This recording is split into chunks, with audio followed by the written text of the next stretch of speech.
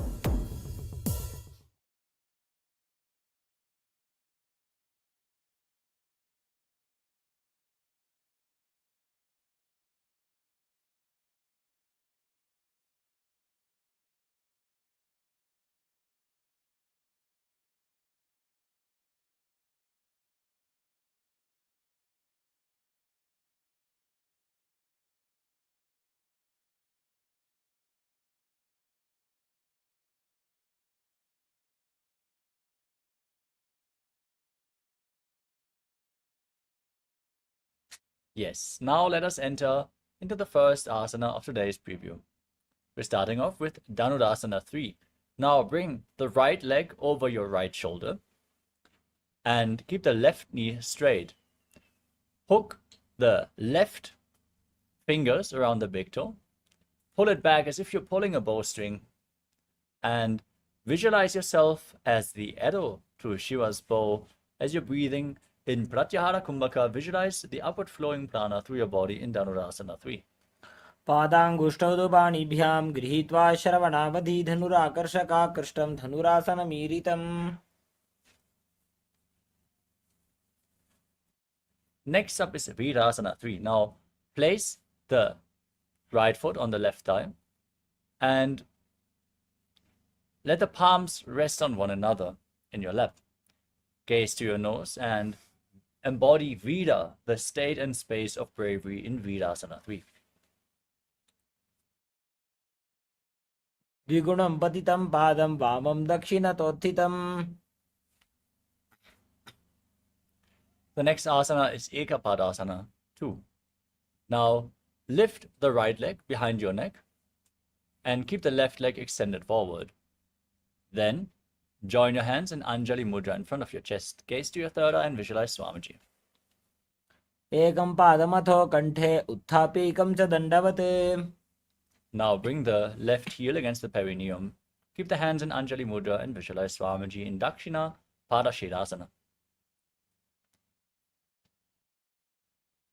बेसिने बाम पगमाथा उपर लावी चाखनपाचल्याभग.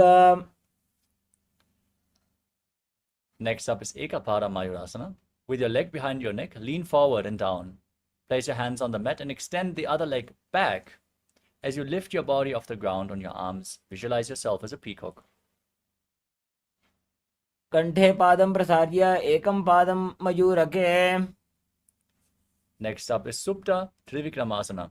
Now lay down on your back and keep the left leg extended. Lift the right leg up behind your neck and hold it with both hands as you gaze to the third eye and visualize Swamiji in your inner space. उत्तानकूर्मपीठं च संहस्गारुडमेव च वातायनं गोमुखं च भारद्वाजं त्रिविक्रमम्. The next asana is Vyagrasana. Now place both your hands underneath your buttocks, keeping your leg behind your neck. Gaze to your nose and visualize yourself as a tiger. व्याघ्रासनमथो भक्षे क्रोधकालविनाशनम् एकं पादं शीर्षमध्ये मेरुदण्डोपरिस्थितम्. Next up is Paryankasana 3. Now lay on your back, pull your knees up against your chest, and circle them with your hands. Gaze to the tip of your nose and visualize yourself relaxing on a sofa. जानुप्रसारित बाहोः शयनं पर्यङ्कासनम्. The next asana is Vashishthasana 2. Now sit up and one by one lift your legs up behind your neck, behind your shoulders, and hold on to the feet as you join your hands together above your head in Anjali Mudra. Visualize yourself as Sage Vashishta as you gaze to your third eye. And breathe in Pratyahara Pranayama. Perform the Mula Bandha and internally chant the Mahavakya Om Nithyananda Paramashivoham. दोवू पगदली जोड़ी संपुट करे. Now hold on to the feet from above. Interlock your fingers around the toes as you gaze to the nose and visualize yourself as a sacred Shiva Linga in Shiva Lingasana. दोवू पवशीष परि आने फुनी एक जुगति और ताहा ठाने. Now cross your feet behind your back as you place your hands on the ground. Gaze to the tip of your nose as you visualize yourself as an owl sitting on a branch in Kakarupa Skandhasana 2. Perform the Mula Bandha and chant the Mahavakya. अथ वक्षे काकरूप स्कन्धासनमनुत्तमम्. Now gaze up towards your third eye and visualize yourself as a bird in a forest in Aranya Chatakasana. एकेन पादेन भूमिं वष्टभ्य अन्यपादतलेन ऊरु अवष्टभ्य. Now raise one arm up above your head and keep the other hand on the opposite shoulder as you visualize yourself painting your reality and it manifesting into existence. Gaze to the tip of your nose in Chitrakasana. प्रथम पगदली संपुट करे. पुनः जुगति ऐसे विस्ताने. Now exchange the position of your hands. Raise the other hand up. Keep visualizing yourself painting your reality. प्रथम पगदली संपुट करे. पुनः जुगति ऐसे विस्तारे. Now keep your legs behind your neck, your hands on the ground, and lift your head up. As you gaze to your third eye, visualize Swamiji in your inner space and breathe in Pratyahara Pranayama.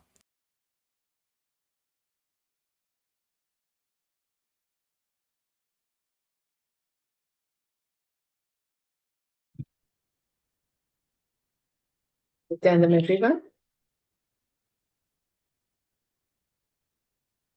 Request the participants to please switch on their cameras. We'll begin with the Gnana session in Paramashivoham.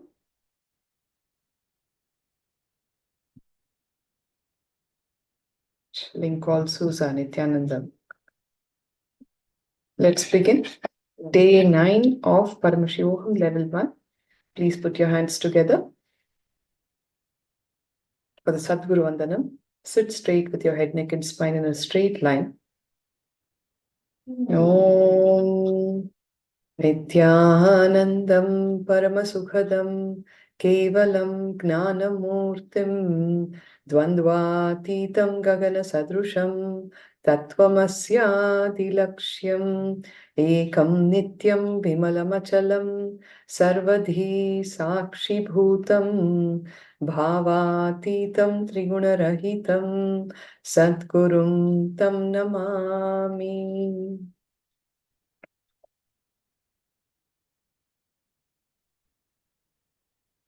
Anandam Linkol Susa Sri Nithyalingo Bhavan Ayya. Please put on your cameras. We'll get started with the session. Masters who have happened have always said that you are bliss. Your true nature is bliss. Unfortunately, for human beings, it has not been their own experience on a constant basis. Once in a way, you may have had moments of joy, and that joy has always happened for a reason. You got a promotion at work, so you're happy. You got married to the person whom you always wanted to, you loved, so you're happy. You had a child, so you're happy. You built a house, so you're happy. So, always there is a particular reason that makes you happy. Sadly, that happiness is very transient. It does not last, isn't it? Bhagavan says, each one of you inside is the space of eternal bliss. Unfortunately, the impurities in your body, mind, and the more subtle layers of your existence does not allow you to realize the true bliss that you are. They prevent you from experiencing that inner bliss, which is actually inherently there inside you. So, in today's session, in Paramashivoham Level 1, is about Nithyananda Spurana, the flowering of the eternal bliss. So, welcoming all of you to this session, an introduction to Nithyananda Spurana. Please settle down, get into the space of listening.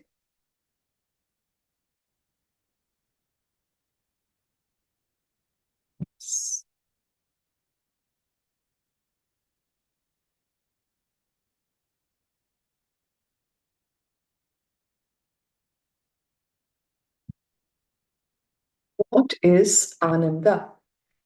Ananda is the energy that never reduces. I welcome you all with my love and respect. Let me first introduce the word Nithyananda Spurana to all of you. Nithyananda. Nithya is eternal, Ananda is bliss, and Spurana is flowering. Continuously, eternal bliss is flowering within us, happening within us, but we keep stopping that happening. Ananda means the feeling or the energy that never subsides. The opposite of Ananda is Nanda, which means that which can leave you, which can be taken away from you. Ananda means that which never leaves you, which can never be taken away from you, and which will never reduce. Ananda can never be affected by a certain time or a certain space. It happens irrespective of time and space. Anything that changes based on time and space is Nanda. Ananda is untouched, unaffected by time and space. It happens irrespective of them. Anything that will not change based on time and space is Ananda. Right now, whatever you think of as Ananda is only joy. It is not bliss. And joy changes based on time and space. At a particular time, we are blissful. In a particular space, we are blissful.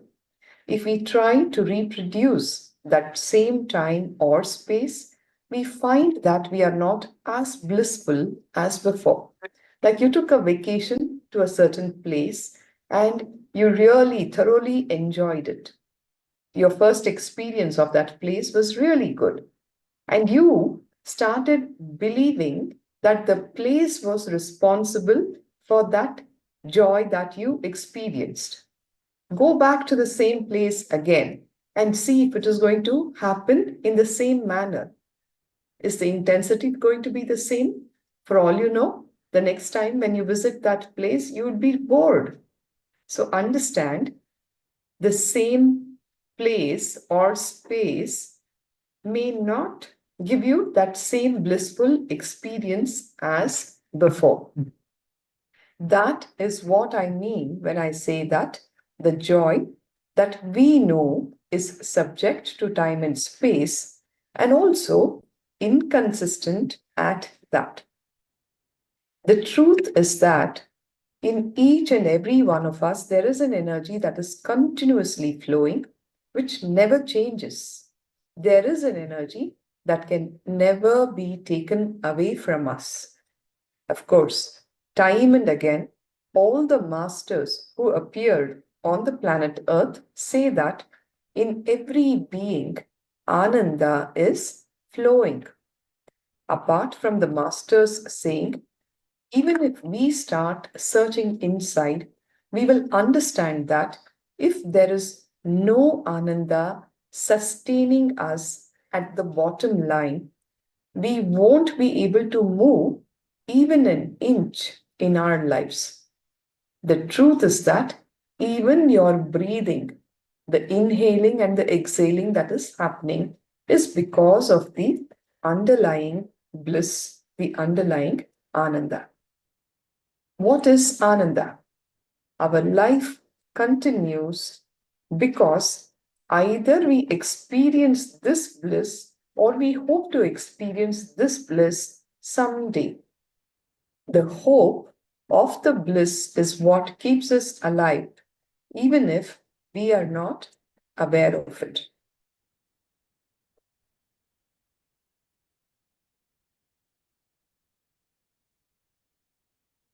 Only because of this Ananda, even the breathing, the inhaling and exhaling is happening in us. Either we experience the bliss or we are hopeful of experiencing the bliss someday in our life. It is the continuous flow of Ananda that makes our life also flow. Otherwise, our life will not flow. And that is why still we are alive. That is why we are still breathing. And that is why our system is still functioning. This energy that we call as Ananda is continuously working within our being.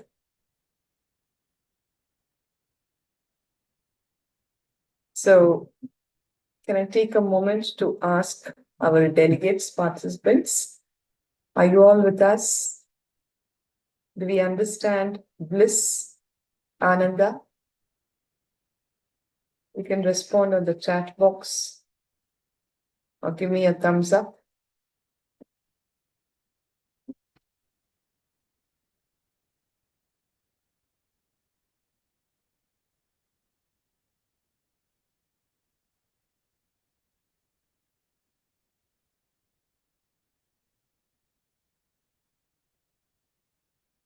All right.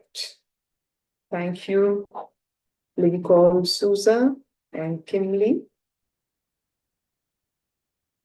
for the response. So we'll continue.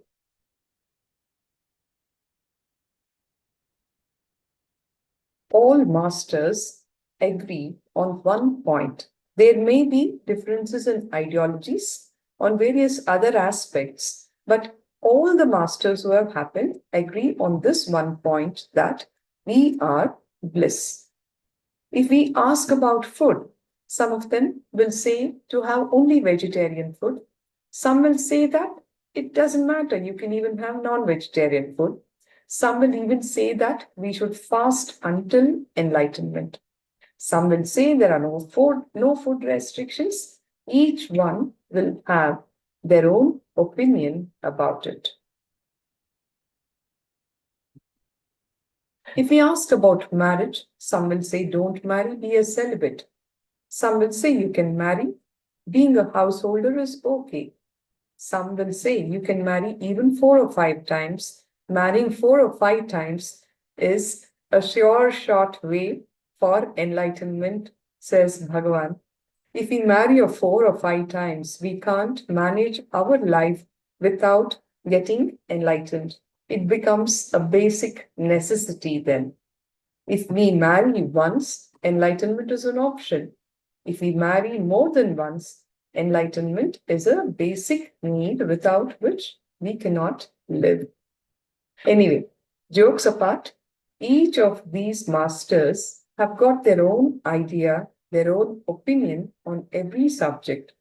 No two masters agree with each other on the same subject, but when it comes to this one concept, Ananda, all of them agree to the statement that we are bliss and our inherent nature is bliss. There is no being on the planet Earth that is not filled with bliss. In every one of us, bliss is flowing. In every being, bliss is continuously happening. As far as this one concept is concerned, there is no master who disagrees. If all the masters are agreeing on this one point, then it must be a fundamental truth. Whatever has been your experience of life so far, leave that all aside.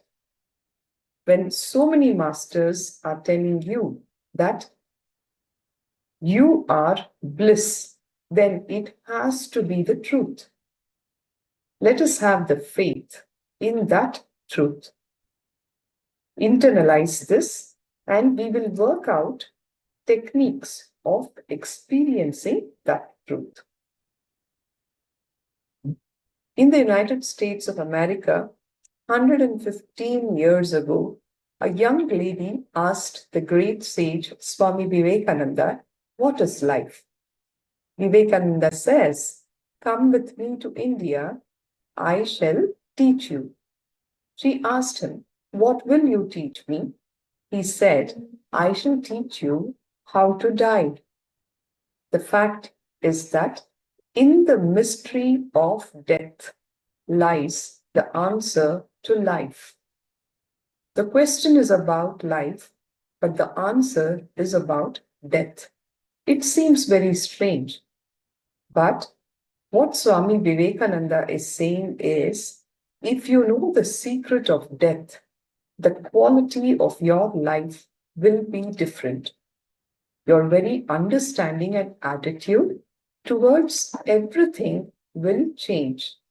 When you know how to die, you will know how to live.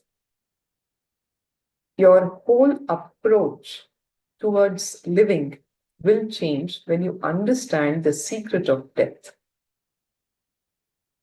Your understandings and attitude towards everything will change. Death is not a mere incident at the end of your life. It is a profound knowing. If you know how to die, you know how to live. Bhagavan says, living and dying, living and leaving are two sides of the same thing. Your life will be totally different once you understood death.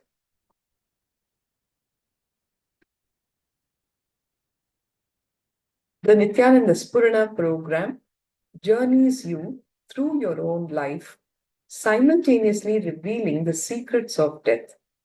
It makes your inner space pure and clean by unloading the baggage of emotions that you usually carry with you. It teaches you to live blissfully and thereafter live peacefully. It puts death in the right perspective so that your life becomes more joyful and meaningful. Bhagavan's asking us neither to doubt nor believe this truth, just have the courage to experiment. People who don't believe will never allow these words to enter into them. This is one group. Those who believe never have the courage to experiment. That is also a big problem. People who believe and people who don't believe, both are not going to be helped. Both are going to be in trouble. Because when you don't believe, you're probably sitting here in this session, but you're not allowing the words to enter you. So there is no scope for transformation. When you start believing, even then there is a problem, because you'll just sit and you will not work with those truths. You will not experiment with those truths. So both are not right, says Bhagavan. I always tell people, the moment we declare that we believe something, we stop experimenting with it. We stop following it. We just hang it on the wall. For that matter, the moment you hang my picture on the wall, you have made plans to escape experimenting with what I have to say. He says, worshipping me is a very convenient way of escaping from me. You'll idolize, put him up on the wall and worship, but you will never work with the truths. And that is a very cunning and a convenient way of escaping the master. Have the courage to experiment with the truths. Understand, we classify things continuously. The moment we classify, we start thinking that we have understood everything about it, that we know everything about it. And that is why I always tell people, only for a maximum of 6 months, you live with your spouse, your husband or wife. That's all.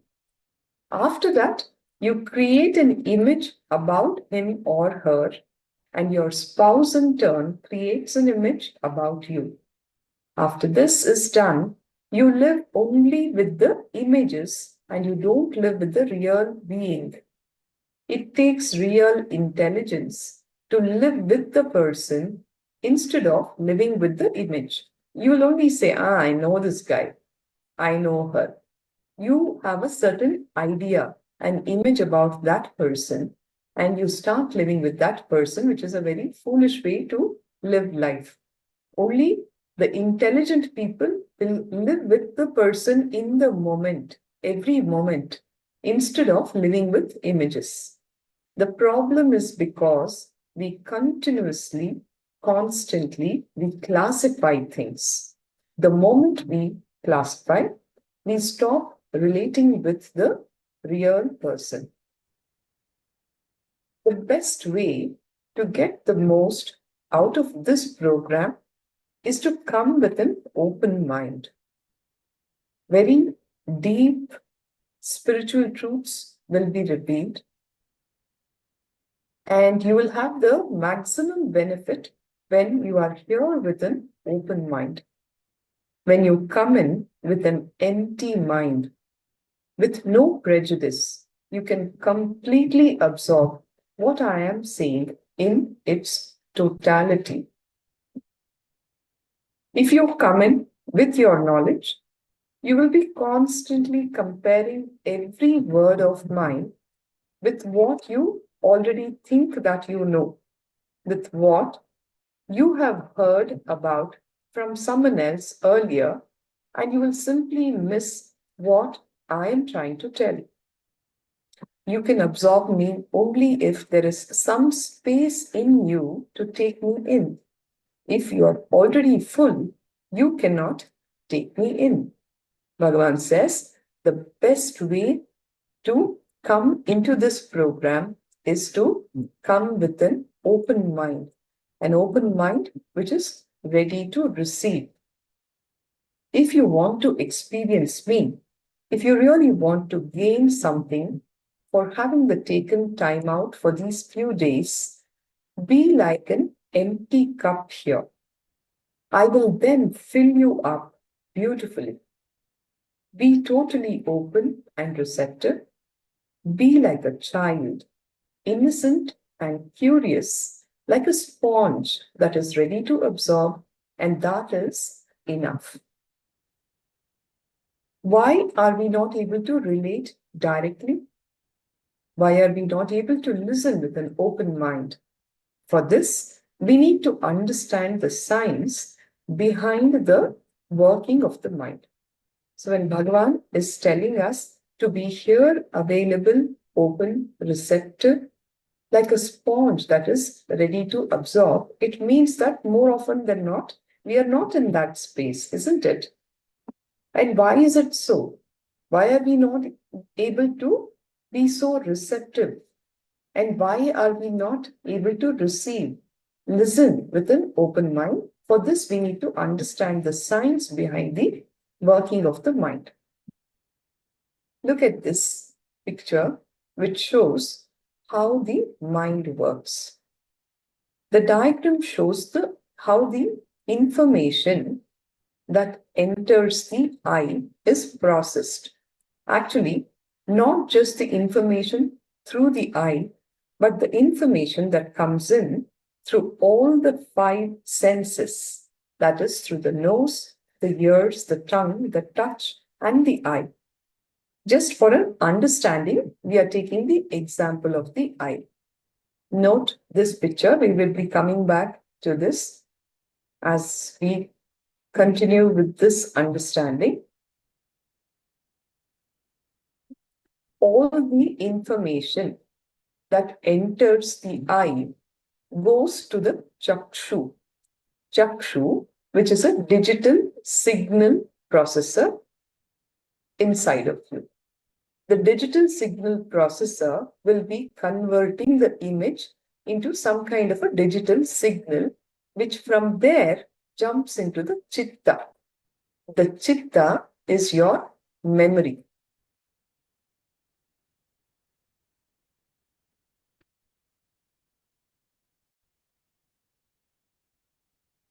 When you see something first, the eye sees it. Now, there is something called the chakshu in Sanskrit, which digitizes the information seen by the eye. It is something like a digital signal processor, the DSP. The signal or the input is then converted into a digital file by this chakshu. As I said earlier, this conversion happens to the information received through all the 5 senses and not just the eye.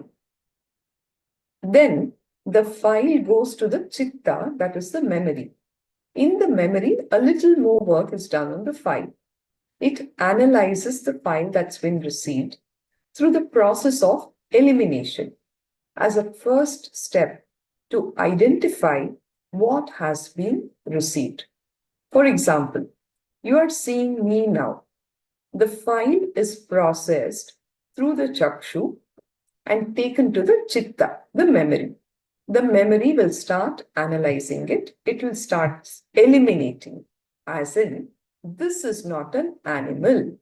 This is not a plant. This is not a rock.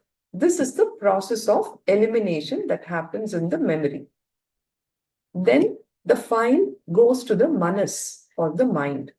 The mind does the job of identification.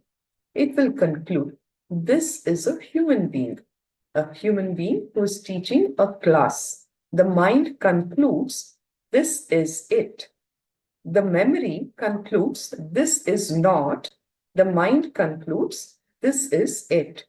Now, from here, the whole file takes a quantum leap to the ego, and your ego will decide to act based on your past experiences.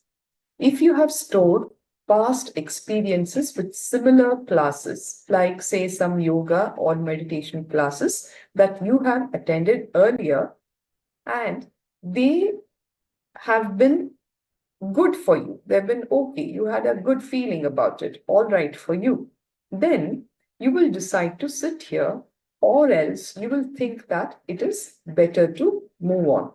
Okay, so let us go through that diagram once again. See, the eye is seeing, it passes on the image to the DSP, the chakshu, which is the digital signal processor. From here, the file moves on to the memory, the chitta. All right, the chitta is what says, this is not, this is not, this is not. It does the process of elimination.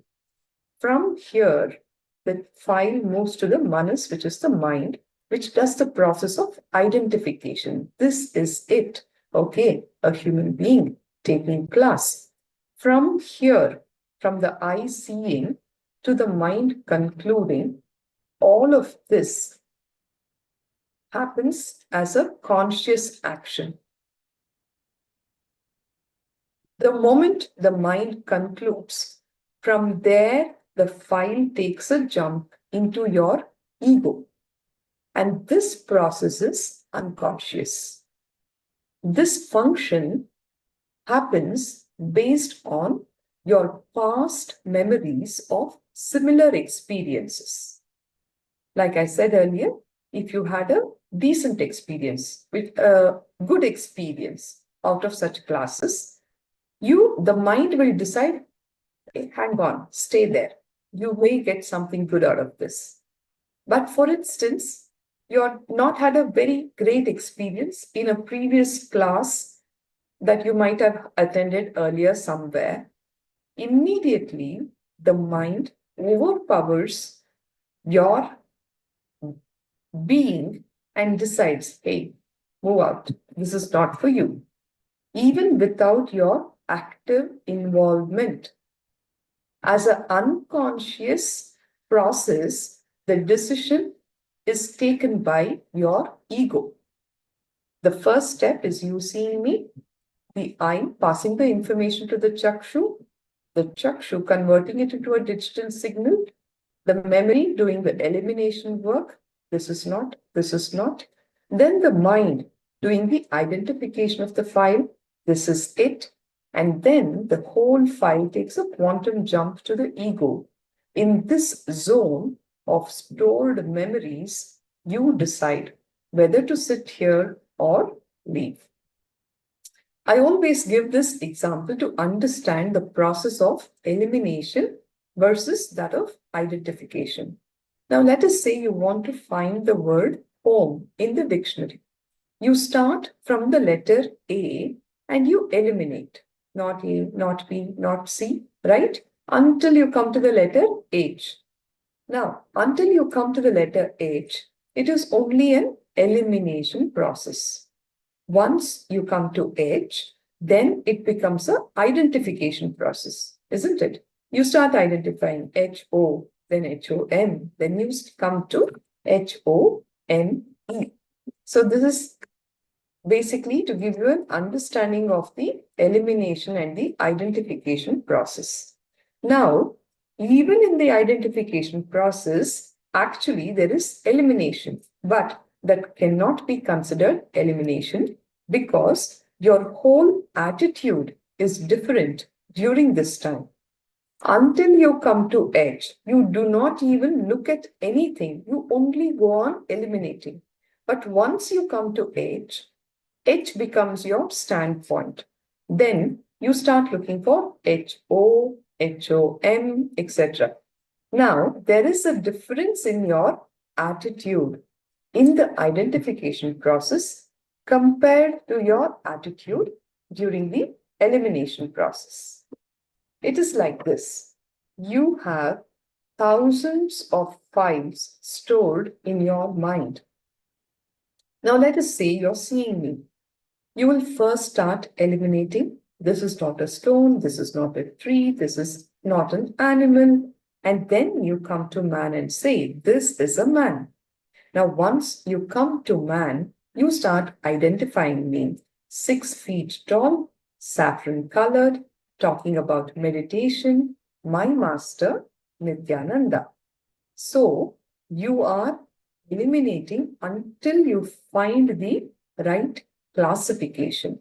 And that is the first step. Going in depth into that classification to identify what is seen is the next step. Are you all understanding the process of the working of the mind?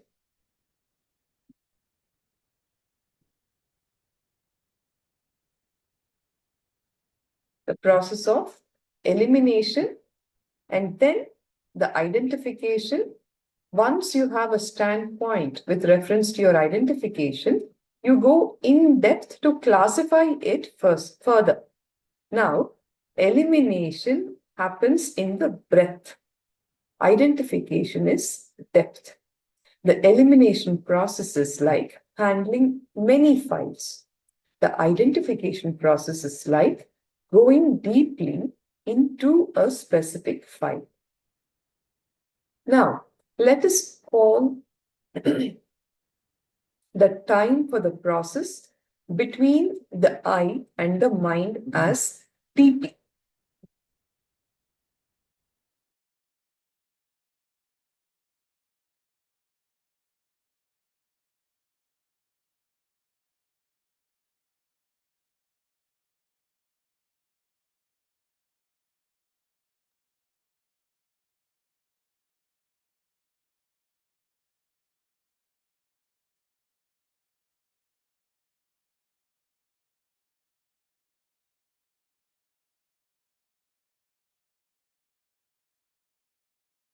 Sorry for the interruption. So if you were to call the time for the process between the I and the mind as TP, TP is the time taken for the process between the I and the mind to happen.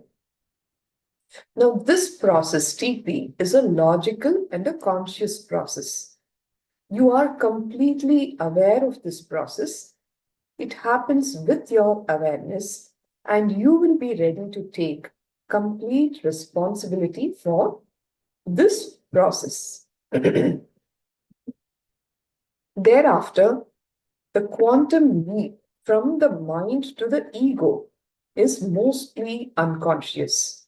Now, that is the time when the actual decisions are being made. So, it means that the decision making happens without your conscious involvement, without your awareness. Now, let us call this time as TQ. During this time, you decide hastily and illogically. You decide against your own logical thought process, and you make an illogical decision.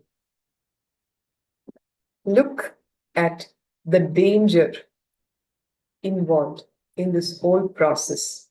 How sad that all our decision making is happening in this zone. No wonder there is so much of confusion and chaos in our life because of the decisions happening in this unconscious zone. Now, why does this happen? Why do you decide unconsciously and regret it later? The reason is that this unconscious zone is filled with restlessness and negative memories. Remember, we spoke about your ego, where all your past negative memories are stored. There is so much there. All of your past memories, which are called as samskaras in Sanskrit, are stored in this zone as different files, and that decides your decision-making process. In the field of psychology, the word engram is used to denote these stored memories. There are so many of these files stored in this zone without any logical connection between each other. These memories or incidents are stored here together. What happens is that when the incoming information takes a quantum leap to this zone, the heavy data that is stored here causes so much of restlessness in you that the incoming file does not even reach the ego properly for a decision. The stored engrams just start playing on the information received. Are you all with me? Ma Kimli, Atma Jyotikananda, Lincoln Souza, understanding how your mind works, why so many accidents get created by your mind as you play the game of your life.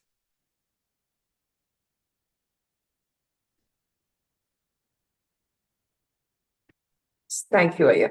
Thank you for the thumbs up. So they just impose themselves and cause havoc in the decision-making process. As a result, the ego makes a hasty decision purely from an instinct level and passes the file back. And it happens as an unconscious process. How many times you have regretted the decisions that you made? But the damage is already done. Then you fall into the guilt. Now you understand why this happens. When it happens, you just don't know why. Why did I do that? You always ask yourself that question. And you regret the decision. Now you know why. So, having known why, the but obvious solution to this problem would be to work on all of those engrams, the samskaras that are stored, which are responsible for the unconscious process that happens without our involvement.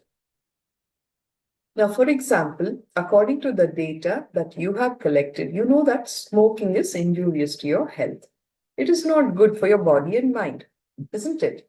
As a logical, intelligent being, you know that. But once the mind takes the leap to the ego, the engrams just instruct you to smoke, and you simply decide to smoke. The conscious process says, no, it's not good for my health. But the unconscious process says, no, actually, it does not even say. It just makes the decision and you execute it. It is because of your engrams that you repent what you have done and regret your decisions most of the time. You wonder, why did I behave in that fashion? This is not me. Why did I allow this to happen? How did I even make this decision?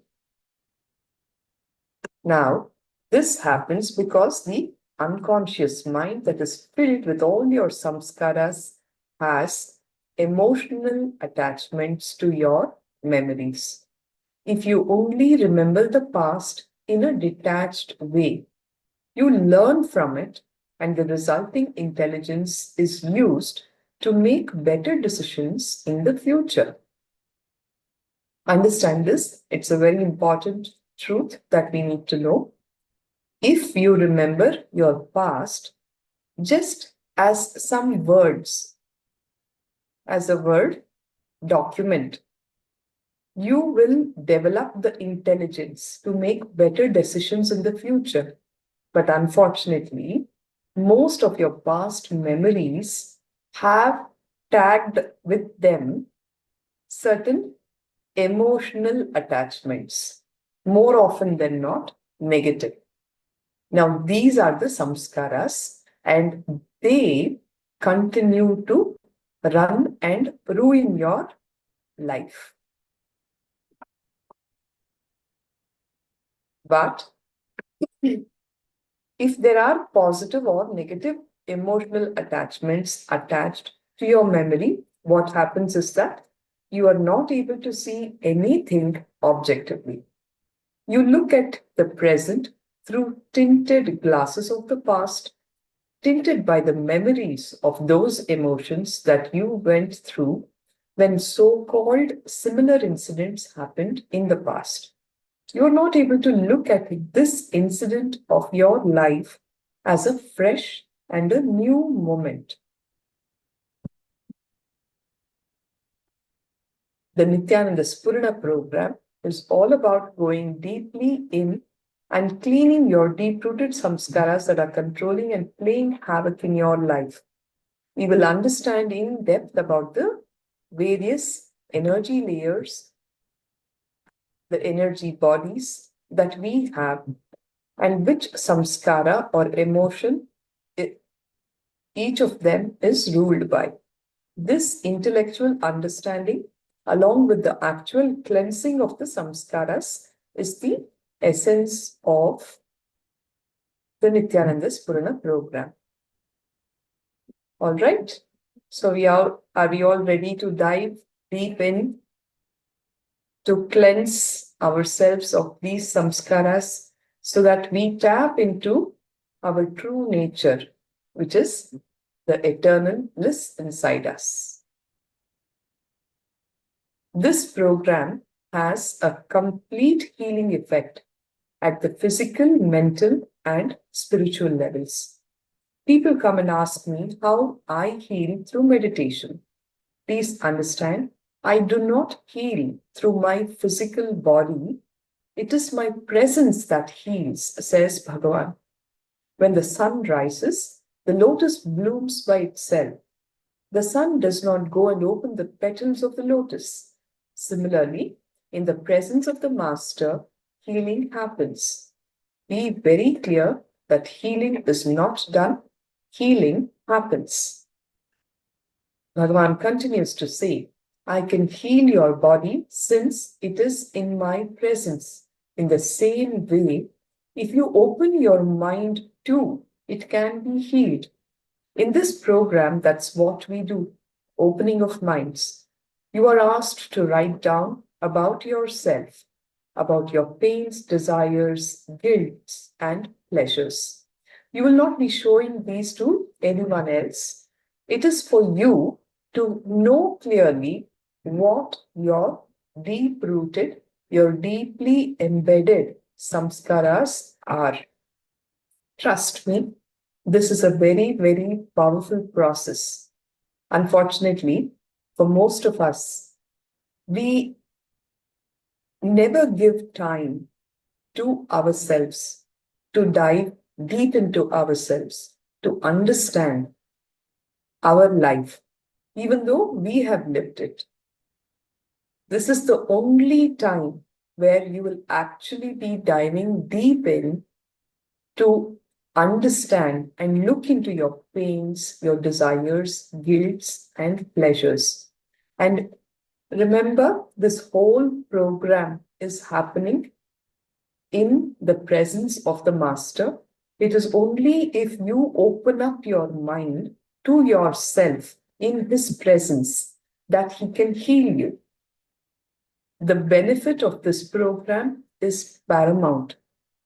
You can't even describe it in words. So it is my sincere request to all of you, please intensely and very sincerely do every exercise that you are supposed to be so that you can get cleansed of all these samskaras. The truth is that the heaviness of those happenings will just dissolve. And even when you remember, you will actually start laughing at so many of those incidents that were actually weighing you down. Okay? During this program, people ask me why I have them write down all this since they are neither expected to show them to me nor to each other or anybody else. Understand, by writing it all down, you are opening your mind in my presence, says Swamiji. You are opening your mind, and hence I can heal your mind. If you open your wounds, the sun can heal it. Similarly, if you can open your mind, the energy will heal all the wounds. Nithyananda Spurana program is opening up your energy layers one by one. Your pains, your pleasures, your guilts and desires are opened up. And once these open up and get healed, you experience a glimpse of God within you. At the end of the program, you don't even have to search for God. Your mind will be so clear and relaxed that you will realize that God is already within you and is not someone or something separate from you. Are you all ready? Excited to experience the God particle inside us? Okay. Let's begin. Start relating with reality. There are 7 energy layers or 7 energy bodies inside us. We know the physical body that is made up of your flesh, bones, and blood. The outermost layer. Then is the pranic body, the mental body, the etheric body, the causal body, the cosmic body, and the nirvanic body. 7 layers, 7 energy layers: physical, pranic, mental, etheric, causal, cosmic, and nirvanic. You need to understand 3 things. The first thing is that it is because of these layers that you are not relating with reality as it is. The mystics always say the world is God and God is everything. Whatever you see is God, everything is God, but we don't experience everything as God. we always see everything as evil. We always think everyone is trying to exploit us, everyone is trying to enter into our territory, everybody is trying to disturb us. So, what the mystics say is one thing, and what we feel is the exact opposite, totally different. Why do we feel this way? Is it because we are not able? Bhagavan says it is because we are not able to relate with reality as it is. One more thing, we will be working with so many techniques related to the power of visualization.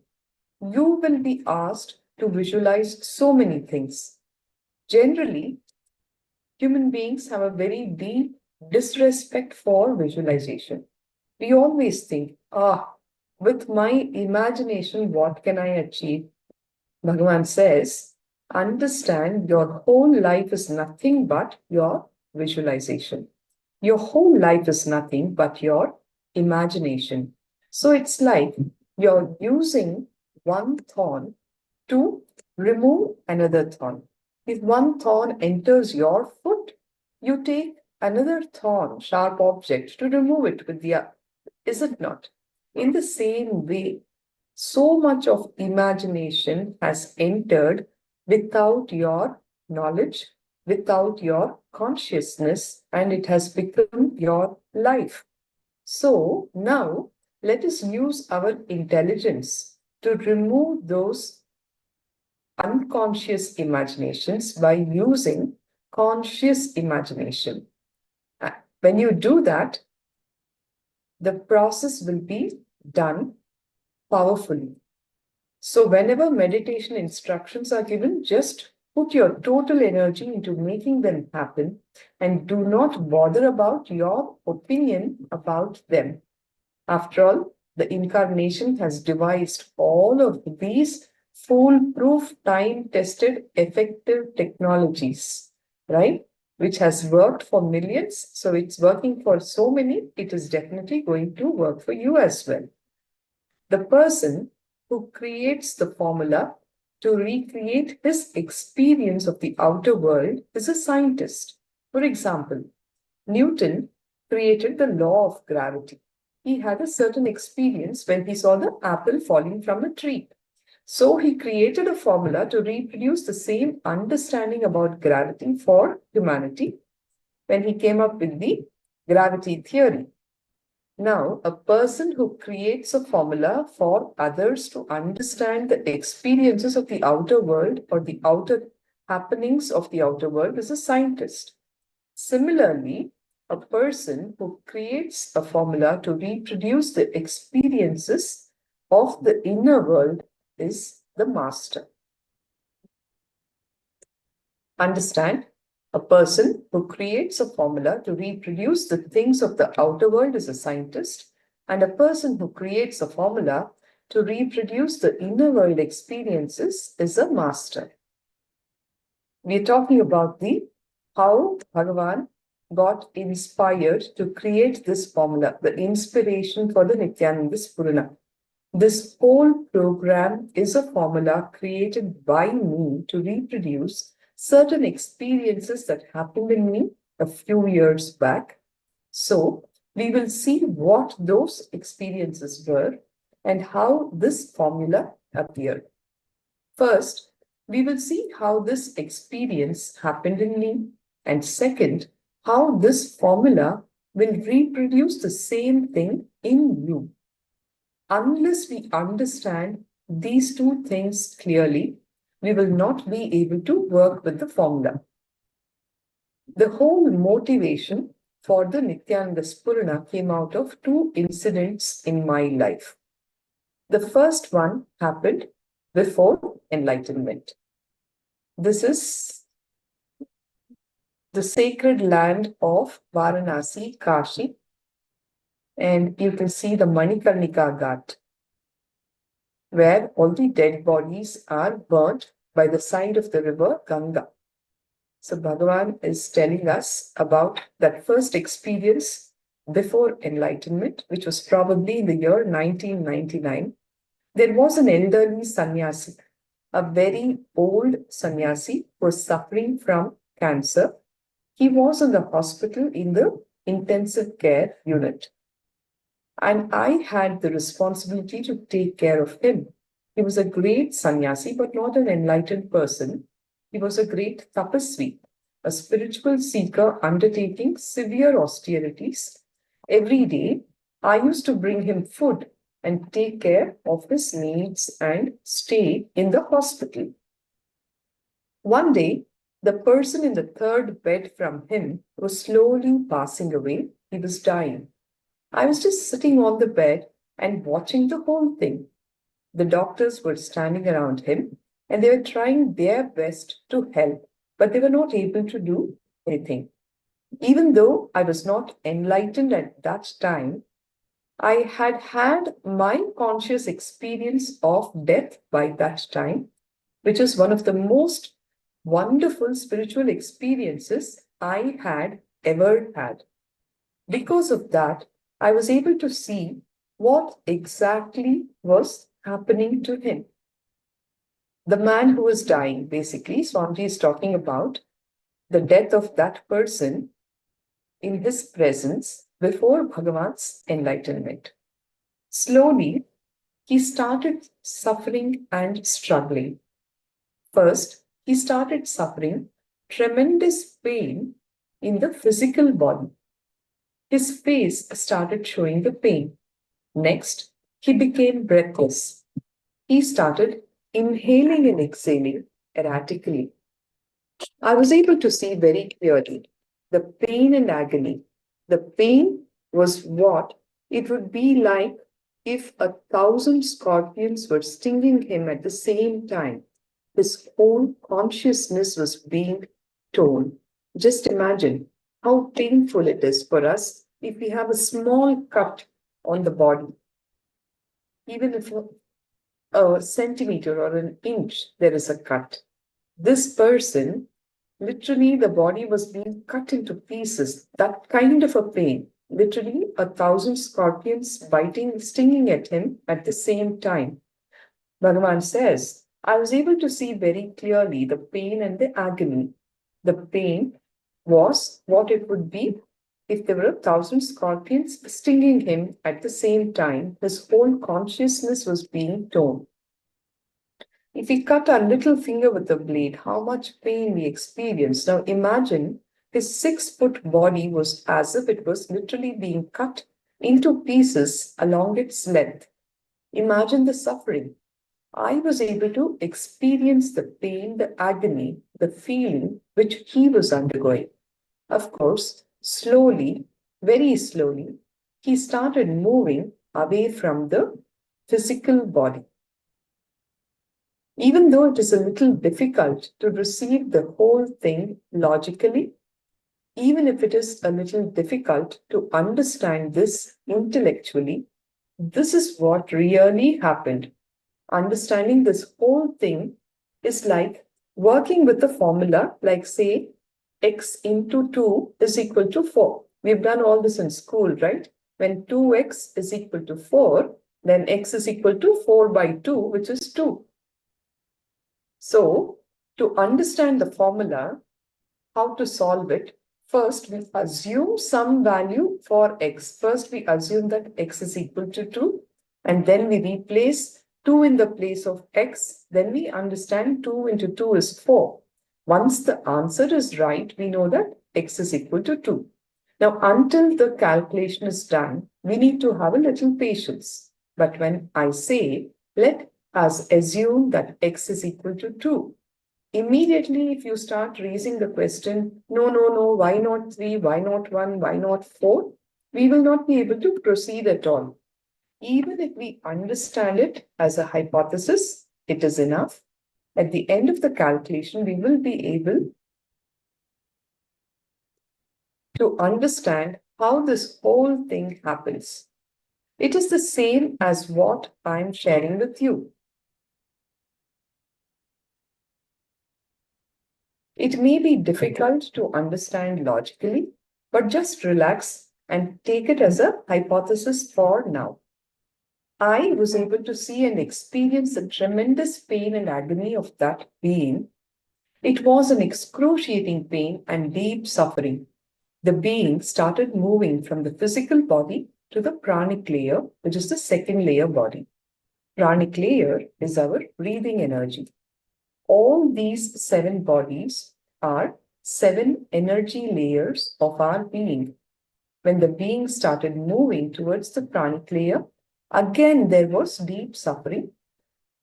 Understand, our prana sharira, the breath body, is filled with our desires. Our breathing and our desires are very closely related. If we change our breathing, our desires can be changed. Our desires and breathing are very closely related. So, when the energy was moving into the pranic layer, all the desires of the being started coming up. The being started suffering with all the unfulfilled desires. Please be intensely available in the space of listening, because these are all very profound, deep spiritual truths, and it is the Master's compassion that is making it available to all of us. So you should be available in a very respectful space with a lot of sanctity to receive these truths. Now, when the being started moving towards the next level body, all the guilt started rising. Oh, I should have lived in that way, I should have lived in this way, etc. In this fashion, slowly, by the time the being moved layer by layer and finally died, I saw the whole death. I saw the whole death happening right in front of my eyes. I was able to see the whole process of death very clearly, but I was not able to help in any way because I was not enlightened at that time. I was not able to help. I just witnessed the suffering, but the pain created in me just by seeing the suffering itself was too much. I started feeling the pain similar to what we might experience if we witness a nasty accident on the road. What will happen? Will we be able to eat for the next 2 days? If we see a terrible accident on the road, will we be able to eat soon after that? No. It was the happening right in front of my eyes. I was able to see the whole process of death very clearly, but I was not able to help in any way. I was not able to help. At that time, I was not enlightened. I just witnessed the suffering, but the pain created in me just by seeing the suffering itself was too much. I started feeling the pain. Okay, it's a repetition. I'll continue. It was the same kind of feeling for me. In an accident, we see only one body, but I was able to see all the 7 layers, all the 7 energy bodies. Then imagine the pain that I would have felt. The pain became so deeply engraved in me. It was recorded in my being so deeply, I was not able to eat or sleep for the next 3 to 4 days. Anyhow, after a few days, I left Varanasi and wandered further. I continued with the tapas and after about a year became enlightened. Then, driven by the will of existence, I came down to South India. I stayed there for 1 or 2 years. It was around that time again. I had one more opportunity to see death happening in front of my eyes. Again, I saw the second death in a hospital in an intensive care unit. Bhagavan is describing the death that happened in his presence after enlightenment. This second person did not suffer at all.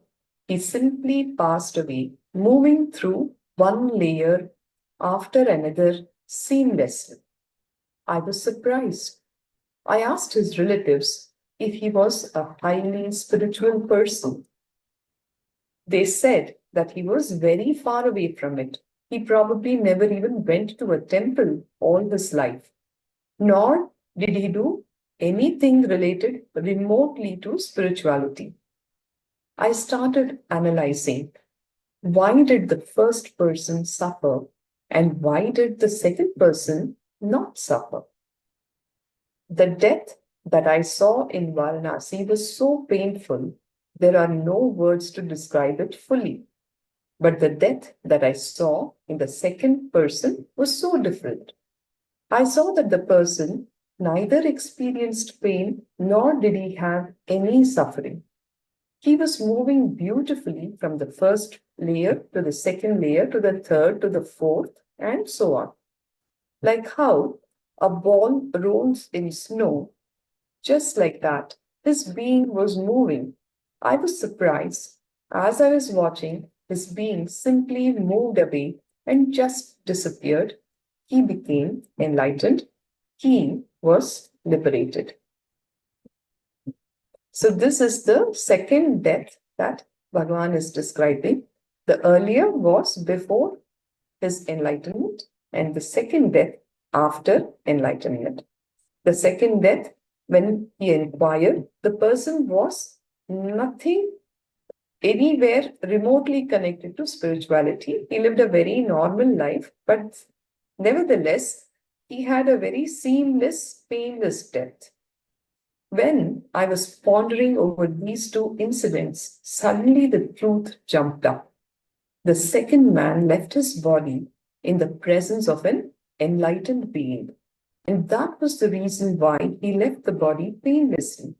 When the first person was dying, as I told you earlier, I was not enlightened. I had only a conscious death experience myself. So, my presence did not in any way influence his death. Whereas, when the second man left his body, I was there in his presence, and the very enlightened energy caused him to leave the body easily. No sooner did this revelation happen than did the means to design a program for human beings to leave the body painlessly and consciously came up. And that is the formula based on which the Nithyananda Spurana program is done today. The ultimate compassion of the avatar to give a very peaceful, graceful exit for human beings is the reason how the Nithyananda Spurana program has happened and is being made available to all of us blessed souls.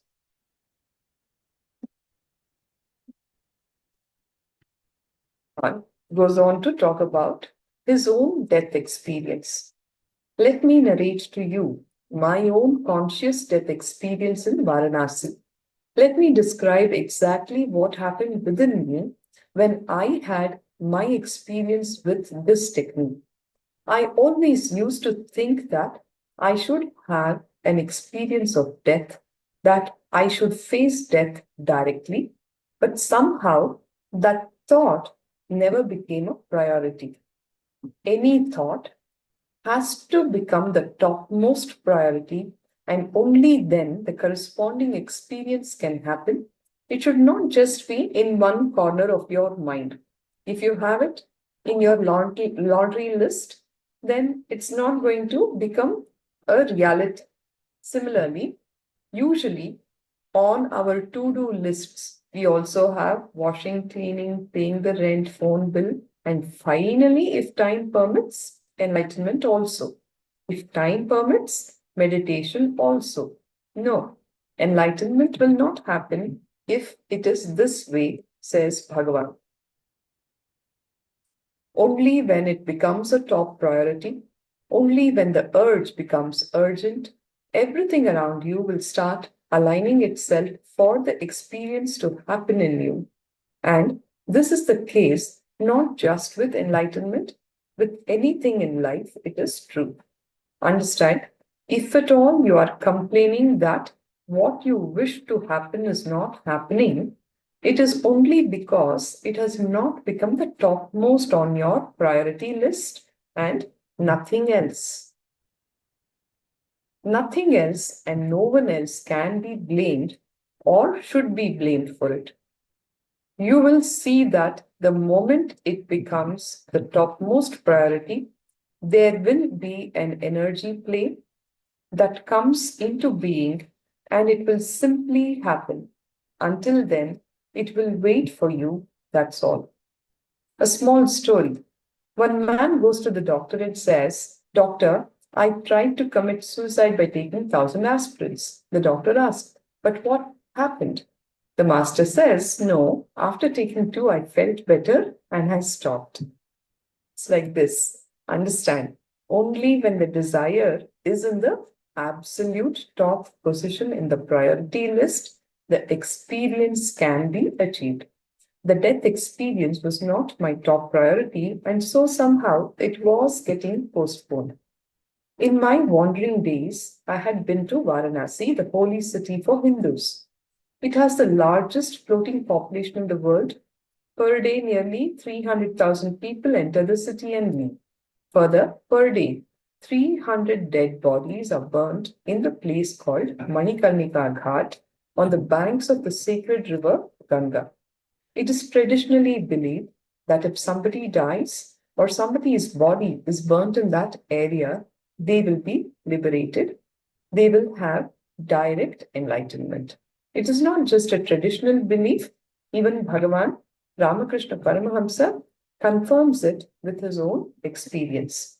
He says, I saw very clearly Mahadeva himself, Shiva himself, going near every burning body, taking the soul, unclutching it from the body mind and liberating it. So, you can't say that it is a mythological belief.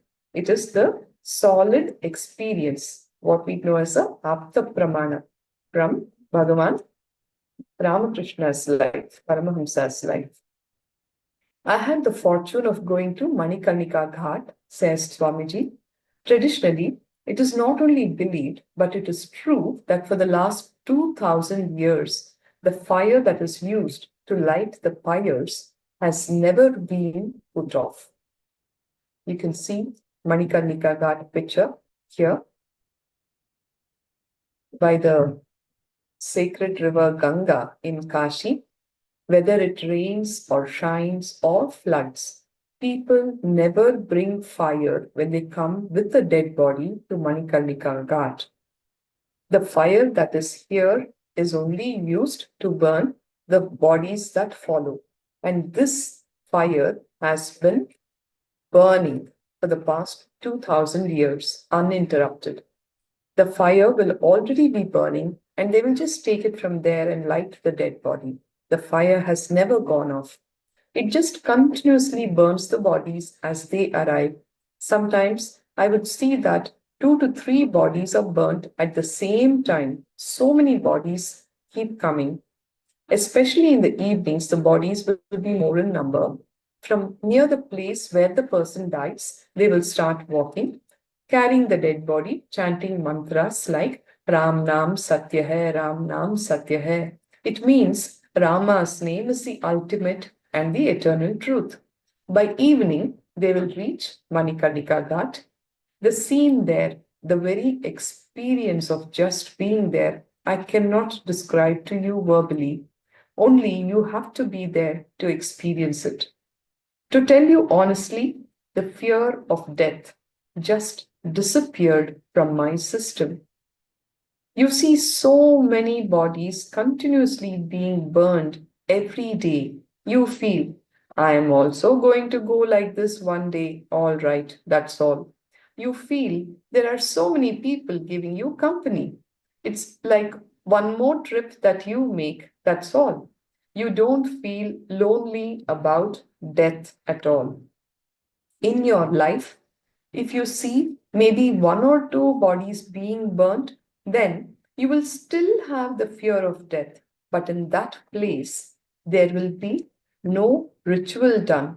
They will bring the body straight away dip it in the river Ganga 3 times while chanting Ram Naam Satya Hai, Ram Naam Satya Hai, Ram Naam Satya Hai. By this time, the fire will be ready and the wood will be arranged. They will bring the body straight from the water and burn it. That's all. One strange thing you can see there, none of the relatives will stay there and do any further rituals.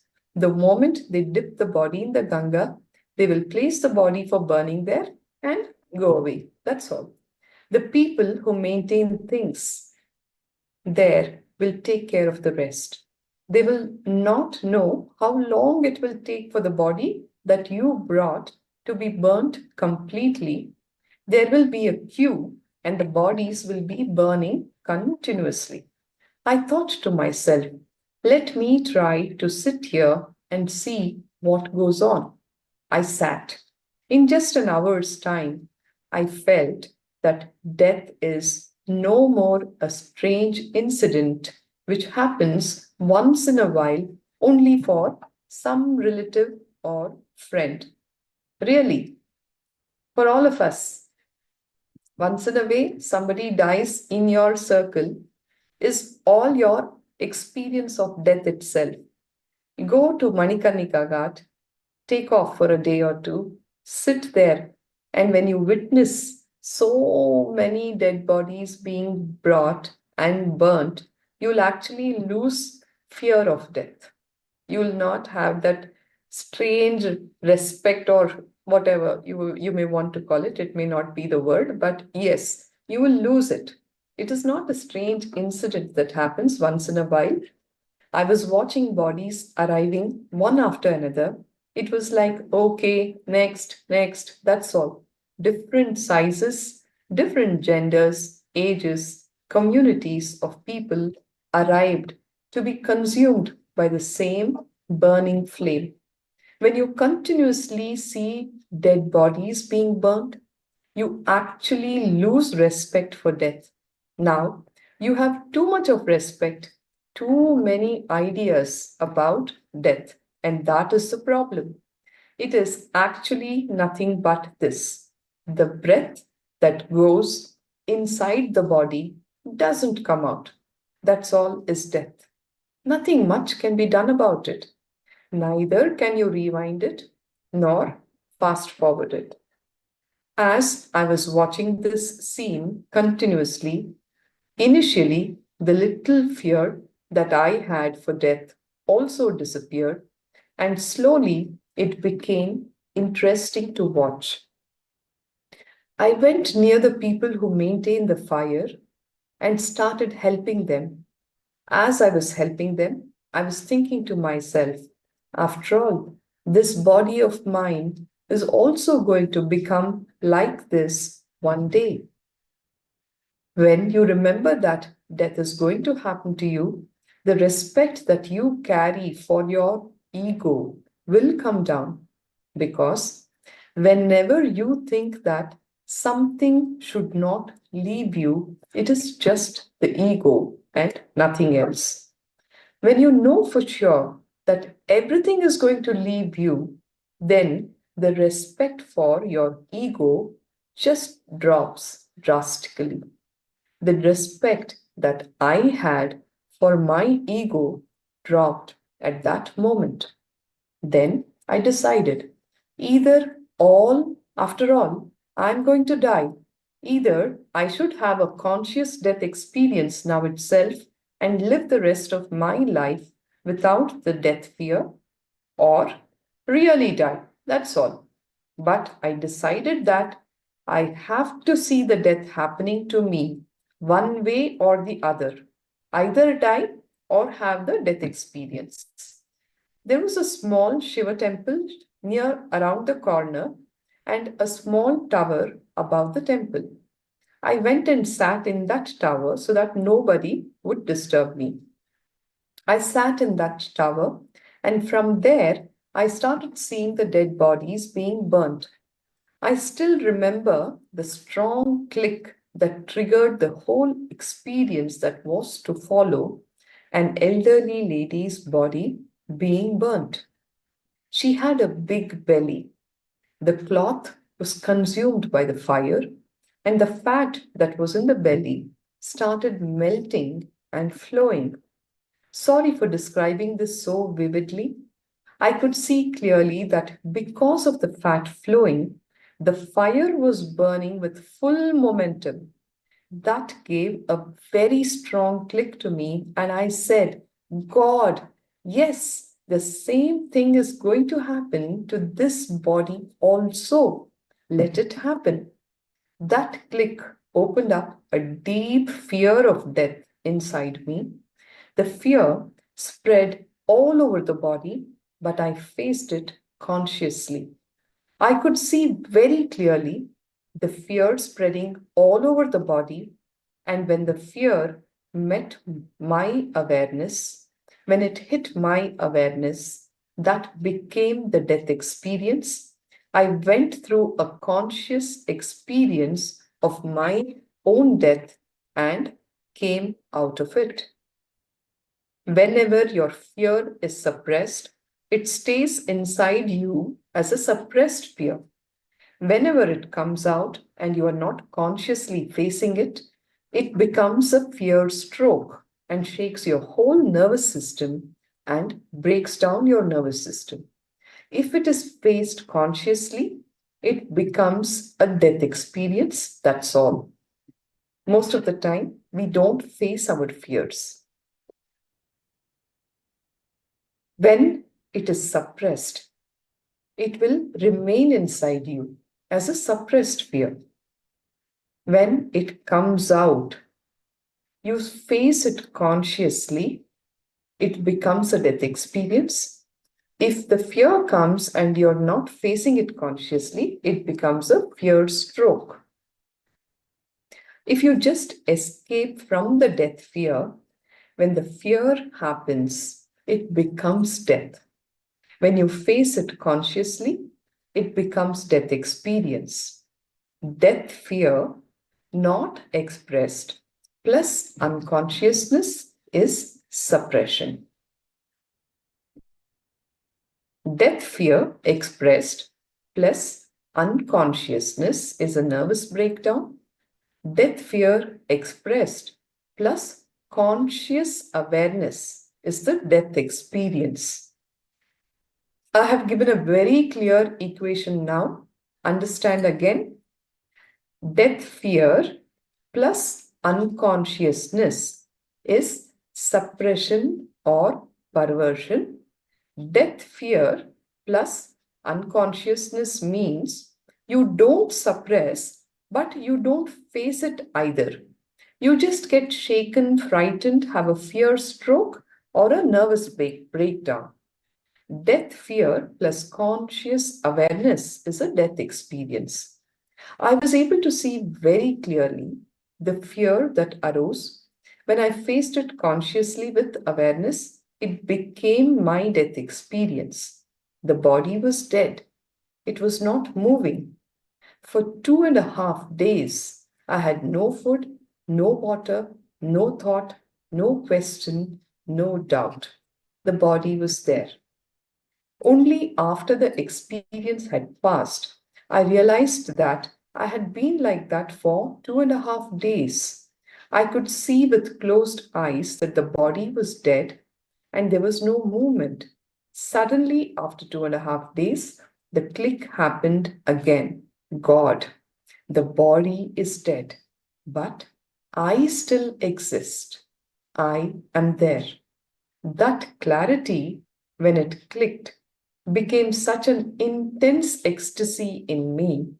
The fear of death left me once and for all. It was such a deep ecstasy, such joy, such bliss. I slowly opened my eyes and I was able to move the body. The first thing I felt was such a surge of ecstasy and gratitude. I went down to the Ganga, sprinkled a little Ganga water on myself, took the Ganga water in the kamandalu, the small water pot that I used to carry as wandering monks do, took a little ash from the fire, went straight to Kashi Vishwanatha temple, I went up to the Shivalinga, offered the ash that I had brought, and did the puja. It was done with such inexpressible gratitude. I saw that Vishwanatha was alive there. Understand? Because I died, Vishwanatha became alive. Until the day before that, because I was still alive, Vishwanatha was always a ordinary stone. I had always felt that to touch this stone, 3 lakh people are coming every day from so far away. What foolishness. You see, when you touch the deity yourself, you will tend to lose respect for it. In South India, you can't touch the deities in temples, but in North India, you can touch it yourself and do the offering. Anyhow, I always felt that the Vishwanatha deity was an ordinary stone. I felt that way because I was still alive. When I died, I saw clearly he is alive. Only one can be alive, either him or you. When you see the truth, he will become alive. You will not be alive anymore as you now think to be alive. The fear of death left me once and for all. I can say that this is one of the very strong experiences that transformed me to search for the ultimate experience of enlightenment. So, continuing, Swamiji is talking about life, death, and in between states. What exactly happens during death? Passing through the 7 energy layers. There is a beautiful website on near-death experiences. An American doctor did this research. He started meeting people who had near-death experiences. Near-death means those who are clinically declared dead and who come back to life after 3 or 4 hours. There are many such cases in our Indian villages. There will always be 4 to 5 such cases. The other day, a doctor was telling me there are so many cases of those who are medically declared dead who come back to life after 4 or 5 hours. In some persons' lives, it happens 3 to 4 times even, and they come back to life. This doctor somehow got interested in the subject and he started going all over the world meeting these type of people. He met about 10,000 people from all over the world and collected their memories and their experiences of how they had their death. Individual results may vary, results not guaranteed. After analyzing all their experiences, he reached a conclusion. He made a statement, a very beautiful statement, that people on the planet Earth, only when they live, they are Christians, Muslims, Hindus, Jews, and Buddhists. When they die, all of them die in the way that it is described by Hinduism. We may be Hindu, Muslim, Jew, or Christian, but when we die, we are a Vedanti. Vedanti is a person who speaks the truth. In the Kathopanishad, the ancient Vedic scripture, there's a clear description of death. This researcher says, in all these 10,000 people's experiences, which he had collected from all over the world, everybody's experience exactly matches with what the Kathopanishad says. So, let us see how exactly death happens. First, we move away from the physical body. You may be thinking, I came here to learn about how to live, and he's teaching me all about death. Understand?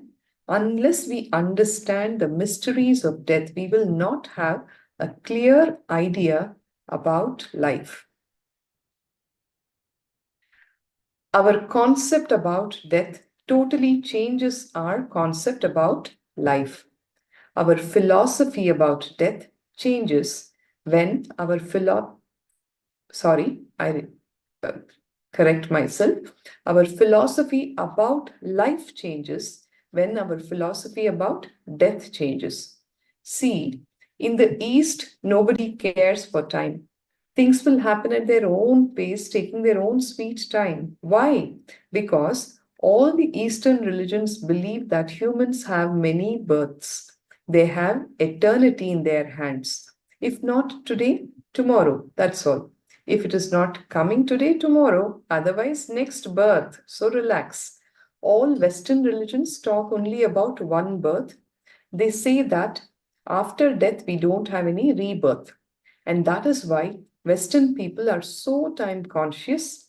Whatever has to be enjoyed in these 70 to 80 years. Nothing else can be done.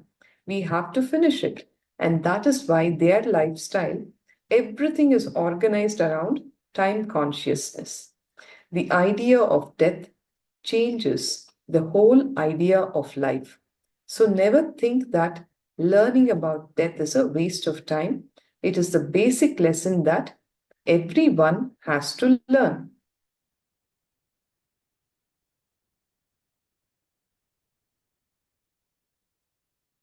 Are you all with me?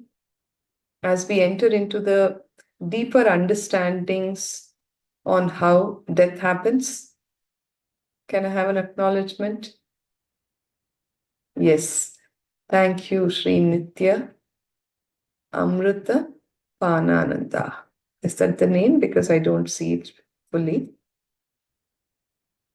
Yes. Okay. The time now is almost 10 o'clock. I guess to maintain the continuity in the session, I would probably have to hand over to the next Acharya. Let me just check. Okay.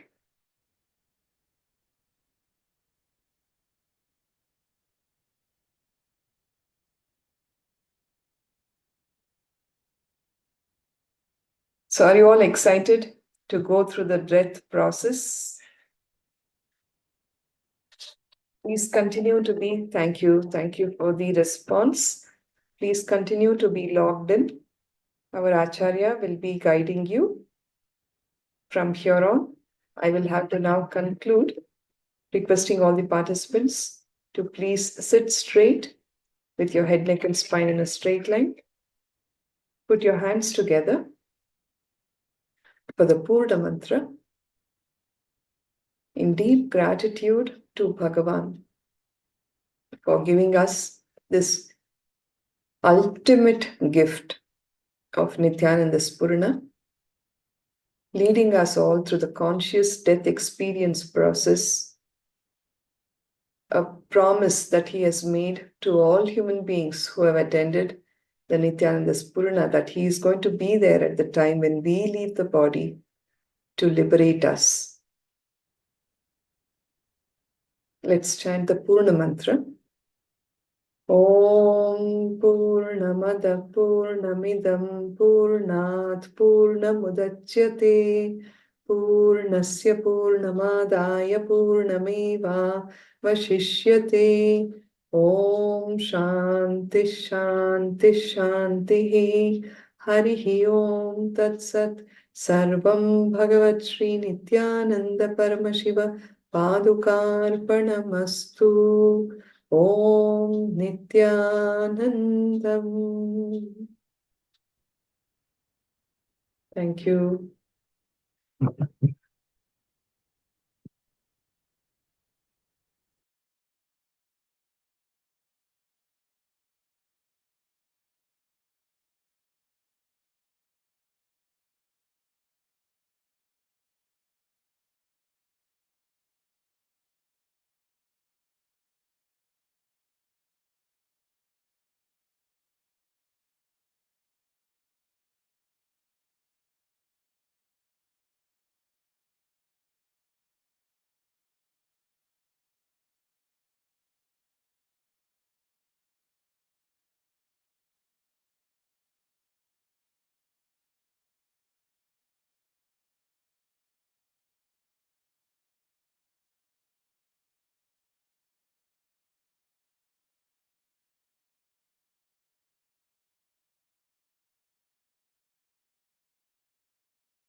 Nithyanandam, everyone. Nithyanandam. Yes, let's all gather back. Please turn on your cameras.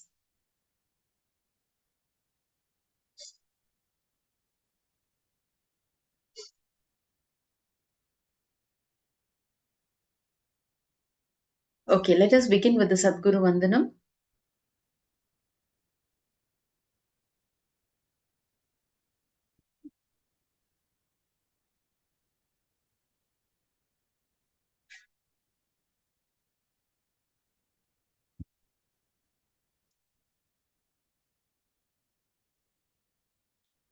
Please sit with your head, neck, and spine in a straight line. Your hands in the Anjali Mudra.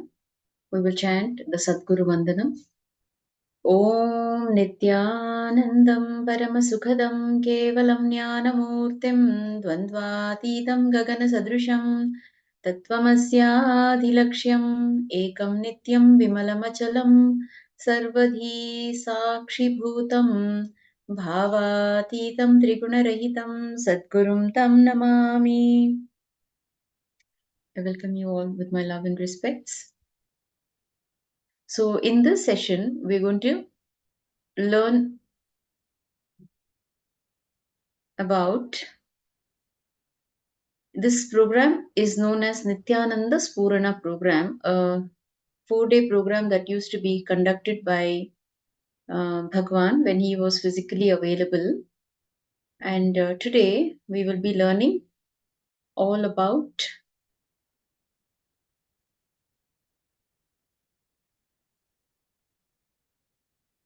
just a minute, please.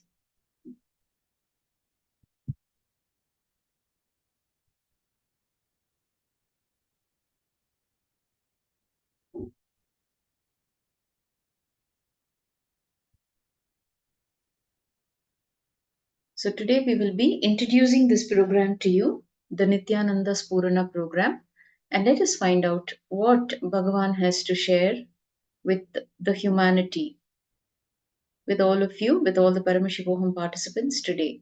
Let us find out. Please see, this is a very deep subject, a very intense topic. So, requesting all of you to be in front of the camera, not to get diverted, because this is going to really uplift your being. It's a very powerful program which used to be conducted by Bhagwan personally when he was available physically in India. And it would just give a jump start to all the new people and very, very effective.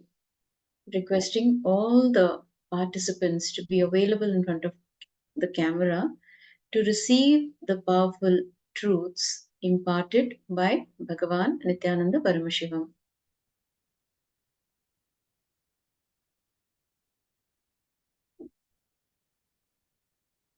Yes, thank you all.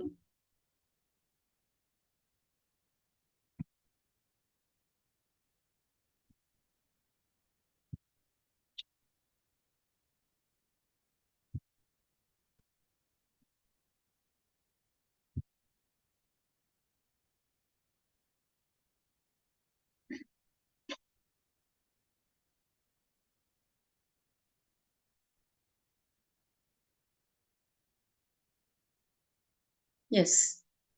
So, what is Ananda? All of us have heard the name Nithyananda. So, what does it actually mean? In Bhagwan's own words, I welcome you all with my love and respect. Let me first introduce the word Nithyananda Spurana to all of you. Nithyananda. Nithya is eternal. Ananda is bliss. Spurana is flowering. Continuously, eternal bliss is flowering within us, happening within us, but we keep stopping it. So, what is that Ananda? The energy that never reduces is Ananda.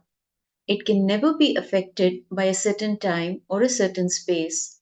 It happens irrespective of time.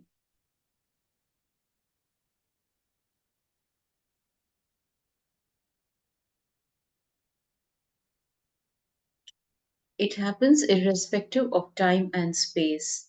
Anything that changes based on time and space is Nanda. Anything that will not change based on time and space is Ananda. Right now, whatever you think of as Ananda is only joy, it is not bliss. And joy changes based on time and space. At a particular time, we are blissful. In a particular space, we are blissful. If we try to reproduce that same time or space, we find that we are not as blissful as before. That is what I mean when I say that the joy that we know is subject to time and space and also inconsistent at that. In each and every one of us, there is an energy continuously flowing which never changes. There is an energy that can never be taken away from us. Of course, again and again, all the masters who appeared on planet Earth say that in every being, Ananda flows.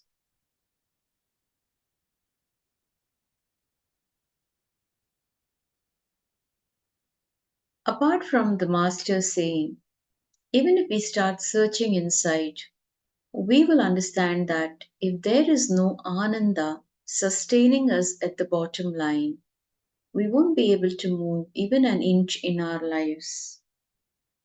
Even the inhaling and exhaling is happening because of the underlying bliss. Our life continues because either we experience this bliss or we hope to experience this bliss someday. The hope of bliss is what keeps us alive even if we are not aware of it. In each and every one of us, there is an energy continuously flowing which never changes. There is an energy that can never be taken away from us. Of course, again and again, all the masters who appeared on planet Earth say that in every being, Ananda is flowing. Apart from the master saying, even if we start searching inside, we will understand that if there is no Ananda sustaining us at the bottom line, we won't be able to move even an inch in our lives. Even the inhaling and exhaling is happening because of the underlying bliss. Our life continues because either we experience this bliss or we hope to experience this bliss someday. The hope of bliss is what keeps us alive even if we are not aware of it. Only because of this Ananda that even our inhaling and exhaling happens. Either we experience or we have an idea that we will experience. It is the continuous flow of Ananda that makes our life also flow. Otherwise, our life will not flow. That is why still we are alive. That is why still we are breathing. That is why our system is still functioning.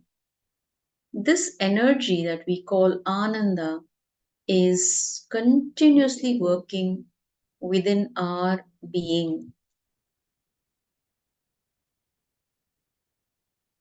All the masters agree that we are on one point, that we are bliss. When we ask about food, some of them will say to have only vegetarian food. Some will say that we can have non-vegetarian food. Some will say that we should fast unto enlightenment. And some will say there are no food restrictions. Each one will have his own opinion about it. Again, if we ask about marriage, some would say, do not marry, be a celibate.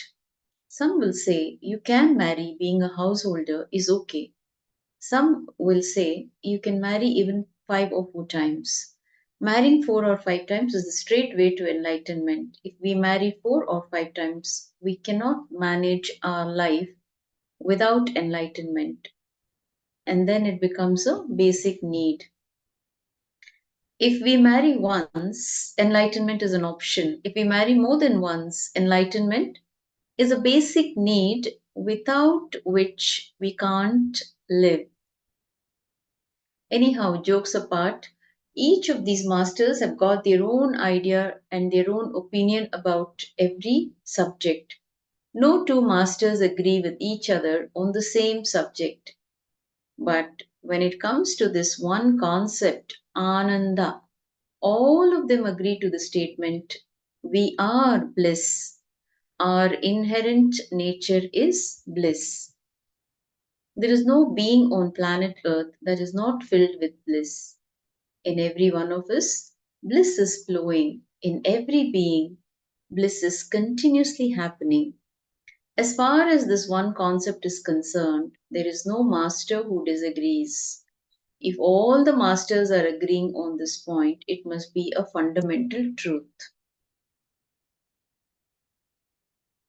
In the mystery of death lies the answer to life. In USA, 115 years ago, a young lady asked the great sage Vivekananda, "What is life?" He said, "Come with me to India, I will teach you." She asked, "What will you teach me?" He said, "I shall teach you how to die." The question is about life, but the answer is about death. It seems strange. What Swami Vivekananda is saying is, if you know the secret of death, the quality of your life will be different. Your very understanding and attitude towards everything will change. Death is not a mere incident. At the end of your life, it is a profound knowing. If you know how to die, you know how to live. Living and leaving are two sides of the same thing. Your life will be totally different once you understand death. The NSP journeys you through your own life, simultaneously revealing the secrets of death. It makes your inner space pure and clean by unloading the baggage of emotions that you usually carry with you. It teaches you to live blissfully and live peacefully. It puts death in the right perspective so that your life becomes more joyful and meaningful. So let me repeat here. The NSP, the Nithyananda Spurana, journeys you through your own life, simultaneously revealing the secrets of death. It makes your inner space pure and clean by unloading the baggage of emotions that you usually carry with you. It teaches you to live blissfully and live peacefully. It puts death in the right perspective so that your life becomes more joyful and meaningful. People who don't believe will never allow these words to enter into them. That is one group. Those who believe never have the courage to experiment. That is a big problem also. People who believe and people who don't believe, both are not going to be helped. Both are going to be in trouble. When we start believing, we don't experiment. I always tell people the moment we declare that we believe something, we stop experimenting with it. We stop following it. We just hang it on the wall. The moment you hang my picture on the wall, you have made plans to escape experimenting with what I have to say. Worshipping me is a very convenient way of escaping me.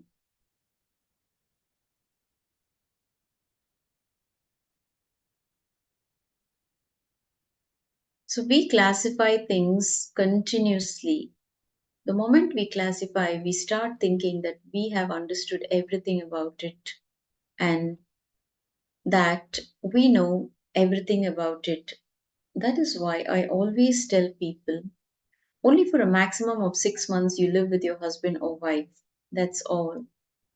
After that, you create an image about him or her, and your spouse in turn creates an image about you. After this is done, you live only with the images. You don't live with the real person. You don't live with the real being. It takes real intelligence to live with a person instead of living with images. The problem is there because continuously we classify things. The moment we classify, we stop relating with the real person. The best way to get the most out of this program is to come with an open mind. When you come in with an empty mind, with no prejudice, you can completely absorb what I am saying in its totality. If you come in with your knowledge, you will be constantly comparing every word of mine with what you know, with what you have heard about from someone else earlier, and you will simply miss what I am trying to tell you. You can absorb me only if there is some space in you to take me in. If you are already full, you cannot take me in. If you want to experience me, if you really want to gain something for having taken the time out for these few days, just be like an empty cup here. I will then fill you up beautifully. Be totally open and receptive. Be like a child, innocent and curious, like a sponge ready to absorb. That is enough. So, not only in this segment, in this session, you will um, receive the truths, but during every session, whenever you are coming here for the session, continue to be open, continue to be receptive, especially during darshans. Don't get diverted with other things. What to ask, how do I ask, what boons to ask. Just be open and receptive. Allow his energy to flow through you. He lives in each one's heart. He resides in each one of us, and he knows what is happening within each one of us. He is known as Antaryami. So he can understand you without you having to say a word. Just be there when you are receiving energy from Swamiji during the darshans. Just be completely open and receptive, like a child. Be completely innocent. So then he will fill you up beautifully. He knows what is best for you, and he will do the necessary things for you. So always remember, whenever you come, whenever you are attending sessions, whether it is an acharya who's conducting the session, or whether you are sitting in front of Swamiji, whether you're listening to a discourse, just be like a sponge ready to absorb. It is just Swamiji's energy that is completely flowing. It is Swamiji's energy that conducts this whole program. So just be receptive, be open, be receptive, and be like a child, innocent and curious. So, why are we not able to relate directly? Why are we not able to listen with an open mind? For this, we need to understand the science behind the working of the mind. So, here we are looking at a diagram which shows how the mind works. Okay, it is self explanatory. Let me read it out for you. How does the mind work? The diagram shows how the information that enters through the eye, okay, the information that enters through the eye is how is it processed? Actually, not just the information through the eye, but information through all the five senses, that is, through the nose, the ears, tongue, touch, and your eye. As an example, now we are taking the eye. how the information is processed through the I. So there is something called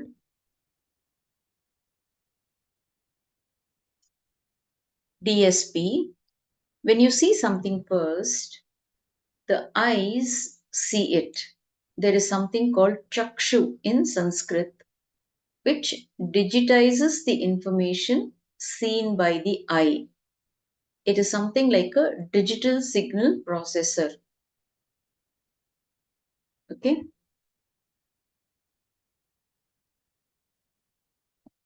So whatever is seen by the eye, there is something called chakshu. Okay. The chakshu it is called chakshu in Sanskrit, which digitizes the information seen by the eye. It is something like a digital signal processor. The signal or the input is converted into a digital file by this chakshu. As I said earlier, this conversion happens to the information received through all five senses, not just the eye. And then the file goes to the memory, chitta. In the memory, a little work is done on the file. It analyzes the file received through the process of elimination as the first step to identify what has been received. For example, if you are seeing me now, the file is processed through the chakshu and taken to the chitta, the memory. Okay? The file is processed through the chakshu and taken to the chitta, that is memory. The memory starts analyzing it. It starts saying, this is not an animal, this is not a plant, this is not a rock. It does the process of elimination. And it is really quick. It doesn't take much time. This process is really, really quick. Then the file goes to the mind or manas. The mind does the job of identification. It concludes, this is a human being who's teaching a class. The mind concludes, this is it. Next, the whole file takes a quantum leap to the ego, and your ego decides to act based on your past experiences. If you have stored past experiences with similar classes, say yoga or meditation, and they have been all right for you, you will decide to sit here, or else you will think it is better to move on. Now let us go through the process again. The first step is you seeing me. The eye passes the information to the chakshu. The chakshu converts it to a digital signal. The memory then does the elimination work on the file. This is not, this is not. Then the mind does the identification of the file. This is it. Then the whole file takes a quantum jump to the ego. In this zone of stored memories, you decide whether to sit here or leave. How the mind works. Here, Swamiji is giving us a beautiful example to understand the process of elimination versus that of identification. Let us say that you want to find the word home in the dictionary. You start from the letter A and you eliminate not A, not B, not C,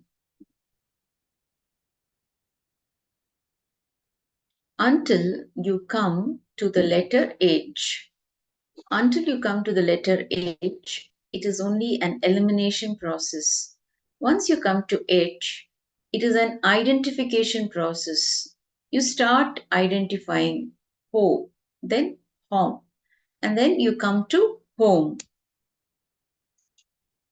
Even in the identification process, there is elimination, but that cannot be considered as elimination because your whole attitude is different during this time. Until you come to H, you don't even look at anything. You only eliminate. Once you come to H becomes a standpoint, and then you start looking for HO, HOM, etc. There is a difference in your attitude in the identification process when compared to your attitude during the elimination process. Please understand, it is a very deep subject, so please provide your listening. There is a difference in your attitude in the identification process when compared to your attitude during the elimination process. It is like this: you have thousands of files stored in your mind. Now, let us say that you are seeing me.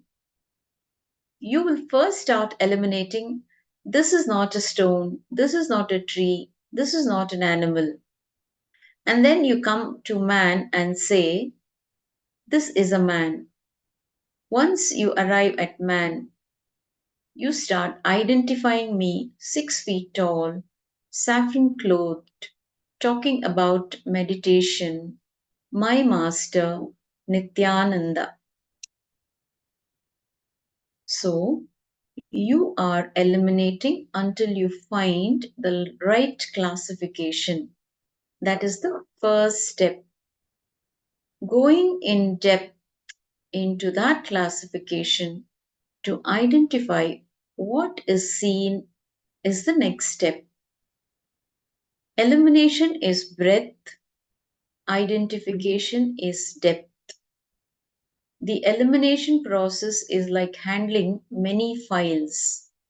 The identification process is like going deeply into a specific file. Now, let us call the time for the process between the I and the mind TP. TP is the time taken for the process between the I and the mind to happen. This process is a logical and conscious one. You are completely aware of this process. It happens with your awareness, and you will be ready to take complete responsibility for this process. The quantum leap from the mind to the ego is mostly unconscious. That is the time when the actual decisions are made.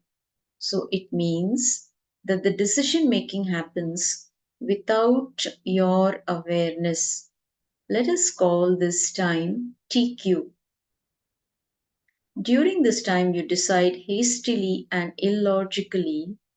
You decide against your logical thought process. You make an illogical decision. Why does this happen? Why do you decide unconsciously and regret it later? The reason is that this unconscious zone is filled with restlessness and negative memories. All your past memories, which we call samskaras in Sanskrit, are stored in this zone as different files.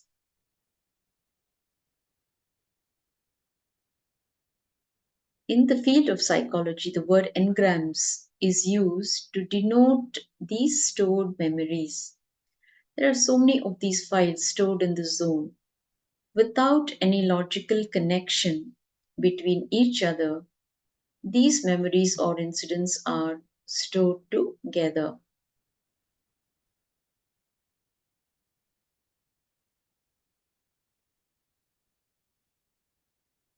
So, what happens is that when the incoming information takes a quantum leap to this zone, the heavy data stored here causes so much restlessness in you that the incoming file does not even reach the ego properly for a decision. The stored engrams just start playing on the information received. They just impose themselves and cause havoc in the decision making process. As a result, the ego makes a hasty decision purely from an instinct level and passes the file back. It happens as an unconscious process. For example, According to the data that you have collected, you know that smoking is injurious to your health. It is not good for your body or mind. But once the mind takes the leap to the ego, the engrams just instruct you to smoke, and you simply decide to smoke. So if you have any questions, you can mention here in the chat. I hope you're all following what is being shared here. If I'm too fast, you can let me know and we can slow down. Hope you're all following what is being shared here. You're able to understand, grasp the truths. If yes, please give a thumbs up if you're able to follow whatever has been shared here. Okay, we will understand that. In the upcoming segment, we will understand the difference between mind and ego. Okay, it's coming up. It's covered in the syllabus.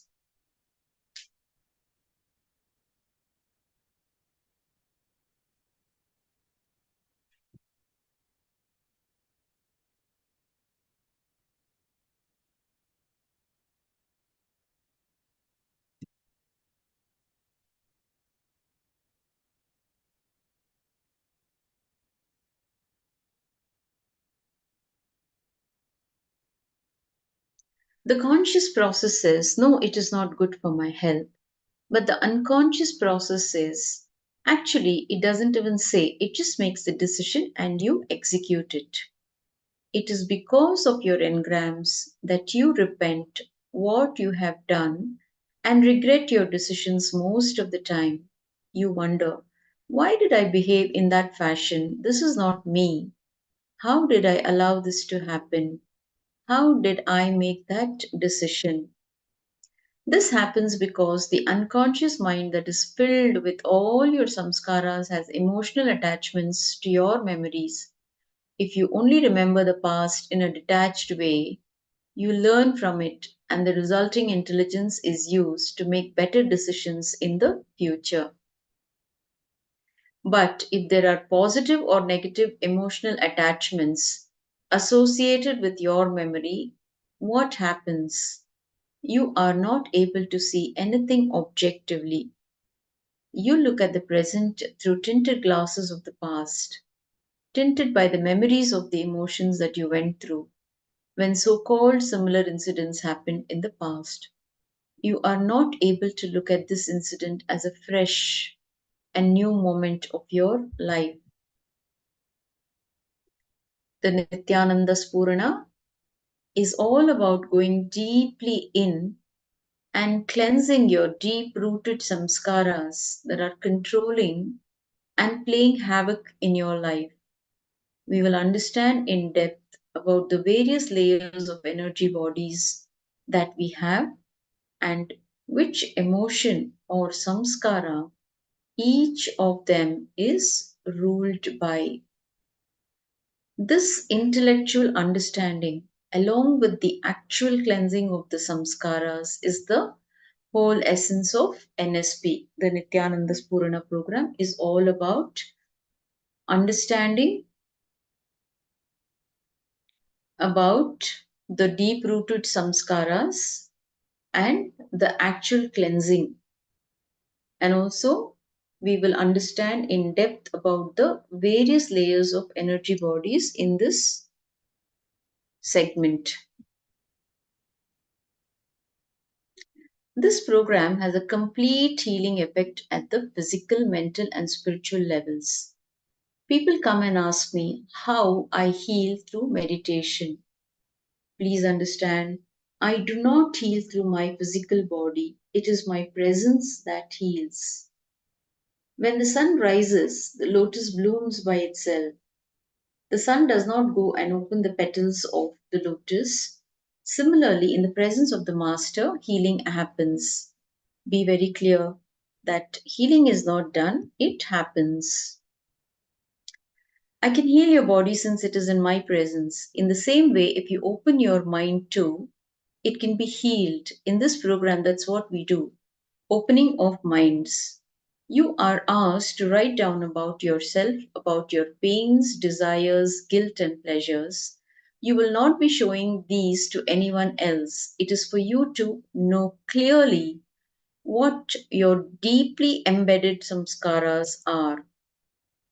During this program, people ask me why I have them write down all this, since they are neither expected to show them to me nor to each other. Understand? By writing it all down, you are opening your mind in my presence.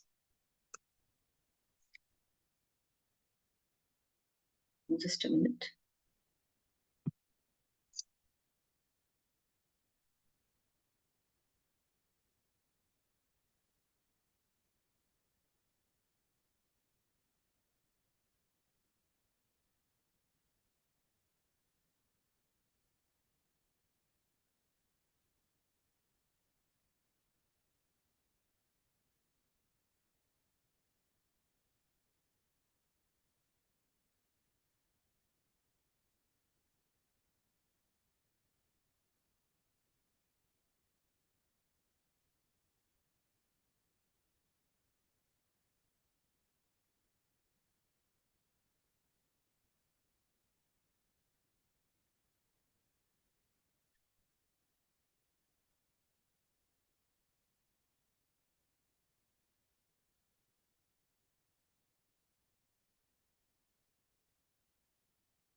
The healing effect of this program. You are opening your mind, and hence I can heal your mind. If you open your wounds, the sun can heal it. Similarly, if you can open your mind, the energy will heal all the wounds. So, the Nithyananda Spurana program is opening up your energy layers one by one. Your pains, pleasures, guilt, and desires are opened up. Once these open up and get healed, you experience a glimpse of God within you. At the end of the program, you don't even have to search for God. Your mind will be so clear and relaxed that you will realize that God is already within you and is not something separate from you. So this has been experienced by millions of his devotees across the globe. Whoever has attended his programs, not just the Nithyananda Spurana program, even a basic program like the first level, like be it a 1 day program or a half a day workshop, when Swamiji conducts a program and he initiates them, he gives them the initiation, the third eye awakening happens. Everybody, each and every one, undergoes major changes in their lives. All they have to do is become aware of the changes that are happening around them. The obstacles just melt away. They're not there. They just disappear miraculously. And all the impossibilities they're stuck with just dies down. And they are so empowered. Okay? So it is going to be a similar experience for all of you who are attending this program on 2 way as well as on 1 way. So you don't even have to search for God after this program. Your mind will be so clear and relaxed that you will realize that God is already within you. You will feel that energy that's sitting inside you, Swamiji's presence, always sitting within you and guiding you beautifully. Okay, so now let us start relating with reality. So here we are talking, now we'll be looking at the 7 energy layers which we just mentioned. The 7 energy layers or bodies in us. This may not be physically visible to your eyes, but you have these 7 energy layers which you can experience. Once you start meditating, you start following the meditation techniques which will be given, you will start experiencing these bodies. What happens when you move from one layer to the other layer? So, first thing you need to understand is it is because of these layers that you are not relating with reality as it is. The mystics always say, the world is God, God is everything. Whatever you see is God, everything is God. But we don't experience everything as God. We always see everything as evil. We always think everyone is trying to exploit us. Everyone is trying to enter into our territory. Everyone is trying to disturb us. So, what the mystics say is one thing, and what we feel is a totally different thing.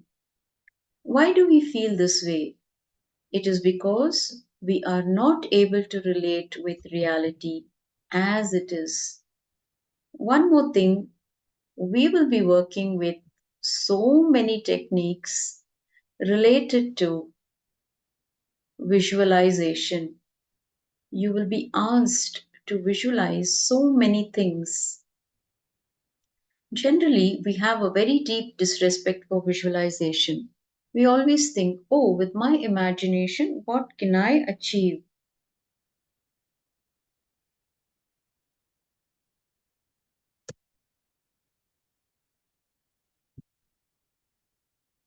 Understand? Your whole life is nothing but your visualization. Your whole life is nothing but your imagination. So, it is like using one thorn to remove another thorn. If one thorn enters your foot, you take another thorn and remove it with the other thorn. Is it not? In the same way, so much of imagination has entered without your knowledge, without your consciousness. To remove them, conscious imagination is going to be put into you and the process will be done. So, whenever meditation instructions are given, just put your total energy into making them happen. Do not bother about your opinion of them. The person who creates a formula to recreate his experience of the outer world is a scientist. For example, Newton created the law of gravity. He had a certain experience. When he saw the apple falling from the tree, he had a certain experience. So he created a formula to reproduce the same understanding about gravity for others. A person who creates a formula for others to understand the experiences of the outer world or the things of the outer world is a scientist. A person who creates a formula to reproduce the experiences of the inner world is a master. Understand? A person who creates a formula to reproduce the things of the outer world is a scientist. A person who creates a formula to reproduce the inner world experience is a master. This whole program is a formula created by the master to reproduce the same experience that happened in him a few years ago. And in this program, we will also see what those experiences were and how this formula appeared. So, first, we will see how this experience happened in Swamiji, and second, how this formula will reproduce the same thing in you. Unless we understand these two things clearly, we will not be able to work with the formula. Okay, So the whole motivation for the Nithyananda Spurana program came out of two incidents in Swamiji's life. The first one, which happened before enlightenment. Okay, so he experienced death in his presence before enlightenment. Before Swamiji was achieved enlightenment, he experienced a death that happened in front of him, front of his eyes. So it was probably in the year 1999. It was in Varanasi. There was an elderly sannyasi, a very old sannyasi, suffering from cancer. He was in the hospital in the intensive care unit. And Swamiji had the responsibility to take care of him. He was a great sannyasi, but not an enlightened person. He was a great tapasvi, a spiritual seeker, undertaking severe austerities. Every day, Swamiji would bring him food and take care of his needs and stay in the hospital with the sannyasi. So one day, the person in the third bed from him was slowly passing away. He was dying. He saw that this person was dying, and Swamiji was sitting on the bed and watching the whole thing. The doctors were standing around him. They were trying to help. They were trying their best to help him, but they were not able to do anything.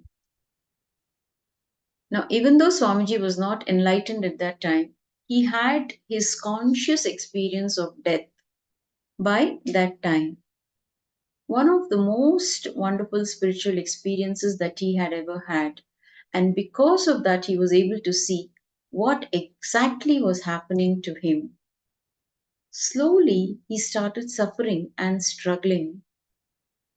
First, he started suffering tremendous pain in the physical body. His face started showing the pain. Next, he became breathless. He started inhaling and exhaling erratically.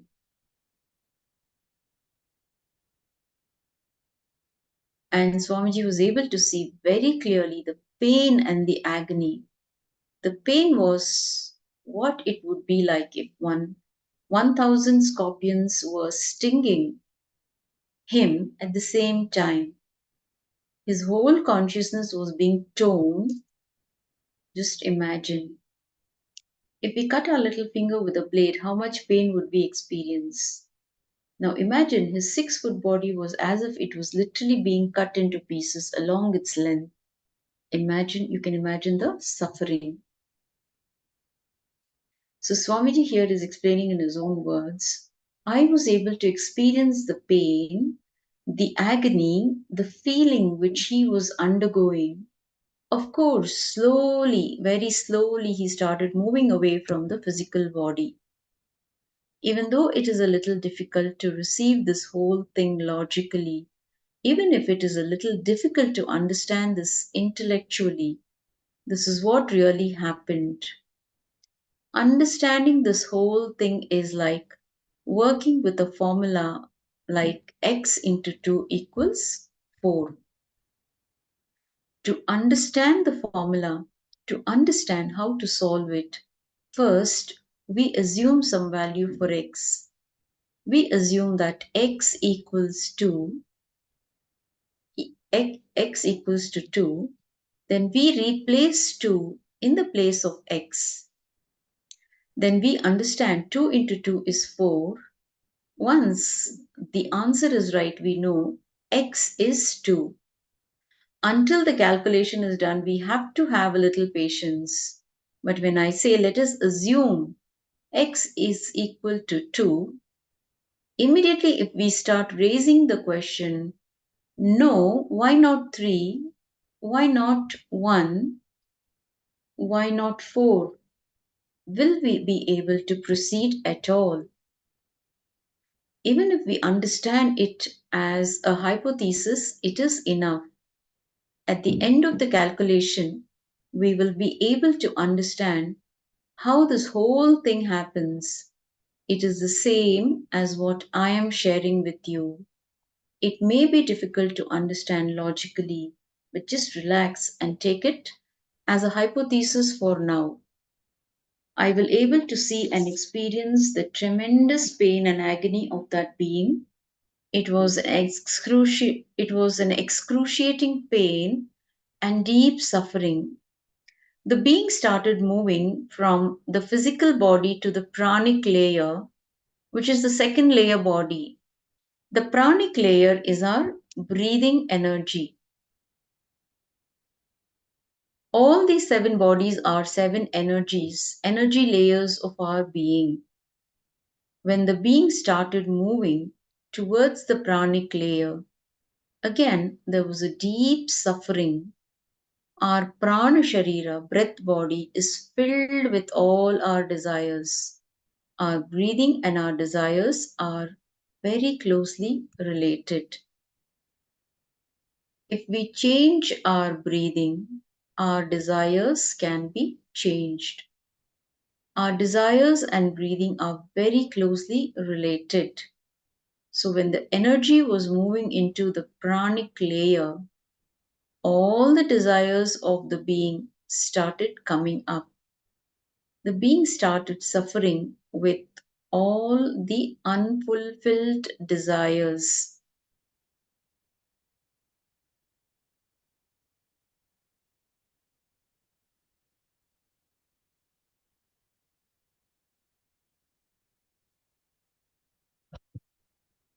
So we are continuing to see the death experience that Swamiji witnessed before his enlightenment. So a very important part here.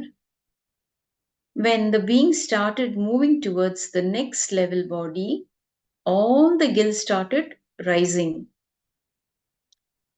Oh, I should have lived in that way. I should have lived in this way, etc. In this fashion, slowly the being moved layer by layer and finally died. And I saw the whole death. In just a minute, please.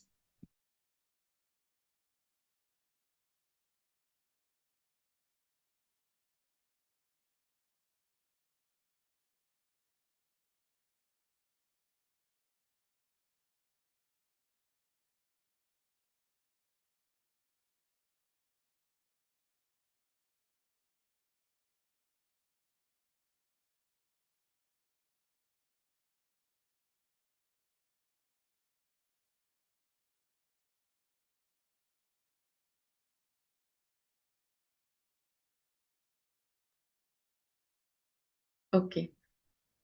So Swamiji is explaining here about the death that happened right in front of his eyes. He saw the whole death happening right in front of his eyes, and he was able to see the whole process of death very clearly, but was not able to help in any way. At that point of time, he was not enlightened and he was not able to help. He had to just witness the whole suffering, but the pain created in him just by seeing the suffering itself was too much.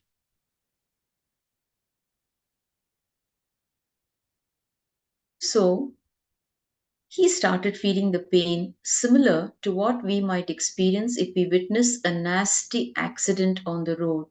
What will happen? Will we be able to eat for the next 2 days? If we see a terrible accident on the road, will we be able to eat soon after that? No.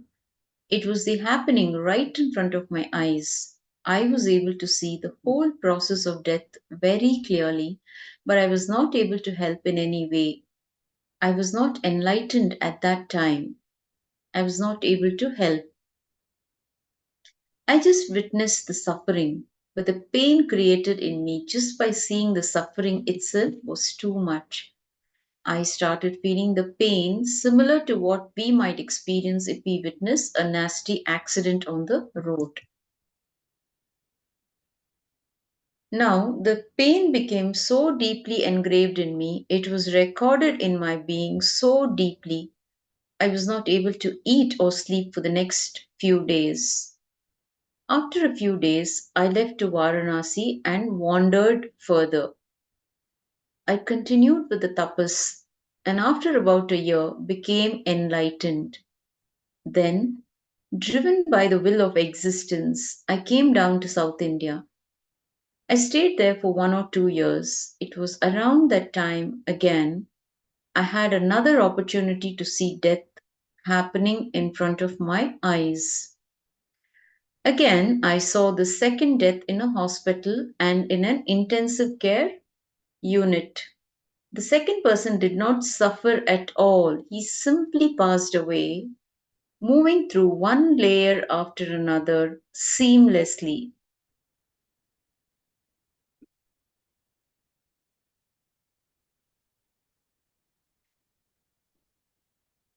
I was surprised. I asked his relatives if he was a highly spiritual person.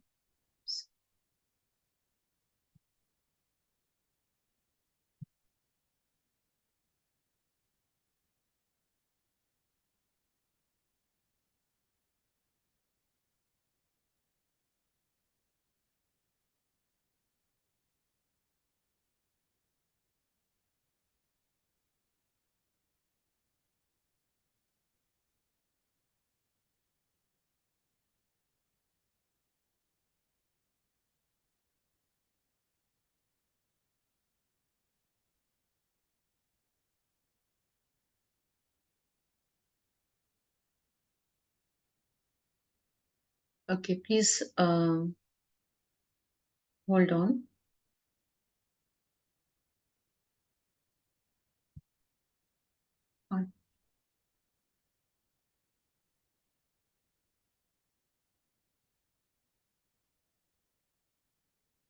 Shri Nithya Amritapananda. Okay, just give me a minute, please.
So we are looking at what we are learning all about the death experience, how Swamiji witnessed death when he was enlightened, and when he was not enlightened. The difference. So how when the first death happened, it was he saw the suffering that the person went through, and after he got enlightened, just by Swamiji's presence, the person was able to move from one layer to the other layer effortlessly, painlessly, and he was even liberated just by uh, an enlightened being in the presence of the person who was dying.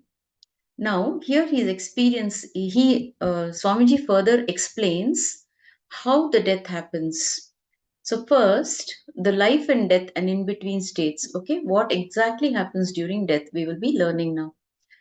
We'll be looking at it. First, a person moves from the physical layer, that is the body which we are having, to the pranic layer, which involves inhaling and exhaling. That is the energy or the air movement, the prana movement inside our system.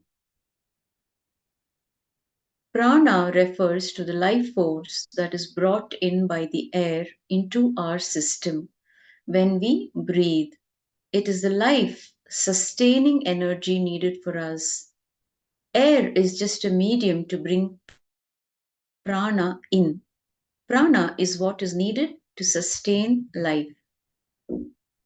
When we move from the first layer to the second layer, all our desires, our unfulfilled desires, all the ways in which we wanted to live but did not live, all those things usually come up. When this happens, it is almost as if in a room, 10 people are standing, kicking a football around. What will happen? Just like how the football is kicked from corner to corner, our consciousness will be kicked from all corners. In each corner, some desire will be standing and kicking it. At the time our consciousness is trying to leave the body, all our desires will be forcing us to enter back into the body so that we can fulfill and enjoy them further.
Okay, so on one side, our desires will be forcing us to enter into the body again so that we can live and enjoy. While on the other side, the body will say, "No, I am tired. I can't host you anymore. Just leave."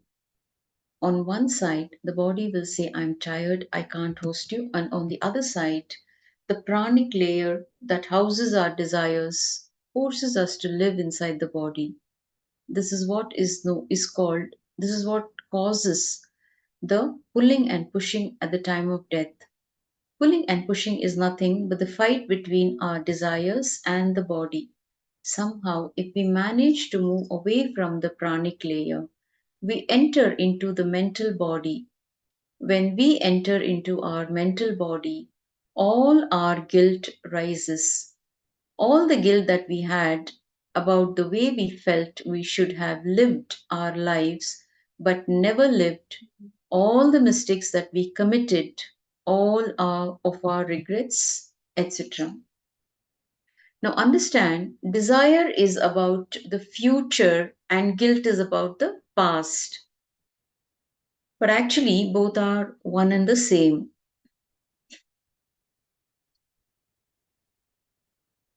So So when it is about the past, it is guilt, and when it is about the future, it is desire. The way in which we want to live is desire, and the way in which we wanted to live but did not is guilt. I always tell people guilt is nothing but reviewing our past decisions with updated intelligence. Our intelligence is continuously being updated. The problem is that with this updated intelligence, we try to review our past decisions. For example, as a 7-year-old, your mother comes and calls you to eat your food. She says you have played enough with your toys, put them away and eat. Come and eat. So what do you say? You say, I don't want to eat and I just want to play. Then, if your mother comes and tries to snatch the toys, what do? You not only cry, but you even curse her. But all, but after all these years, now you know that the toys are not so important as your mother is to you, isn't it? So now your intelligence is totally different. At that tender age, your toys were important that you even cursed your mother. But now, with updated intelligence, you know that your mother is more important. And is it good to create guilt? So you may regret, oh, at that time I cursed my mother, I feel so ashamed. No, at that time we only had limited intelligence and our decisions were made with that available intelligence. Now, if we start reviewing our past decisions with updated intelligence, we will always create guilt. All our guilt is nothing but trying to review past decisions with updated intelligence. All the guilt that we collect over our lives rises as we pass through the mental body.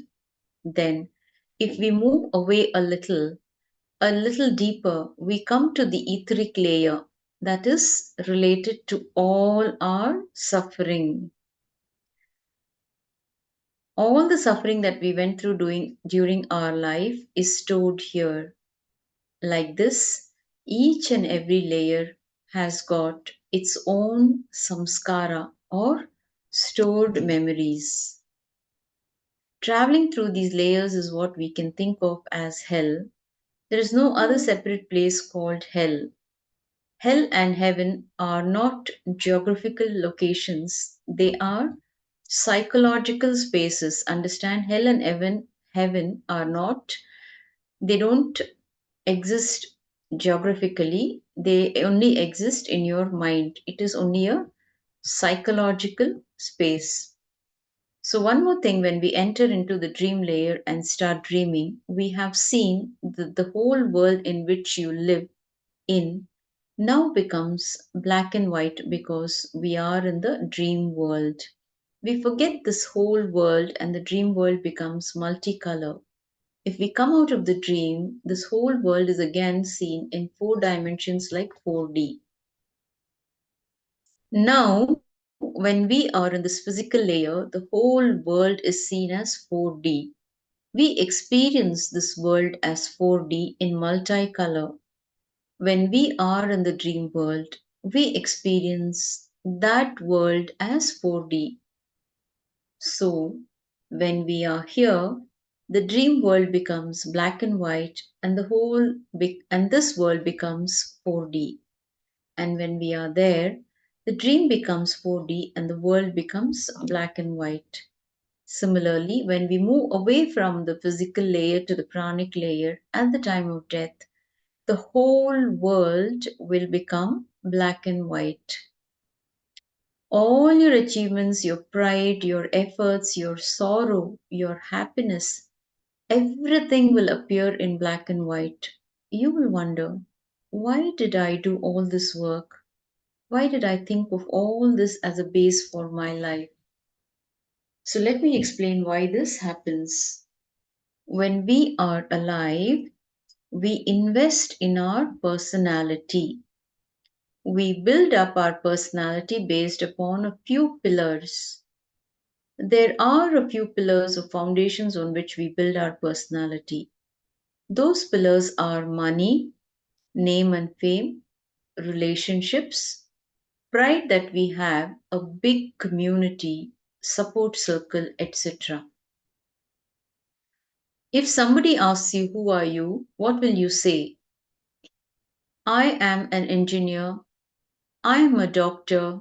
I am a lawyer. Or will you say, I am the owner of 4 houses? Or I am such and such a person's husband or wife? Or I am her husband or somebody's son or somebody's daughter or somebody's wife? Our personality is built on these few foundations. When we move from the physical body, all these foundations will be completely shaken. We cannot sign our name on our checks anymore. Our signature is not accepted. Our bank balance is no more related to us. We cannot handle our bank account. Our car will not be useful to us. At the most, only the ambulance will be useful. Our house will be filled with all our relatives. They will be weeping to see us dead. But neither our house nor our relatives will be useful to us. We cannot even relate with our relatives. We cannot talk to any of them. If we try to, they will run away. Your wife will come up to the last point in the procession and weep. Your son will come through till the end and do the last rites and rituals. But who will come after that? Nobody. Nobody can come. Only the conscious glimpse can come with you. In this way, whatever is the foundation for your being, the whole foundation will be shaken. When the foundation is shaken, naturally you don't have anything to hold on to. Understand this one thing. If we suddenly hear of some loss in our business, we feel that our whole body is suffering. The suffering will not just be in one portion. The whole body will be suffering. It will be almost like our being is crushed. Now we can see in our life, if we just sit in our office and worry about something, we don't have to do any work. If we just sit and worry alone, we will have shoulder pain. And if we just continue to worry for 10 minutes, then what will happen? We will continue to have the shoulder pain. So understand that when something moves away from us, our whole body suffers. When we move away from the physical body, the same suffering starts happening in us. Whatever we thought was a foundation for our life is shaken. As of now, the whole world will appear in 4D. All this talk about spirituality, meditation, growing the inner being, consciousness, etc., will appear as black and white. That is why when I call people for meditation, they tell me, I don't have time to meditate. Let me finish all my work and then come. I have a few more years.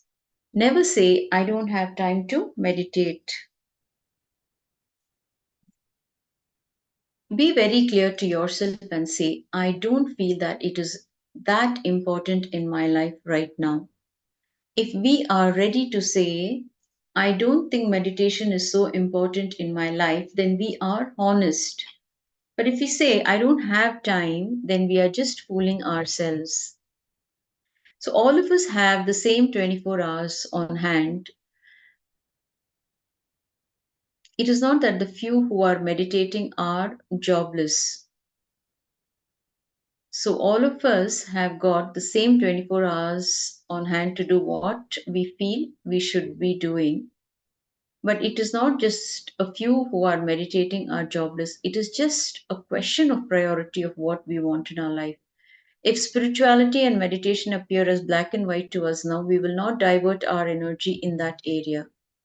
But what happens is that when we move away from the physical body at the time of death, Whatever we thought of as 4D, where when we were living, will totally disappear. Everything will be totally shaken and appear as black and white. At that time, they will not have any basis at all. So, in them, we will not be able to find any space where we can rest. That is the reason why death is always a suffering. At that moment, if we can have a conscious glimpse or glimpse of consciousness from our past, then we can consciously enter into death.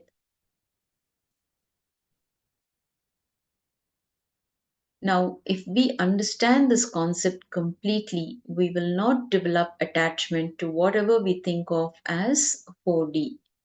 We may enjoy them, but our personality will not be built on them. We will become intelligent, and when we are living, we will create at least one part of the foundation or one pillar in the other dimension. That is spirituality. You see, now we are in two dimensions, the material world and spirituality. So, right now, what is happening is that however many pillars we build our personalities and life upon, all those pillars are based on the material world, which happens to be 4D. Not a single pillar is based on consciousness or our inner space. Our whole personality is built only based on the outer space, which is the name, fame, what society speaks about us, etc. Our complete personality is structured only on what society speaks about us. If everyone's opinion of us is that we are great, what do we think? We think we are great. If everybody says you are useless, what happens? We start getting depressed. This happens because not even a single pillar of our building is based on spirituality.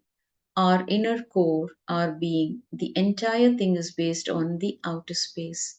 That is the reason that when those pillars are shaken by anybody, we start suffering terribly.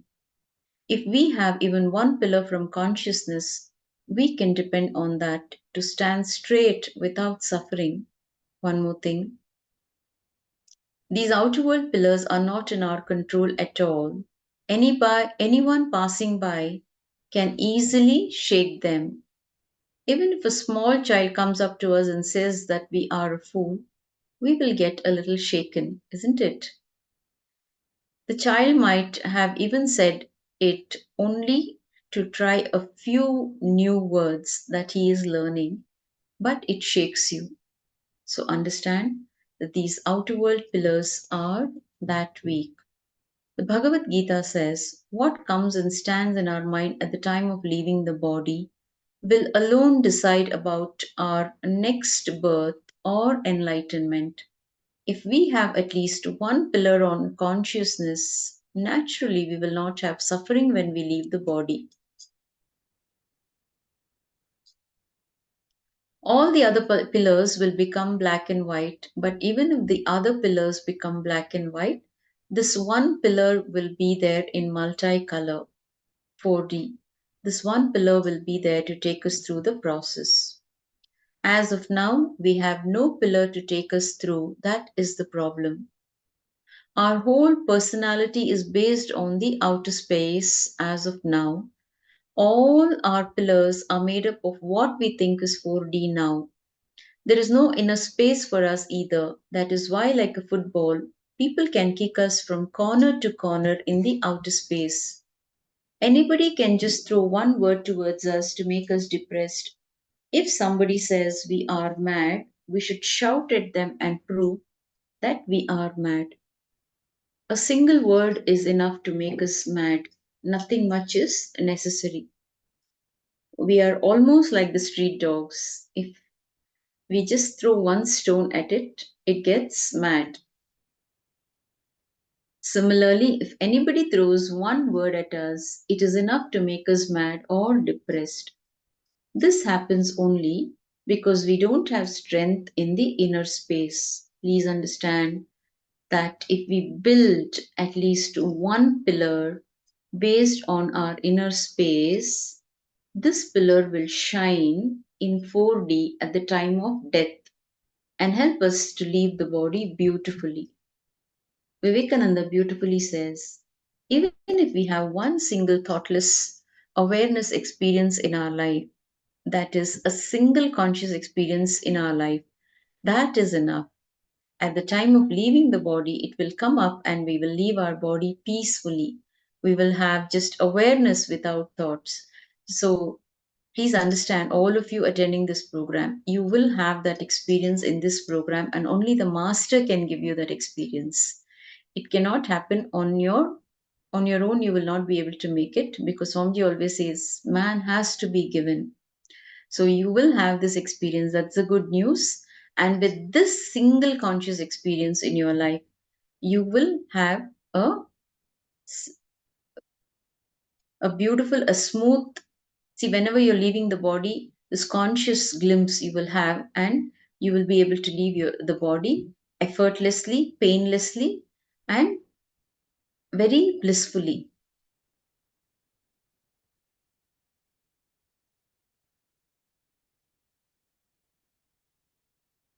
Yes. So the exit will be really graceful with this experience. So that is all about the Nithyananda Spurana program. You will all have this experience, the single conscious glimpse in your lives. So be attentive, attend the program sincerely, and you need to attend the whole day program to experience this, to have this experience.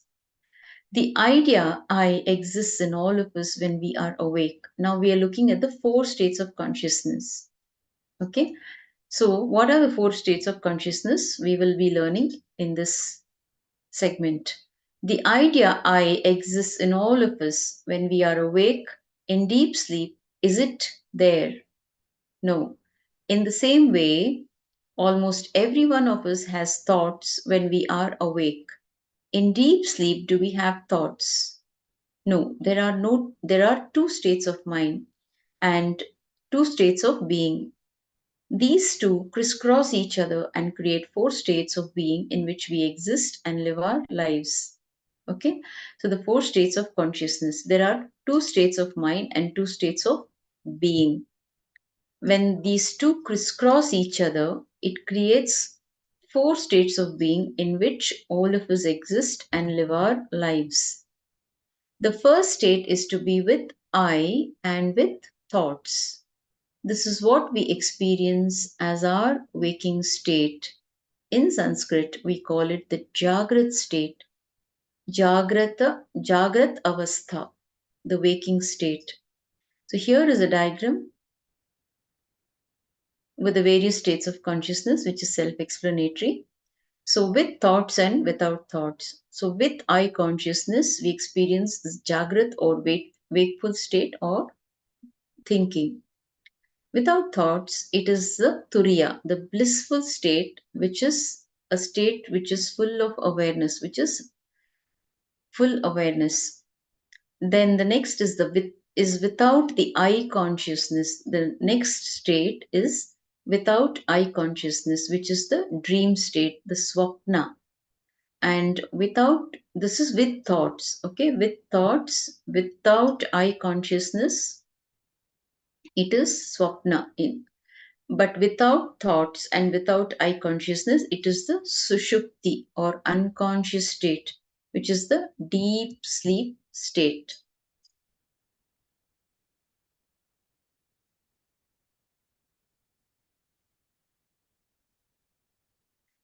So in the next state, there will be thoughts, but there will not be the sense of I that we experience in the waking state. That is what we call the dream state. You may ask, how is it that in the dream state we don't have the sense of I? Let me explain. In the waking state, if you choose, you can control your thoughts. You can suppress them, alter them, and recreate them in a different way. You can do whatever you want with them because the frequency of I is higher than the frequency of thoughts. I is more powerful here. But in the dream state, the frequency of your thoughts is more than the frequency of the I consciousness. That is why you are not able to control your dreams as you wish to. So, are you able to control your dreams and dream the way you want to? The answer is no. Wherever the dreams take you, you have to go, that's all. In the dream state, the frequency of thoughts is greater. That is why they just flow. You can't do anything about it. If at all we have the opportunity to dream what we want to, we know what type of dreams we will be having. So, understand the dream state is when you don't have I, but you do have thoughts. In the next state, the third state, neither you have I nor you have the thoughts. This is the deep sleep state or sound sleep state. There is a fourth state that we never experience. In that state, one will have the I consciousness but not have any thoughts. This is what we call turiya or meditation or samadhi or atma jnana, nirvana. The self realization experience, whatever you want to call it. This is what we call samadhi. This is the state where you have the I consciousness but no thoughts. This is what I mean when I say thoughtless awareness or consciousness. Even one glimpse of this state is enough. Even one experience of this state is enough. Then, when you leave your body, you will have your rest there.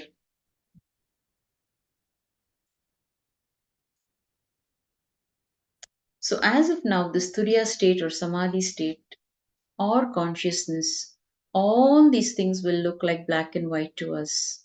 We will not give that much importance to all these things. We will think this is for philosophers or for old people who are ready to die of old age. It will be very difficult to surrender to even the idea of this Turiya state. It will be difficult to work for this consciousness because it appears only as black and white to us or little value or no value to us. You must be now thinking, who knows what the truth is? He must be telling something to do his business. I always tell people that it is not so easy to understand all these things. It is not so easy to surrender to these ideas as of now. The moment you hear the words consciousness or surrender or samadhi or meditation, immediately what do you think? All this is very difficult for me. Not only that, you always have the fear. You may now tell me to surrender, but tomorrow you may take away my property, or you may take away my husband or my wife away from me. So you may take away my kids also, or I myself may get inspired and go behind you. There are so many problems. There are so many problems that you see when you hear all of this. So it is very difficult to trust somebody. It is very difficult to enter into this fourth state or even come close to it. It seems difficult because all these things appear in two colors now, black and white. But when you leave the body, then it will appear as four colors. And whatever you thought of as a four color now will become completely two colors, black and white. Okay.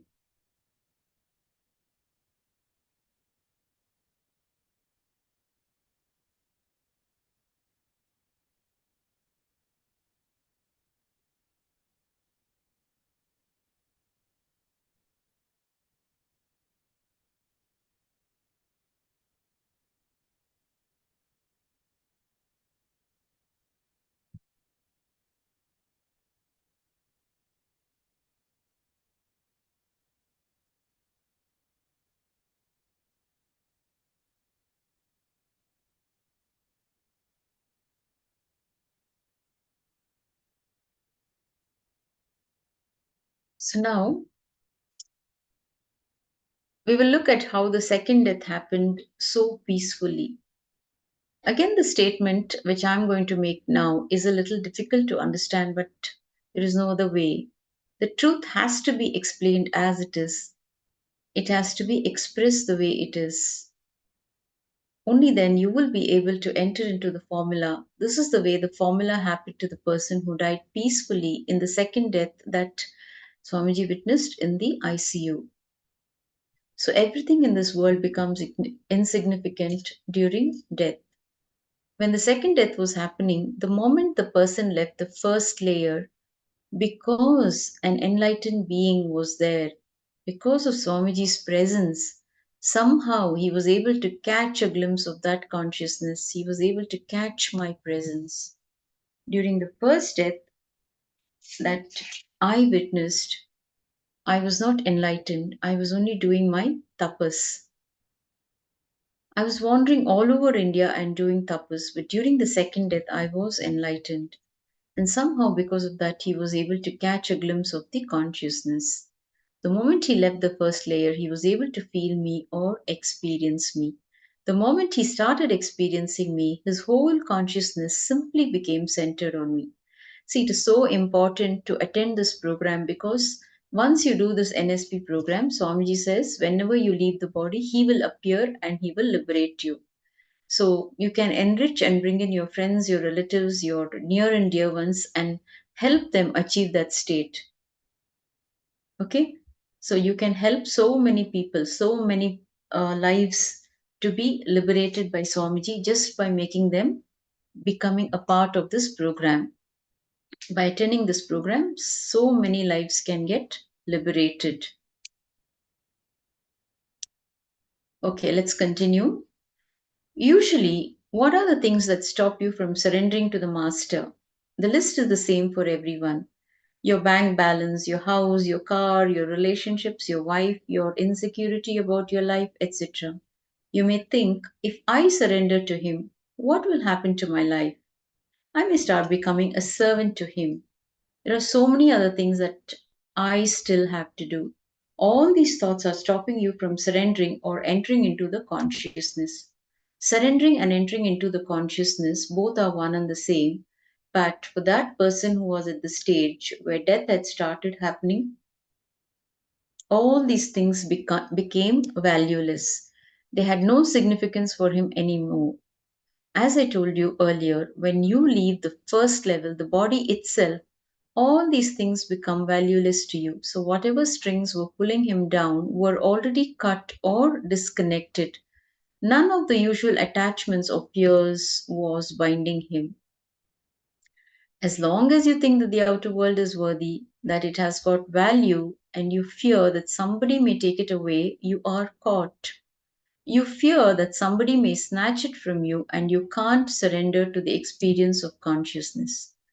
As long as you think that whatever you collected in your life is valuable, you will have tremendous fear of losing it. That is why I tell people, as long as you think these things are valuable, you will never be able to experience fearlessness. There will be a continuous fear. The more you have the attachment to those things, the greater the fear. Continuously, your being will be shaken. Every moment you will be waiting with fear as to what might happen next and what you may lose. But for that dying man at that moment, whatever can be taken away from him has already been taken away. Now there is nothing for him to lose. Trusting the master is very easy at that moment. Somehow, fortunately for him, he had my presence there. He could simply see the whole thing. The moment the physical layer, the things were taken away from him, he understood that all other things are valueless and of no significance, and that very moment, his whole consciousness, without any doubt or difficulty, caught on to me. It became centered on me. Naturally, when he was centered on an enlightened being or a conscious being, he simply dissolved into enlightenment without any suffering.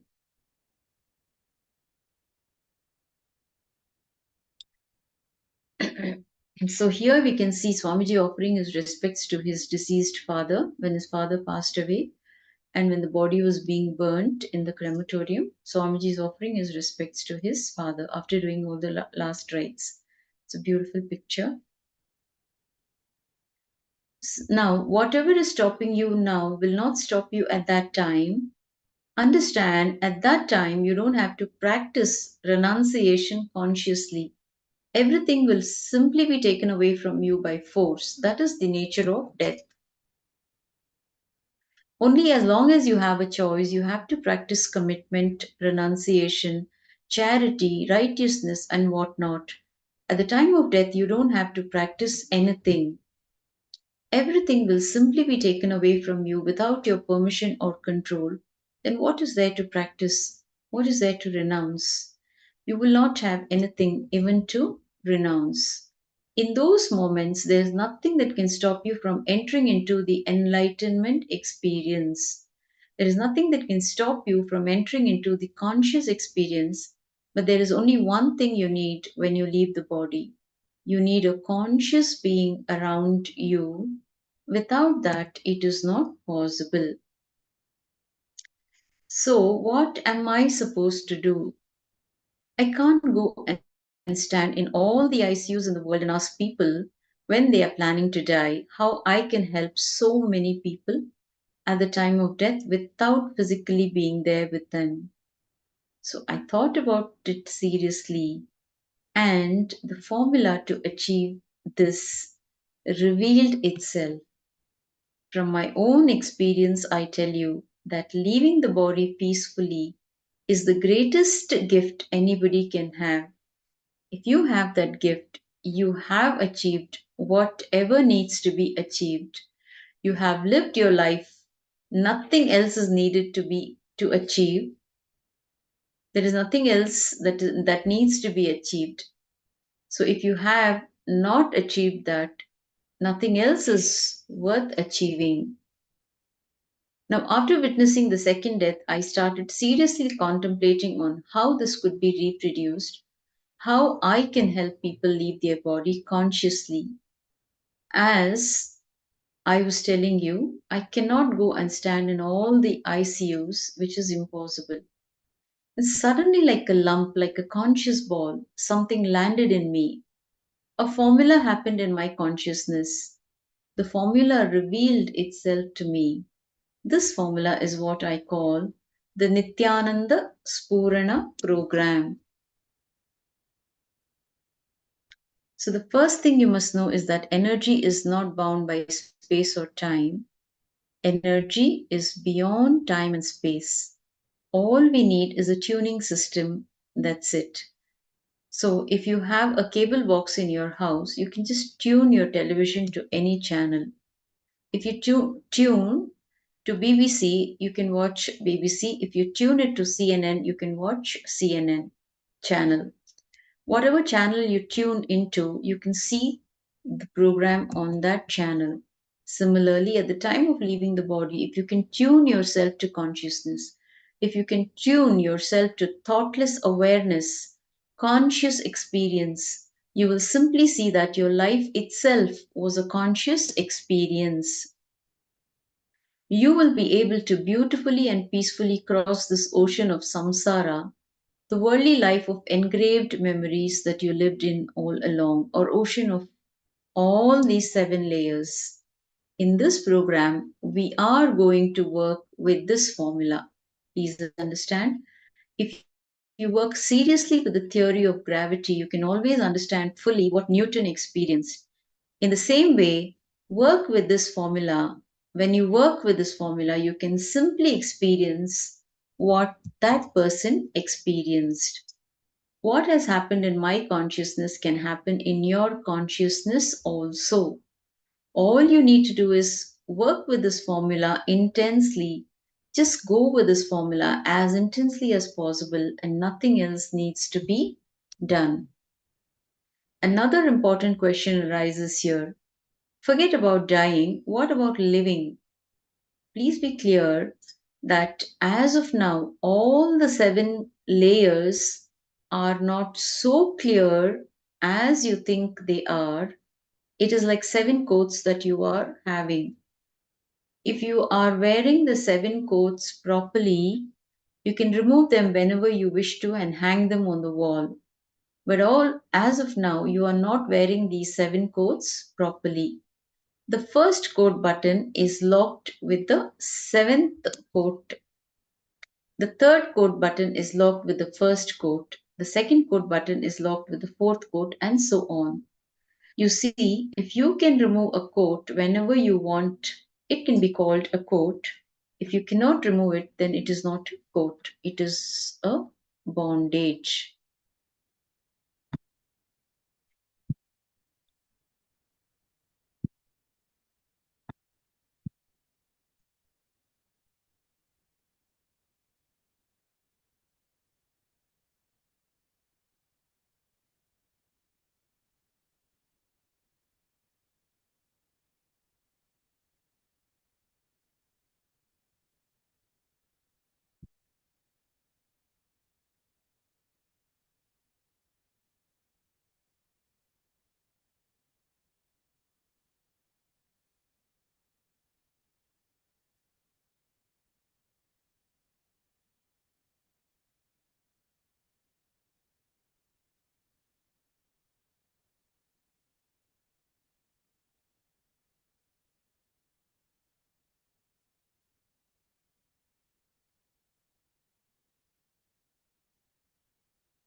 Yes, we are experiencing a technical glitch.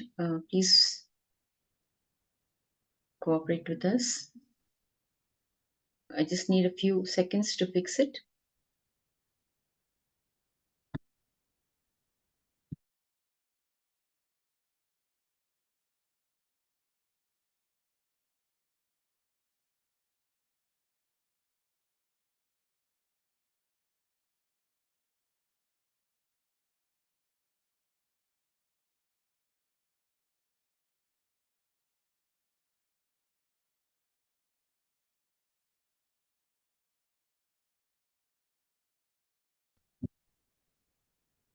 Yes. So if you have had a single conscious experience, you will not be continuously tortured, pulled and pushed by your samskaras or engraved memories.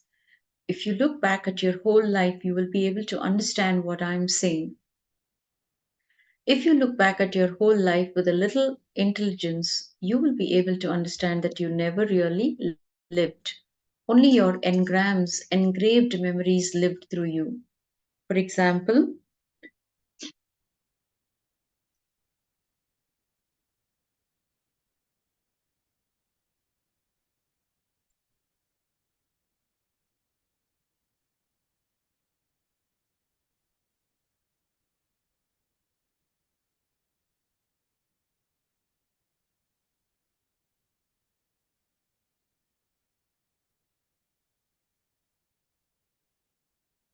so only your engrams, engraved memories lived through you. For example, suppose you have created a samskara that in the morning at 7 o'clock you need to drink coffee.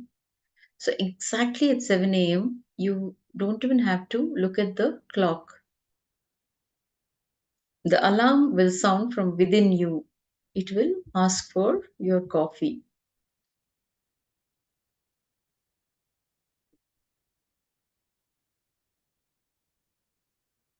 Like this, you have many samskaras. For example, every morning at 9 o'clock, your mind will automatically start worrying about your office.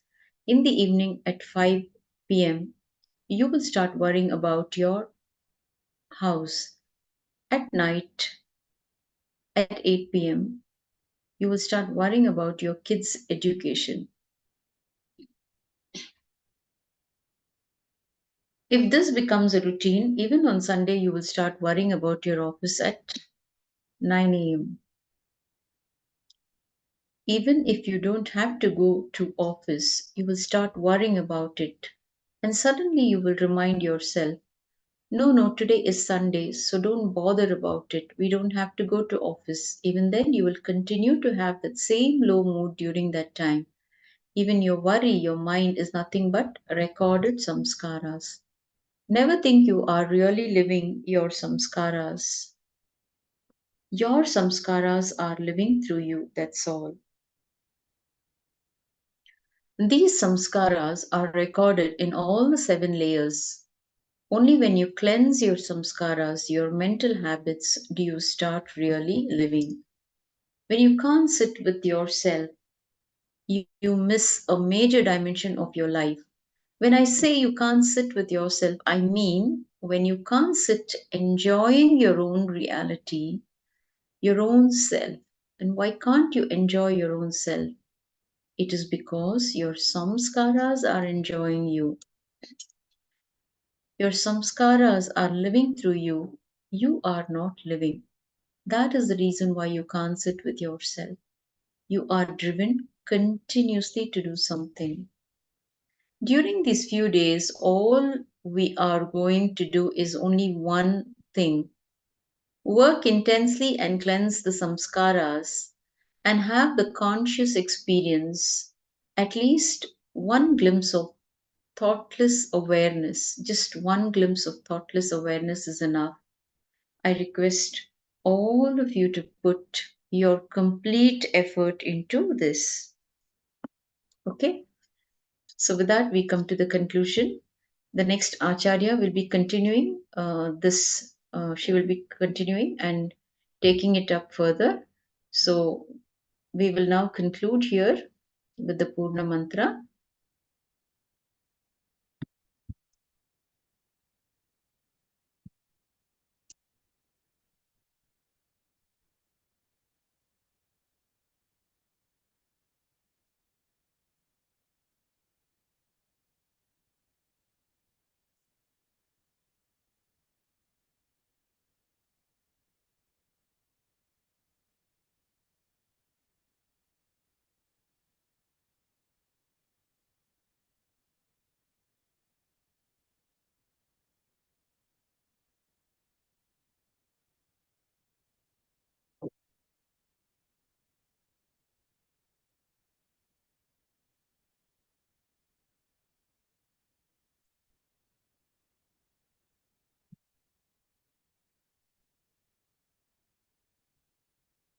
Okay, let us conclude with the Purna Mantra. Please sit with your head, neck, and spine in a straight line. Let us offer all our learnings, the knowledge that we derived, and all the experiences at Swamiji's holy feet. Let us offer it all at his holy feet with gratitude. Yes, please sit with your head, neck, and spine in a straight line. Let us chant the Purna Mantra. Om Purnamadah Purnamidam Purnat Purnamudachyate Purnasya Purnamadaya Purnamevavasishyate Om Shanti Shanti Shanti Hari Om Tat Sat Sarvam Bhagavat Shri Nithyananda Paramashivam Padukarpanamastu Om Nithyanandam. Thank you all for your participation. Nithyanandam. Let us wait for the next Acharya.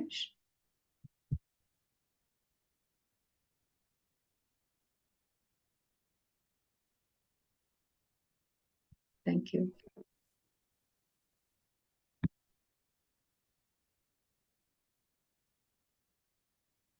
Thank you, ma'am.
That is what is meant by this. Where the ASP ends, there the Nithyananda Spurana starts.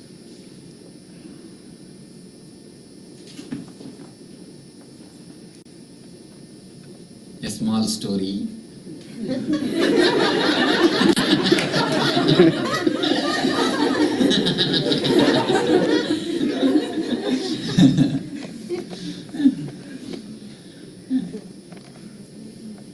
A man, lean, thin, black, tired, enters into the cabin of the doctor.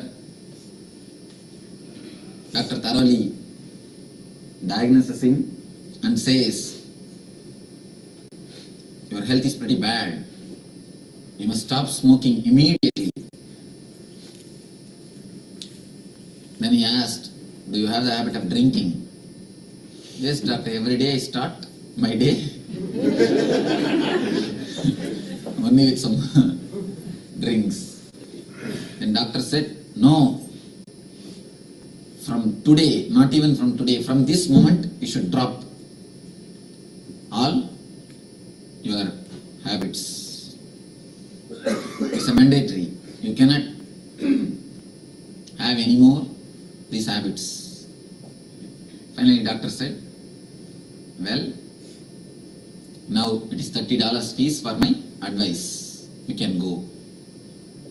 The man replied, well doctor, but who is taking it? Who is going to take your advice?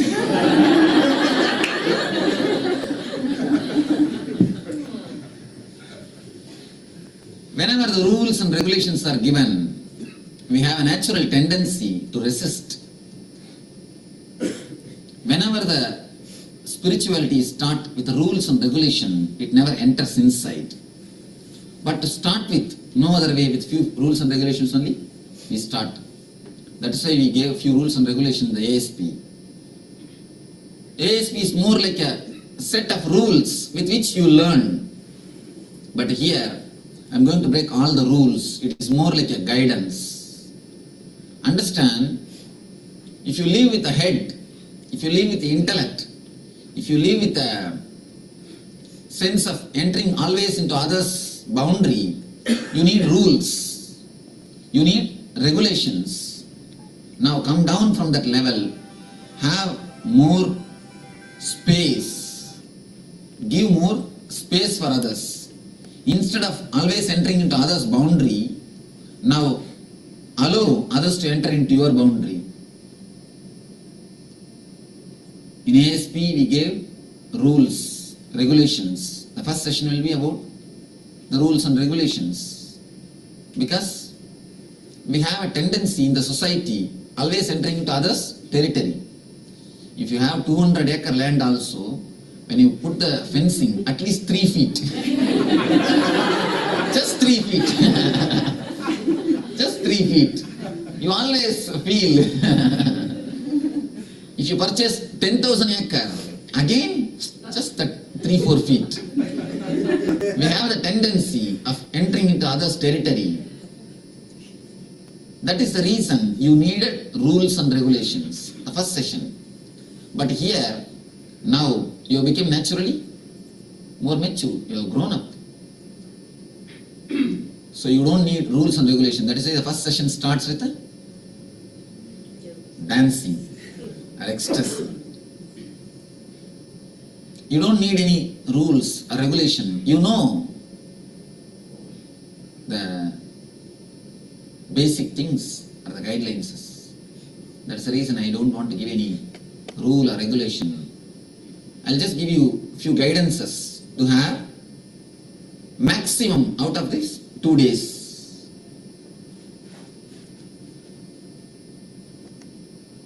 What the course is going to be, to tell you honestly, I do not know.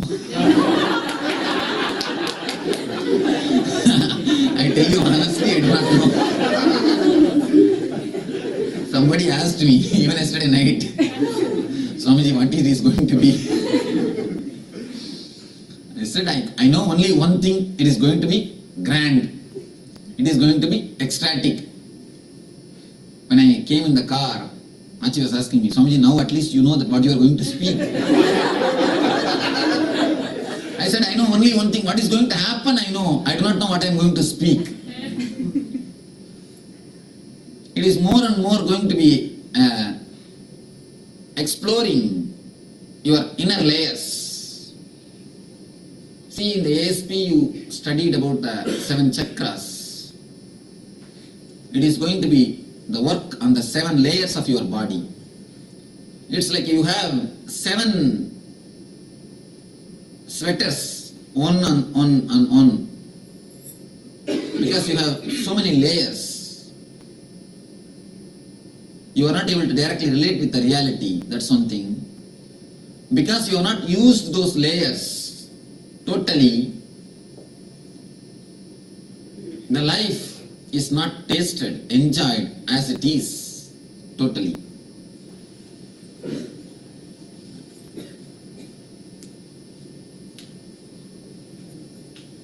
We are going to work on the 7 layers of the body.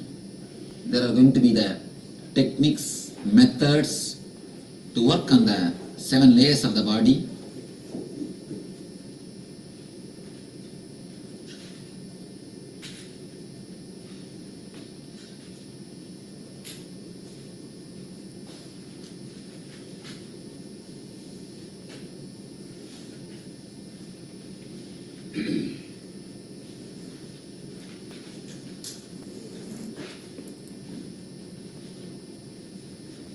Somebody asked me, Swamiji, is it like an ASP? I tell you, it is not only not like ASP, it is not even a higher course for ASP. The ASP is totally different. This is going to be totally different. It is not the higher course.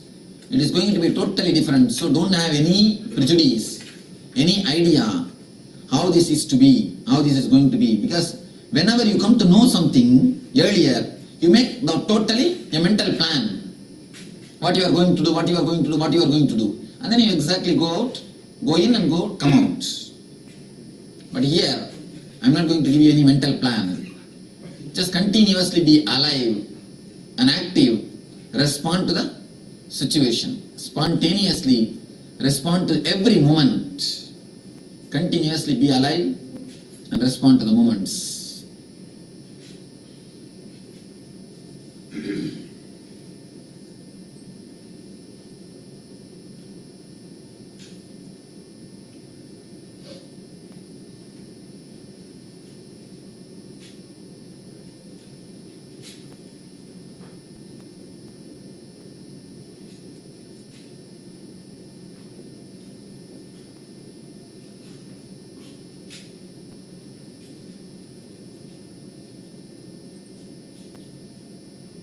One more beauty, above all, even the next batch who is going to attend the Nithyananda Spurana will know what is the program. See, will know what is the program. Then the whole beauty is lost. It is always, whenever you know, the whole beauty is lost. Whenever you do not know, then the whole juice, the real juice is when the whole thing is new. When next time when you all go and spread, naturally they will come with some idea what it is going to be, how it is going to be. People asked me, Swamiji, if you advertise properly how the program is going to be, we will get more number. I said no. I said because no. I said no, because I myself don't know what is going to be.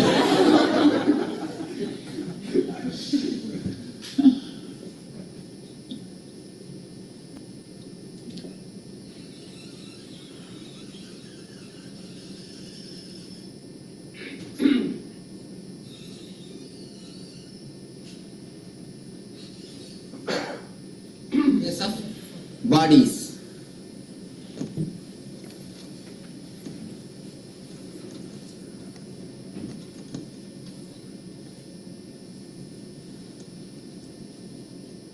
So there are 7 major parts or the elements in the body layers. You need to understand 3 things. First thing, because of these body layers, you are not relating with the reality as it is. Because always all the mystics they say, world is God. God is everything. Whatever you see is God. Everything is God. But we don't feel whatever we see as God. We only feel it as a evil. We always feel everybody is trying to exploit us. Everybody is trying to enter into our territory.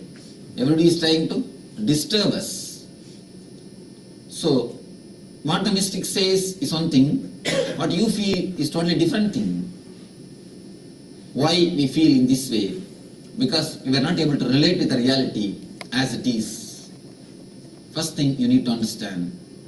Next thing, because you have not used these layers, they become just cancer.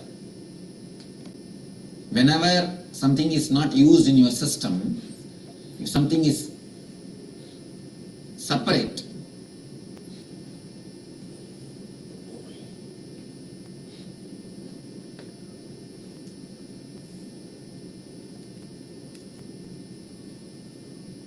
somebody asked me, Swamiji, why did you make the ASP as the basic necessity to attend the NSP? You see, the person who has done ASP, not only that he knows the language, he knows the chakras, he knows the basic meditation, he actually feels the intimacy with Master. Even if you have done all these everyday evening satsangs, you will not feel the intimacy. Only when you have done the ASP, you will feel the intimacy. When you have intimacy, you can't close your eyes. In some meditations, I used to tell the people, all right, close your eyes. I've seen many people coming and telling me, Swamiji, just leave me, I'll open my eyes and sit and see you. That is the greatest meditation. When you actually feel the intimacy, you can't you can't close your eyes and sit. Only you are intellectual oriented, you can close your eyes and sit. So that is one more reason. There are so many things which happens when you do ASP, when you undergo the program. Not only you understand about chakras, you understand more. You understand just something happens to your being.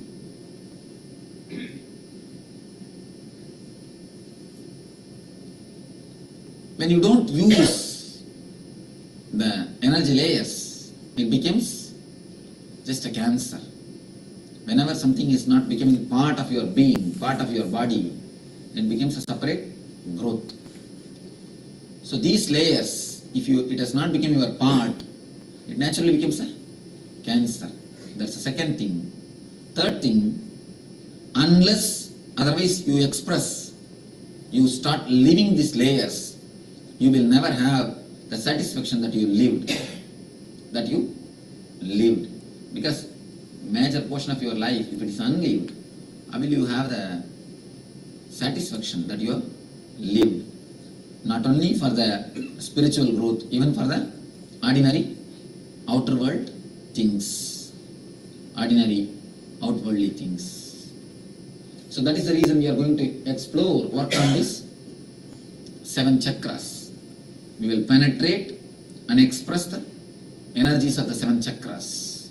This is what is going to happen in these 2 days. There will be different techniques, methods to bring each and every body to your consciousness.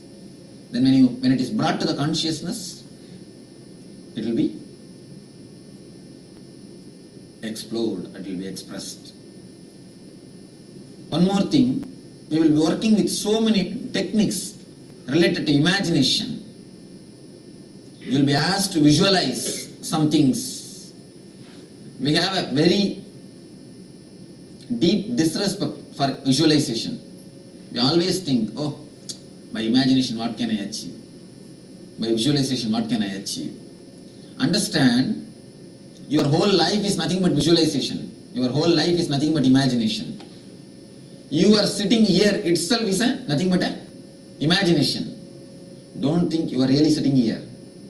You think you are sitting here. You may feel. But of course, you will understand the truth of my statement before tomorrow evening. Before tomorrow evening, you will understand the statement. You will understand the truth of my statement. You will understand the truth of my statements before you leave tomorrow evening. The whole life is nothing but the imagination. It's like one thorn is removed by the another one thorn. If one thorn enters your leg, you take another one thorn and remove it. The help of by this thorn. Same way, you have so many imaginations which has entered in you without your knowledge, without your consciousness. Now, the conscious imaginations are going to enter in you to do the process, to do the work. So, whenever meditation instructions are given, just put your total energy, whole energy. A request. People who have not done ASP, please sit in the last row. You can do, you will be able to do. All my love and blessings. Put your best, but don't interfere the crowd who have done ASP. Because naturally, they will have more understanding. They will have more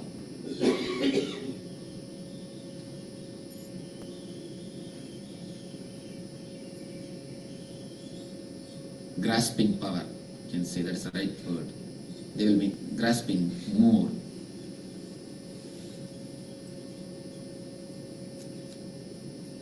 People who have not done ASP, put your whole effort, then only you will be able to see the result.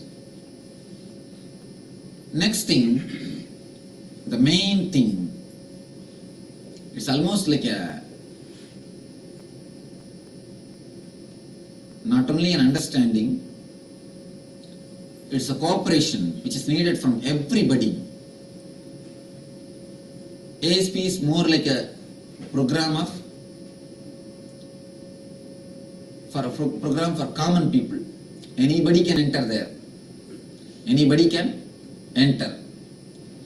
It's more like you go to a doctor for cough or cold and you get the medicine and walk out. It's like a outpatients department. NSP is more like a inpatients department. It's going to be more like an operation on every body, on every energy layer. We are going to work on your desires, on your imaginations, on your guilt, on your fantasies, on your depression. In every layer, we are going to work exactly on it. Because these are the layers which blocks our being. So when we are working on your guilt, sometimes you may be having some deep wound or the guilt, which can be simply released by asking. A simple solution will be there for that guilt. See, all big doors need only small keys. Door may be any size, but the key will be only this much. Just because you don't have this much size key, you are suffering in front of the door. If you have that small key, that very door will become a way. Most of our problems we suffer just because we don't have these small keys. And now not even a key, small pad. Just insert and take it out. For your problems also, naturally, the problem itself is simple, but you make it big, that is different. The solution is also very simple. If you can open out and tell the problem verbally, two things will happen. One is, I will know the problem and give you the key. Next thing, you yourself will know the problem. People come and tell me, Swamiji, why should I open my mouth and tell my problem? You know everything. You can verily know what is my problem is. I tell them, I tell you to talk out your problem, not for myself. I know your problem. If you speak out, you will know your problem. Most of the time, you yourself don't know. You know only feel the low energy, low mood. You never feel the reason. You never understand the reason. When you verbalize it, when you talk it out, first thing you will understand. So, you will have a space, a loving atmosphere where you can express it out. When you express it out, you will get a clear solution. Because of this, there will be so many people who will be talking their personal life, opening out their personal problems. So all of you take a oath, take a vow. You will not go outside and speak about their problems. Understand? It is a commitment towards each of you. You are committed to other. The other is committed to you. I have got a habit of speaking about others. We will never change. It is so tasty speaking others' problems. Speaking others' problems and speaking ill of others is such a tasty thing for us. You know, after the food they won't swallow only the bitter leaf. They will swallow somebody else's head also. Then only the bitter leaf is tasty. The leaf gets more taste when you swallow other's head also. In South India, you should see after the noon meal, they will stretch their legs on the outside house, veranda. The bitter leaf, they will apply the lime, make the pond, and then slowly they will start. What has happened to that fellow? With whom she is run away? Running away is the first thing. Who has run away with whom? Who is having an affair with whom? And you see, it is so satisfying. And really, it just makes you regenerate. Almost like it just makes you regenerate. You have a tendency, curiosity to know about others and to know about others' personal life. That is the reason so much these yellow magazines are getting sold. Yellow magazine means the magazine which writes about others' personal life, others' sex life or the violent life. The crime magazines and the sex magazines, why they are getting so much sold? Because you feel so tasty when you know somebody else's personal life. I have seen many people asking our organizers what Swami is doing in the morning time, where he is going, what he is going to do, what he will be doing in the evening. And what you have got to do? He will be there surely in the evening program, public function. For public satsang he will be there. You come, that's enough. But they are not happy. They are not satisfied. They ask, here Swami wears the wooden sandal. I saw in LA he was wearing the plastic chappal. What all he wears? What all he uses? So much curiosity. With me itself, so much means with you all, because no way I am related to them. With me itself, they want to know so many other things. You see, many people I have seen. Nobody wanted to know how he became enlightened, how I can become enlightened, I can also become enlightened, or how he can help me, or how I can also be helped by him. That nobody wants. What he wears. And I've seen many people asking, they say, Swami looks so nice. Is he using any costumes? Really, is he using any oil for his hair? What type of powder he is using? See, it's just a curiosity. Am I right? People ask all these things. First thing, I never use anything that is different. And I don't even comb my hair properly. There as it is. Now the curiosity of the people. We are so curious to know about everyone's life. We will be just sitting and collecting materials to go and talk outside. If you do that, you are disturbing the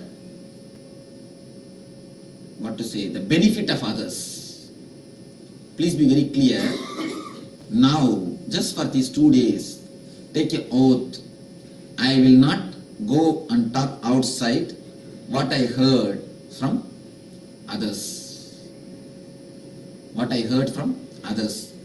It is a promise you are giving to keep others' privacy. You see, if you don't take that promise, if you are not ready to take up that promise, I am not going to lose anything, you are going to lose. It is each one of you who are going to lose. So now you need a social commitment to have the maximum from me, to have the best out of this class. Please be very clear, to have the maximum from the ASP. If you are prepared, that is enough, alone. But to have the maximum from NSP, the whole group needs to be prepared. That is why I avoided the people who are not an ASP. But be very clear, you need to respect the privacy of others. Each one has got their own thing to speak, their own thing to ask, their own thing to tell. First thing, don't carry tales. Don't carry tales. It's a very sincere guidance from my side. One more thing, when I say how the course is going to be, I myself do not know. I mean, I know the whole thing. What is going to happen, I know. But how much you are going to use it, I do not know. It is in your hands. If the whole group cooperates, only then the next technique will be more deeper. It's like a traveling in the deep forest. It is going to be more like a traveling in the deep forest. See, the whole ASP was more like a plane. The NSP is more going to be like a traveling in the deep forest. Of course, your eyes will be tied. You will be blindfolded. What is the best way to travel in the forest if your eyes are blindfolded? Hold the hands of Master.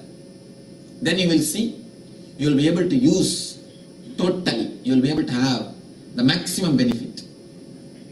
So just put your whole effort, understand, here we are on the journey, that's what they call the mystery work. It is going to be more like a mystery work. And every meditation, everyone is going to have a touch. You understand? In every meditation, I am going to come around everybody, come here everybody. Don't think it's not like a mass sermon, ASP. ASP, any 1,000 can attend. Any number of thousands can attend. But it's not going to be like a ASP. If you have the benefit, you have. If you don't. That's the ASP. But here, everyone I'm going to attend. Everyone I'm going to come near. On every meditation technique. Not on only one technique. On every meditation technique, I'm just going to be around you. You are going to relate with me. It's more or less like an operation. One thing, if you have only an intellectual relationship with me, please leave the hall. If you really have a heartfelt relationship with me, then only you can be here. In ASP, I ask the people to question. They can question me. They can crisscross me. But here, it is totally going to be not the relationship of logic or intellect. It is more going to be like a feeling of love. You are just going to travel in the path holding my hands. It needs love and the tremendous trust. It needs a tremendous trust and love. Not simple intellectual relationship. There are people, you see, I always tell in my discourses, don't have faith in me, just doubt as much as possible. Carry on your doubt, then the doubt will guide you. These are all only for the people who have done the first level. Only for the people of ASP. Now, you need to put your whole effort and you need to just travel with me. Totally. Layer by layer, step by step. Unless you travel, you see, unless I feel satisfied the whole group is entering into the meditation, naturally I will be stuck. Or or I will not be able to lead the whole group into the next meditation. If I really find one or two people who are not putting their effort, you should forgive me, you will be sent out. Of course, your money will be refunded. That is different, but you will be sent out. Because I don't want the group to suffer just because of one or two persons. Just because of one or two persons, the group cannot suffer. It is going to be more like a journey. I wanted everyone to taste the spirituality, glimpse of the God in a solid way. It's going to be more like a deal. Either have experience or refund. It's going to be more like American deal. Yes, money back guarantee. You see, I'll be spending my whole life and energy telling them, hey, close your eyes and meditate. And those idiots, after 10 hours of meditation, they'll be just sitting and watching the others. 10 hours of discourse, they'll be just sitting and watching the others. Now I don't want to deal anymore with fools. I wanted at least few group who are courageous to have the taste of reality. You see, to have the taste of spirituality, you need courage. I tell you, to enjoy the bliss, you need courage, actually. Because the bliss does so much for you, you are just taken. You are just flowing. To flow, you need courage. Actually, to stand in the ground, you don't need courage. But to jump in the water and to flow with the water, you need courage. It's going to be more like a jumping inside and flowing. Just floating. So I want only the people who are really courageous, who can put their effort into the meditation. Not, oh, I had a good weekend, let me go and spend with Swami. So be very clear. Of course, it is going to be a very great experience, but which needs a lot of courage, which needs to put your effort, which needs to be, the whole process is going to be about relaxation. That is why you need to put your effort. Because you have forgotten the way to relax. These 2 days is going to be totally relaxation. Because you have forgotten what is relaxation, you need to put your effort. We will have the oath. You all will close your eyes. Let me finish the thing. Close your eyes and take the oath consciously. You see, it's a commitment, promise to the energy. You will not go and talk outside after these 2 days about the personal life of everyone, because there will be so many who will be expressing their questions, their lives, their miseries or their problems. They will be asking. It is not going to be like a ASP, the mass program. I am going to relate with every one of you individually. So many will be asking their personal things. So if you try to go and express outside, you are just doing Guru Droga. Understand? It's a Guru Droga. It's going to be just cheating or exploiting the trust of the other. So never go and speak outside about others' problems or others' words, because everyone has got their own life. Who are we to judge or to comment? Next thing, don't judge somebody. Never judge. Are you here to give judgment? Are you here to give a judgment? Are you here to judge somebody? If you are, please leave the hall. Here nobody is there to judge others. Each one has come, grow themselves, to expand in their own way, to have the taste of spirituality, to have some benefit in their life. Each one has got their own reason for being here. So never judge others' reasons, never judge others' life, never judge other beings. Be very clear. Take a strong, conscious decision. You will not go and speak outside about others' life. You will not, same way, have it in your mind and behave with them. Not only you will not speak. One more thing, if you know something of their life, then after going outside, oh, this guy, I know about him. And you will be thinking, that foolish guy expressed all his life. He spoke about all his personal life. I am so intelligent, I never spoke anything. I was just as I am. I behaved very gentleman way. Be very clear, you are the worst fool. It is a beautiful opportunity to open yourself, to open your Pandora box, to open your being. When you open here, the Master will be here to clean. The Master's energy is here. It can clean you up. If you feel you are very intelligent by not opening up, be very clear. You missed the great chance or the possibility of opening. I have seen many people. One of our devotee, he had somehow an affair, extra affair. Of course, he was courageous enough to tell others, that's all. He was having a deep guilt for it.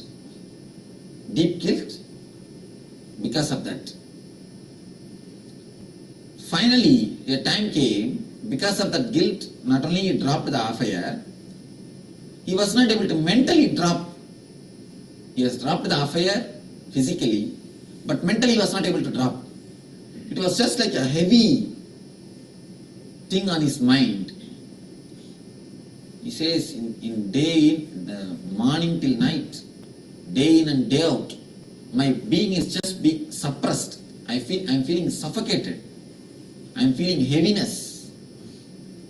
When he came and spoke to me about this problem, he just told everything in a patient way. I listened in a detailed way. And then finally I put the hand on his head, told him, don't worry, it is healed, you will not have any more guilt. That's all, nothing else.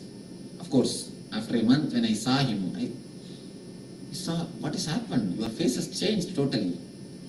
Your eyes have become alive, living. He said, Swamiji, I do not know what has happened, but one thing I am sure, I have totally forgotten the very root of the guilt. The very root of the guilt has disappeared. When you open the layers of your mind, layers of your being, energy directly enters. See, as long as you keep it closed, you keep it locked, the energy never penetrates. When you open, the energy totally penetrates it. Energy is being flooded. Originally, the confession technique, it's a technique designed based on this philosophy only. Of course, when you confess to the masters, that is, you will be healed. Ordinary confessions are not going to help you. In the master's presence, whenever you open something, it is totally washed and cleansed. It is totally purified. And not only Master purifies it, you yourself will know what was happening inside. Only when you verbalize. Only when you bring it out. So, please understand, not only you will not speak outside ill or the things which are expressed here. You will not have the prejudice or a wrong opinion about them. You should not form your own opinion about them, what you are listening from here. So never judge others. Stop the idea of judging others. You are not common civilians. Understand, you are seekers. I don't want civilians here. I don't want anybody who is living in the society here. I want only seekers who are ready to commit and give preference to the spiritual growth. I want here only the people who are ready to taste meditation, who are ready to taste the spiritual life. That is why I made a lot of rules, lot of filtering before entering here itself. This is not the open invitation. ASP is an open invitation. You can say, then why did you invite me?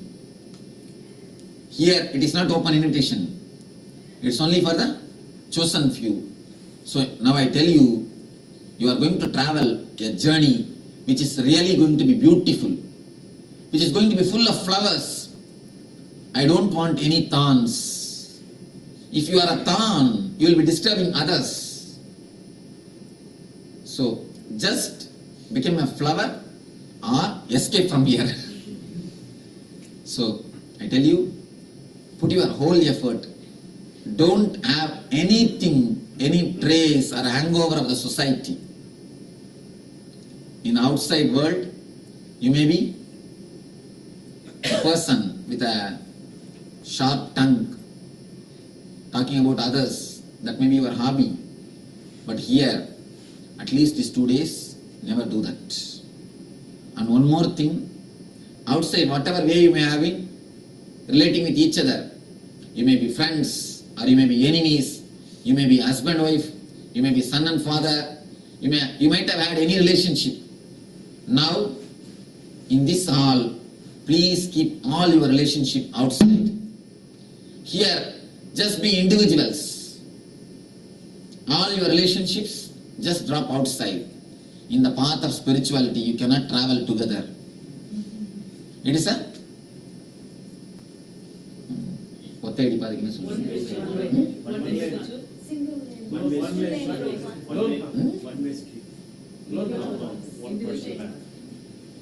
No. The breath, better let me express in my own way. You are confusing much more than me. The breadth of the path is only 1 feet. Only one man can travel. It is always individuals who travelled and experienced. Even in the case of Ramakrishna and Sharada Devi, they both have become enlightened, but only individually, not together. So, the spiritual path is only for individuals. Now for these 2 days, be totally an individual, physically and mentally. Now for these 2 days, you are individual. So put your whole effort, only then you will be able to see the ultimate, or see the maximum from this. So it's going to be more like a path of mystery. It's going to be more like a alchemy of spirituality. In ASP, even if you don't practice much, okay, alright, but it is not going to be like this here. Fire. If you are a wood, you will also catch fire at the temperature.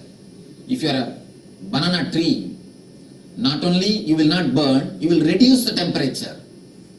Then the whole group will suffer. It is going to be more like a working as a total energy.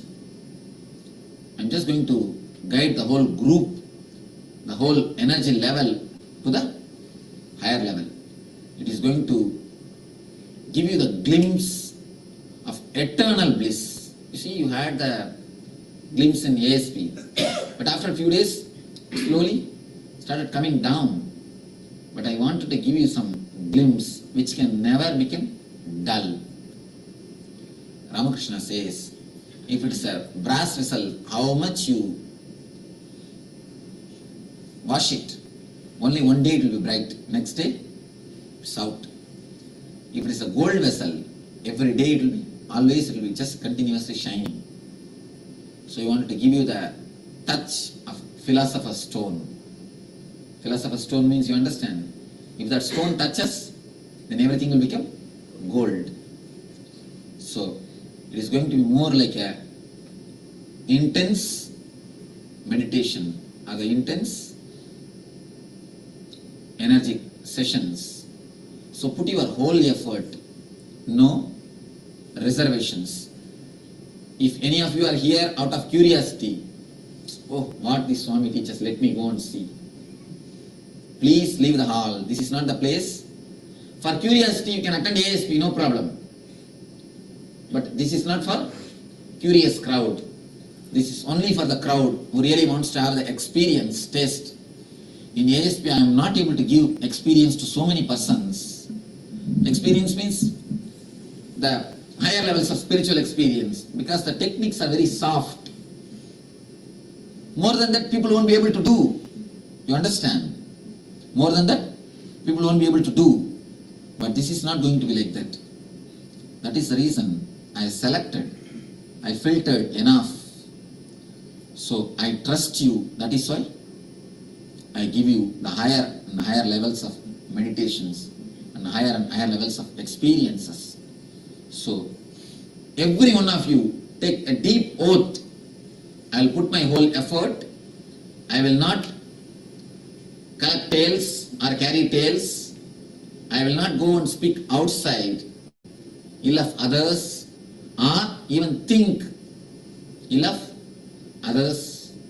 So when you leave this hall tomorrow evening, tomorrow night, forget the other stories. Carry only your stories.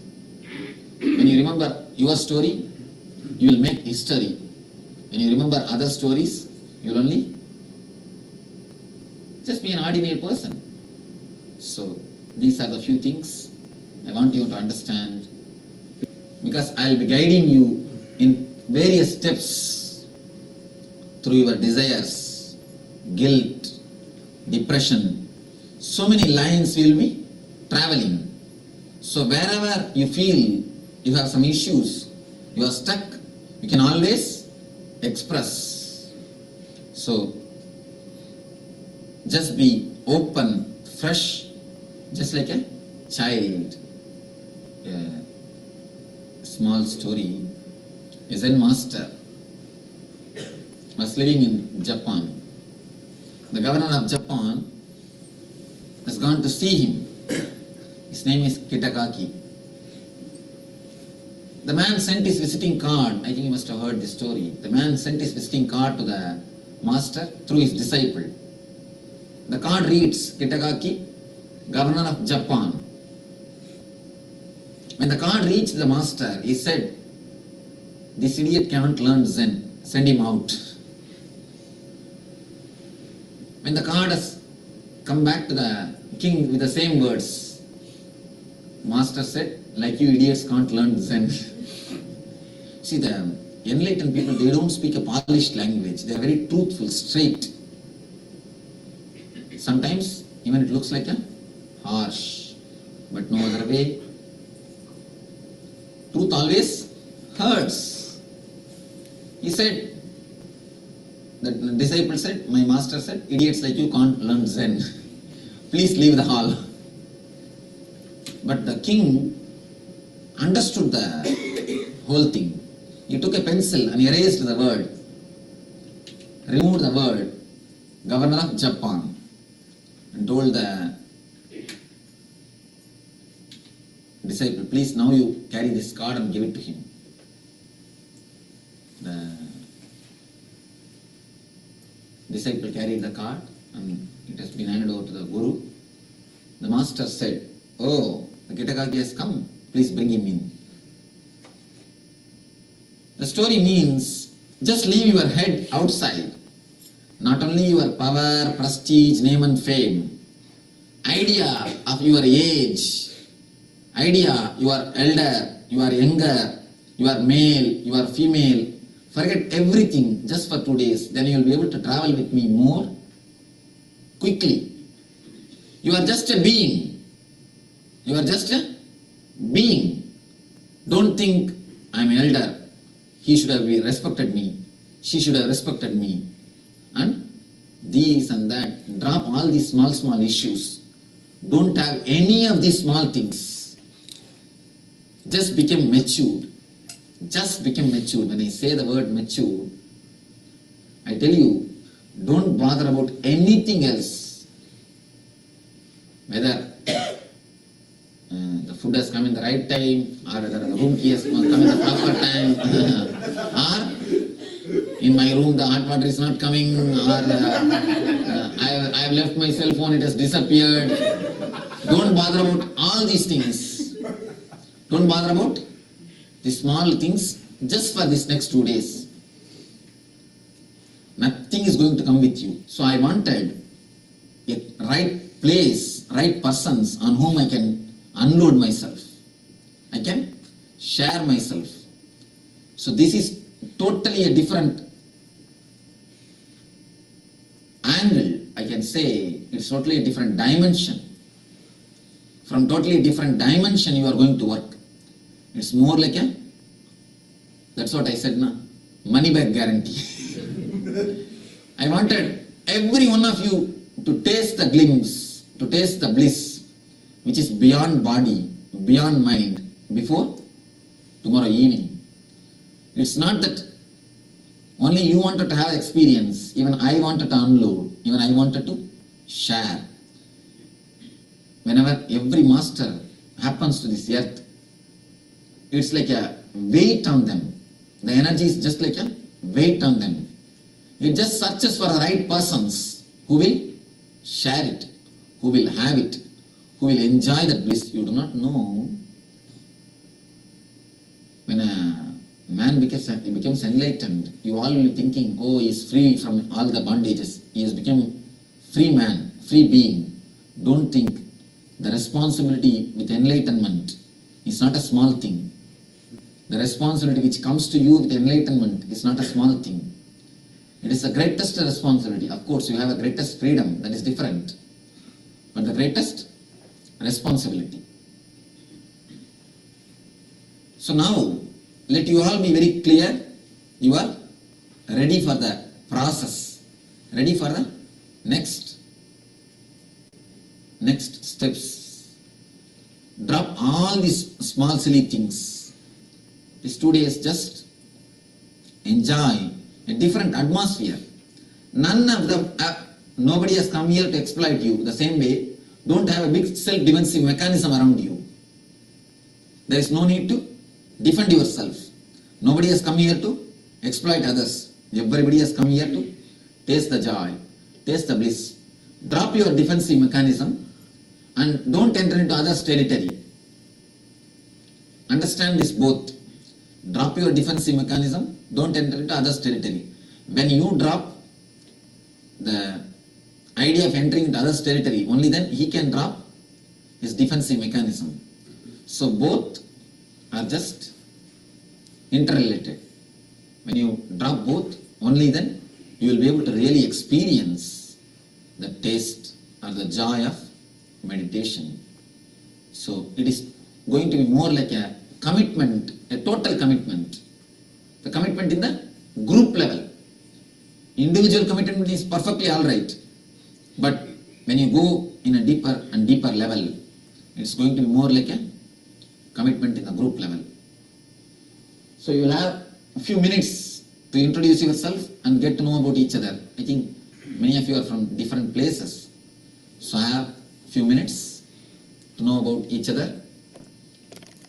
One more thing I want to tell you.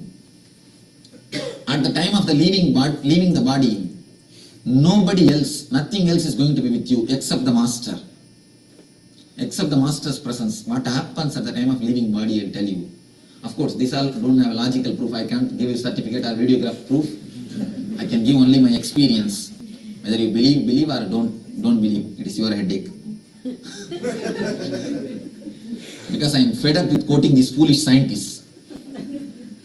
You see, everything, to express the truths of the rishis, to express the ultimate experience of the rishis, I have to quote these foolish scientists and psychologists.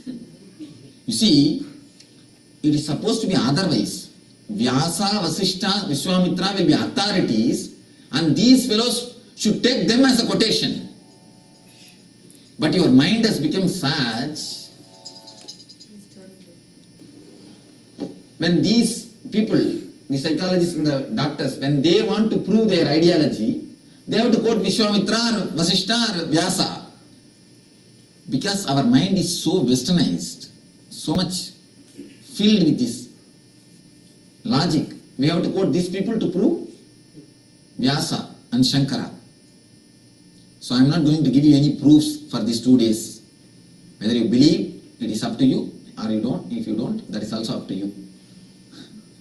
I tell you, from my own experience, when you leave the body, you see, if you just scratch your body half inch, how much it's painful. Understand, when you leave the body, 6 inch it is going to, they are going to open. 6 feet, not even 6 inch. The whole 6 feet you are going to be just torn. It is going to be more, it will be more like 1,000 scorpions biting at one time. Every moment, every inch will be painful. Every inch will be just excruciating. At those times, except the presence of the Master, nothing else will stand with you. I have seen the people dying. Of course, I myself have died. That's why I am sitting here. I myself had the death experience. That's why I am sitting here. At those moments, whatever you lived, all your life, you see, the whole life will come in a short form, like a fast forward. At the time of leaving body, you will leave these 7 layers. Actually, from the physical body, you will go to the mental body, from mental to etheric. The 7 layers of body you will be leaving. It takes at least some, I can say, for a normal average being, it takes some 7 to 8 hours. It takes. The whole time will be excruciating pain.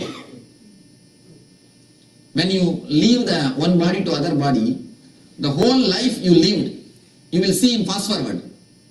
The whole thing will come in a slide form. Whatever you have done, the major incidents will come in a slide form. From that only you choose the next life. How you lived in this life, what ideology you lived.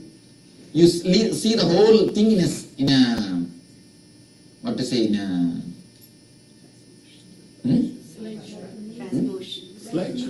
Slide. Just main slides you will see. From that slide only, you will choose the next life. You will choose how to travel your journey next. How your journey is going to be afterwards. From that thing only you will be choosing the course of your life. One thing mainly you need to understand, at that moment, except the moments with Master, all the other moments will become black and white. Now, the moments, the time which you spend with Master looks like a black and white. And all other life looks like a 4 color. That is why many people told me, Swamiji, on Valentine's Day you kept. Just on exactly Valentine's Day you kept. Why not this weekend or that weekend? I told them, if the Valentine's Day looks more colorful, let them go there. If they feel living with me is more colorful, let them come here. I wanted purposely to have a conscious choice. If the Valentine's Day is more colorful, let them have that. If living with me is going to be more colorful, let them come to be around me. Let them choose. Let them have decision. You see, at those moments, now, when you live, the moments of life are 4 color. The moments with Master looks like a black and white, dull. At that moment, it will be totally opposite. The matter will become black and white, energy will become 4 color.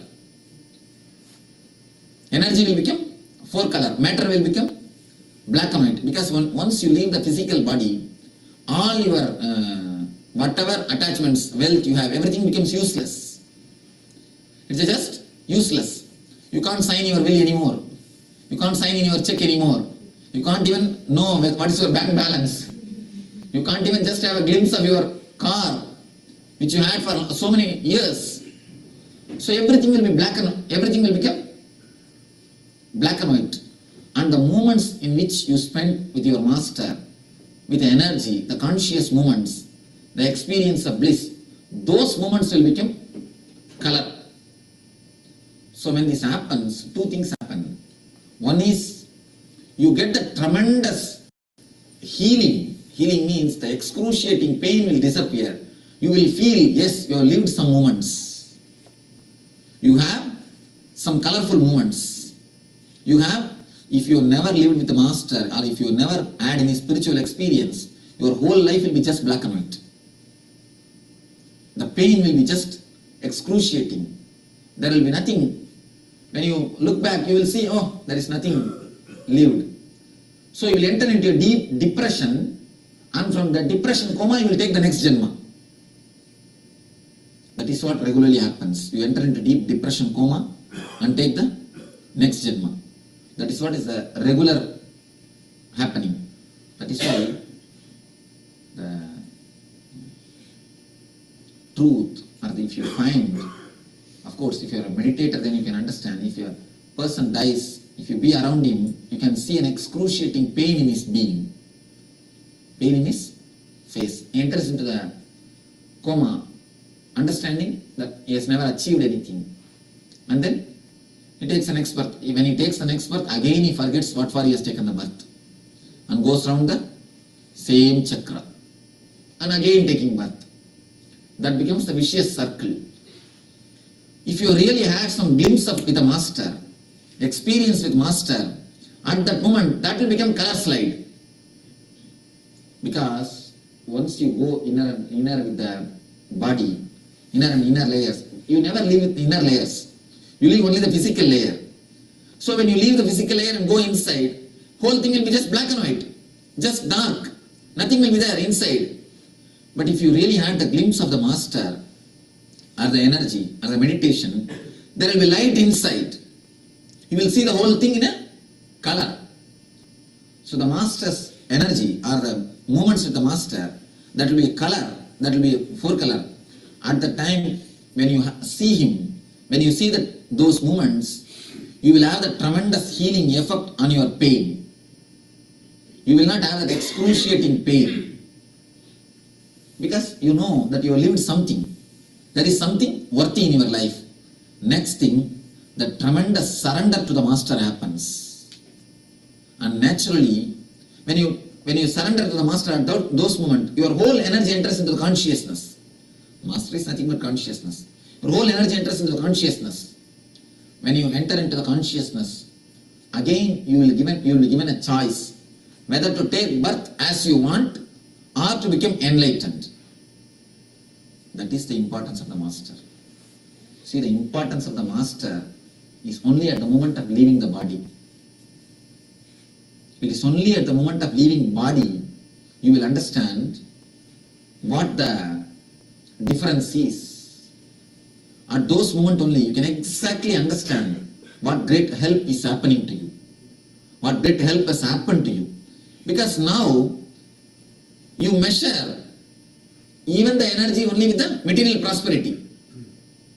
Even the energy is measured only with the material prosperity, because this is the four color scene. This is two color scene, black and white. At that moment, it will become totally topsy-turvy. This will become black and white, not even black and white, dark. And that will become color. I hope all of you understand what I say. All of you understood? Yes.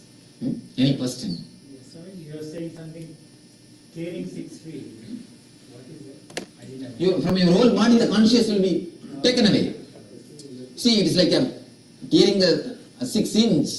But when you leave the body, the whole consciousness will be just toned. It will be just taken away from your body. Do you get scared so many that time? What scared? You will be having the excruciating pain. You will be entering into the coma. That is what again and again people say. When you are living, have a glimpse of meditation. Because at that time this torch only will help you. At that time, to have the path, only this torch is going to help you. That is the reason I tell you, once you have some conscious experience at the grace of the master, at the blessing of the touch of the master, at those moments you will see exactly his presence or his energy will be there to guide you layer by layer. Layer by layer. So not only that, you see, once you have the glimpse, already the path is ready. You already penetrated all the 7 bodies. You will not have the pain. To make the new road only, you have to suffer. If already road is there, you need to suffer. There is no need to suffer. Having the spiritual experience means already the path, the bodies are penetrated. The layers are penetrated. The layers are already touched. The road is already made. It is like a tunnel. The tunnel is already ready. You can just travel. You will see the light and the consciousness just guiding you. People prepare so much to live, but nobody prepares to die. When you really prepare to die, only then you can really live. This is a preparation for life and for death. And moreover, the tremendous excruciating pain will disappear when you see a light at the moment of leaving the body. When you see the glimpse of energy, you see, even if you see one scene, four color, then you will understand, really I have done something. I have achieved something. That is the reason why so much the meditation of the spiritual experience is emphasized on our life. But can I tell all these things in the public? First thing I need to give proof. Actually, I hate to quote all these fellows. But no other way, what to do? The logic mind accepts only when you quote some researchers, when you quote some so-called scientists, when you quote some the people of psychology. But these are much more greater truths, much more deeper truths, which needs experience. Just because these experiences cannot be proved, across the table, I was not able to speak the truth. But who misses? Only they. Anyhow, let you understand, at least you can understand. That is why in Tantra, there's a beautiful verse. Shiva says, the Nandi comes and asks to Shiva, "Oh God, I am your disciple, I am serving you so much. Can't you teach me Tantra?" Uma is also recommending, why don't you teach him? I never asked you, you taught me. But he is asking you, why don't you teach him? The Shiva says, because he is logical, he is asking. But Tantra cannot be taught to the people who are logical. It cannot be taught to the people who are logical. Yoga can be taught for the people who are logical. That's why yoga has become so popular. But never Tantra. Yoga has become so popular because yoga is logical. It can be taught to the people who are logical. But when you go a little higher, when you go inside the spiritual world, no logic helps you. No logic works you. The scale of logic is not going to help you. For the outer world, you need logic. For the inner world, you need trust. Only that can guide you. Otherwise, it is not going to help. So it is going to be more like an experience, more like seeing, more like being, than like thinking. It's not going to be more like a discourse. It is going to be more like an experiencing. Of course, because I want to give you an introduction, a clear-cut introduction, what we are going to do. So with this understanding, we'll be able to really have the solid experience. We'll be able to really have something. Otherwise, why unnecessarily going and wasting 2 days? Your 2 days and my 2 days. It's not necessary. So we are here as a committed seekers to search the truth and have at least one glimpse of divinity. Have at least one glimpse of spirituality. Of course, many of you had already at least one glimpse in ASP, but I wanted you to have a solid experience which completely stays with you, which never gets faded away, which is never taken away when you live the life, which just like a fire or the energy, it should be continuously alive in you, reminding you or speaking to you.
body, forget your mind, just become energy.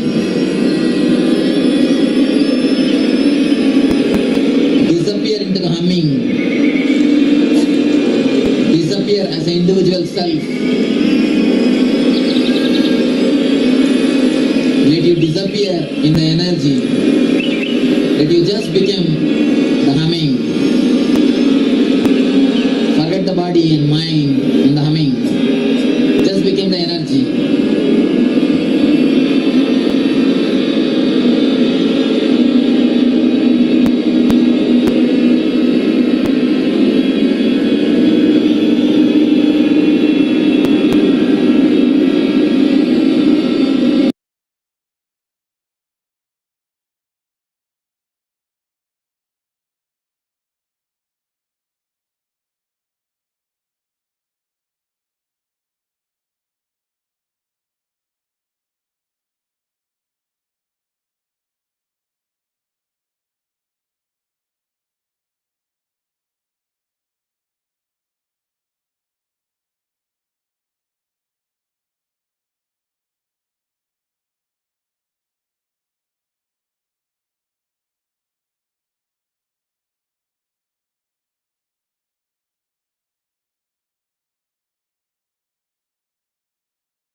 Fortunately, there is no democracy, there is no group which can certify. If you need certificate, I think you have to wait. Still, we have not started issuing certificates. Will consumption of alcohol once in a while disturb the spiritual growth? Let me honestly answer. I don't see directly it hurting your spiritual growth, but I do see it hurts your balanced living. See, if you are just bothered about enlightenment, I don't see directly it hurting your enlightenment, because I have seen. I asked one Baba, with whom I had the fortune of living. No doubt he is an enlightened person. I asked him, why are you smoking this? He said, An elephant cannot be tied into a small hut. It has to become a little dull if it has to stay inside a small hut. Same way, a Paramahamsa cannot stay inside a small body. He has to become a little dull to stay in a small body, 6 feet body. So I don't see directly it hurts your enlightenment, but I can say your physical and mental balance will be disturbed. You can't reach to enlightenment. Understand? Let me very clearly say, after enlightenment it does not hurt, but before enlightenment it delays your growth. It delays your growth. What is living life according to Dharma? If you just live your desires without living others' desires, that is what I call Dharma. Your desires means live with what you want, not just because how others live.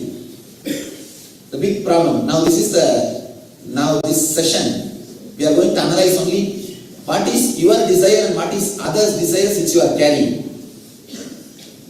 We will work on it, then you will understand the answer for this question.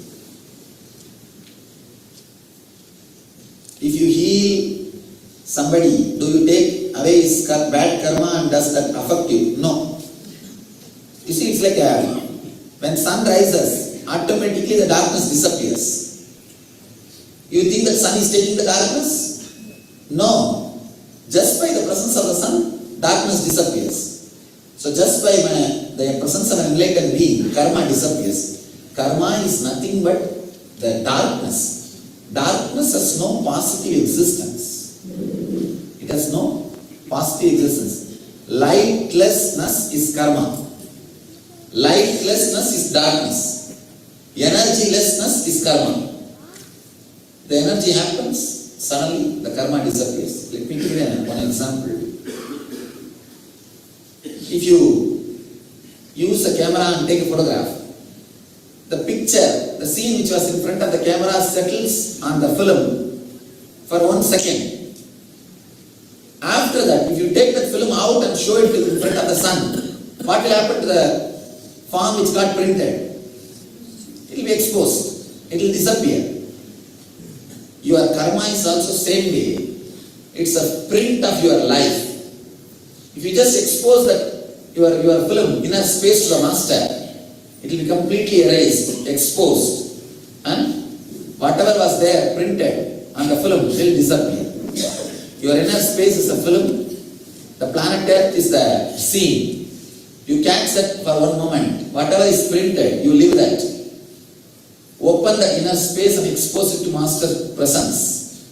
It will just be exposed and cleaned. I don't take up the bad karma and I don't suffer the bad karma. Just it disappears. Otherwise, how many thousands of cancers I heal? What would have happened to my body by now? No. Nothing affects me, whether physically or mentally. And I don't have a mind to suffer. That is why I am just living the whole thing joyfully. This whole infrastructure is created in a very funny way. Whole thing is created in a very playful way. Somebody is asking, yesterday we had awakened second energy body. Please tell us the name and details of third energy levels. Now we are going to work every one by one, layer by layer. You will have details about everything. Does fasting help for spiritual progress? Please don't do every day. Maybe once in 15 days if you give some 12 hours gap, it can help you to clean your body. Once in 15 days, maybe you can choose the pradosham. Pradosham means the day before full moon day or new moon day. Just 12 hours gap. Morning 6 to evening 6, don't eat. That's all. So, apart from that, there is no place for fasting in our life. It does not directly help for enlightenment. It helps you to keep clean your body. Keep your body clean. Where does Shambhala fit in the 7 energy standard structured bodies? Shambhala is the 7th body. Here is the question, wonderful question. Swamiji, is dying always so pleasant? Do people who kill themselves or die in accidents feel so good?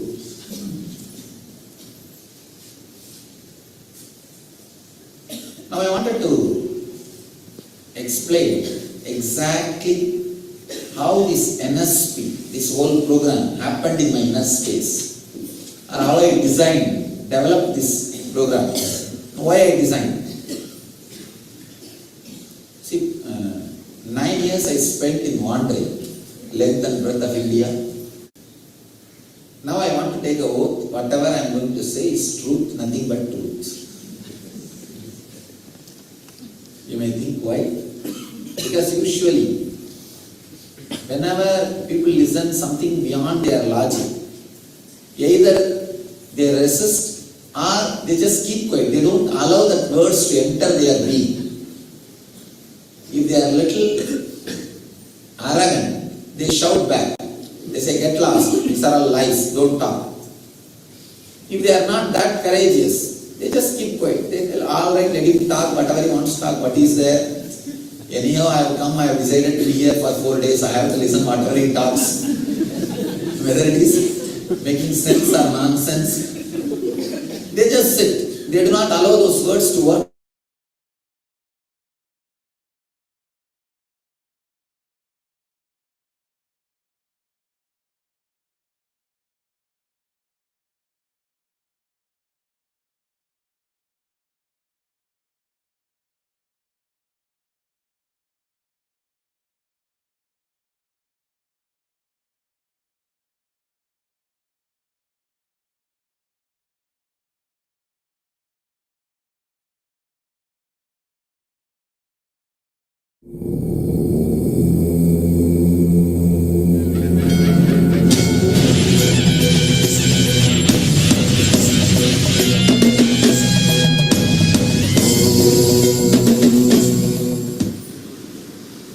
How can you fulfill your intents? They say to be spiritually evolved being with your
Nithyananda, everyone.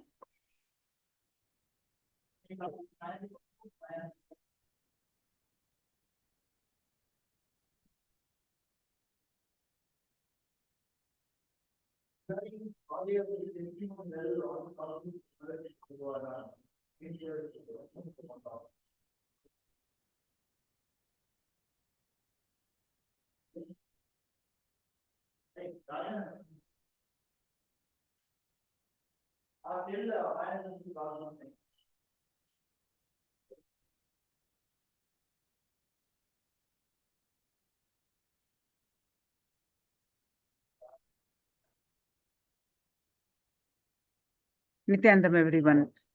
Now, we are going to have the power manifestation. Now, let's start the session with the Sadguru Vandanam. Nithyanandam Paramasugadam Kevalam Jnanamurtim Tandvatitam Gagana Sadusham Tattvamasya Ekam Nityam Bimalamachalam Sarvadi Sakshi Bhutam Bhavatitam Triguna Rahitam Sadgurum Tam Namami. Now, please post your powerful cognitions from Living Enlightenment book. We're going to do the third eye power manifestation now.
So please post, all of you post your powerful cognitions from Living Enlightenment book. We are going to do the third eye power manifestation.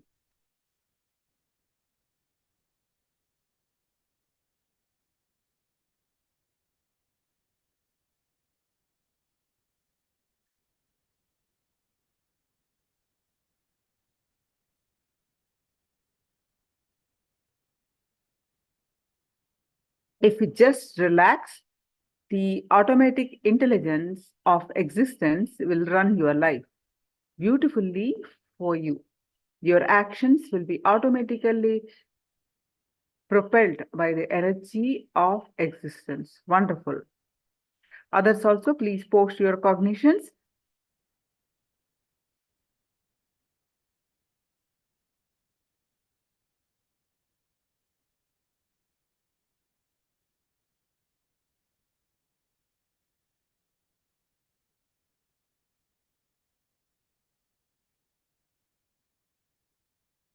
Okay, so Jessica, the importance of Guru and trusting Master for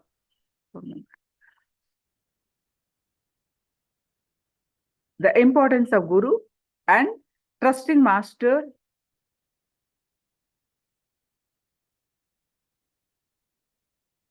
for to after life options. All right. So now please sit straight. Close your eyes. Sit straight with your head, neck, back, straight line.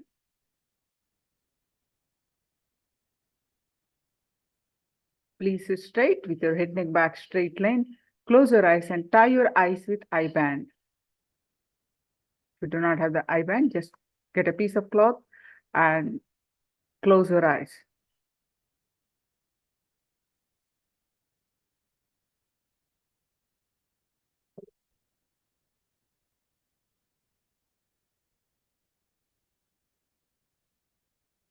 Tie your eyes with eyeband. Now, visualize Swamiji's form in your third eye.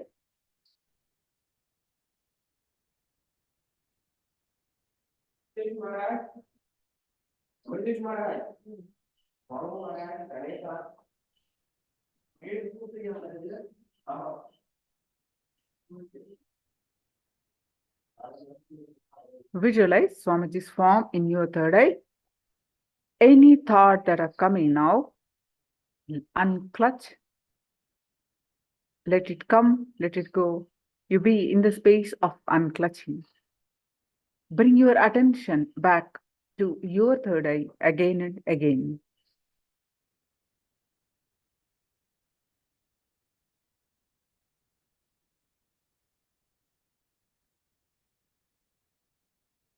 Now start chanting the Mahavakya. Om Nithyananda Paramashivoham. Start chanting the Mahavakya and experience the space of oneness.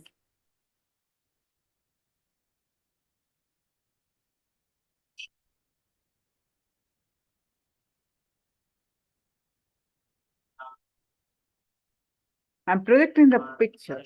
Scan through your third eye and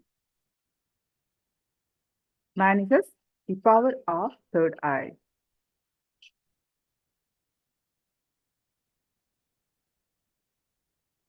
Ananda Paramashivoham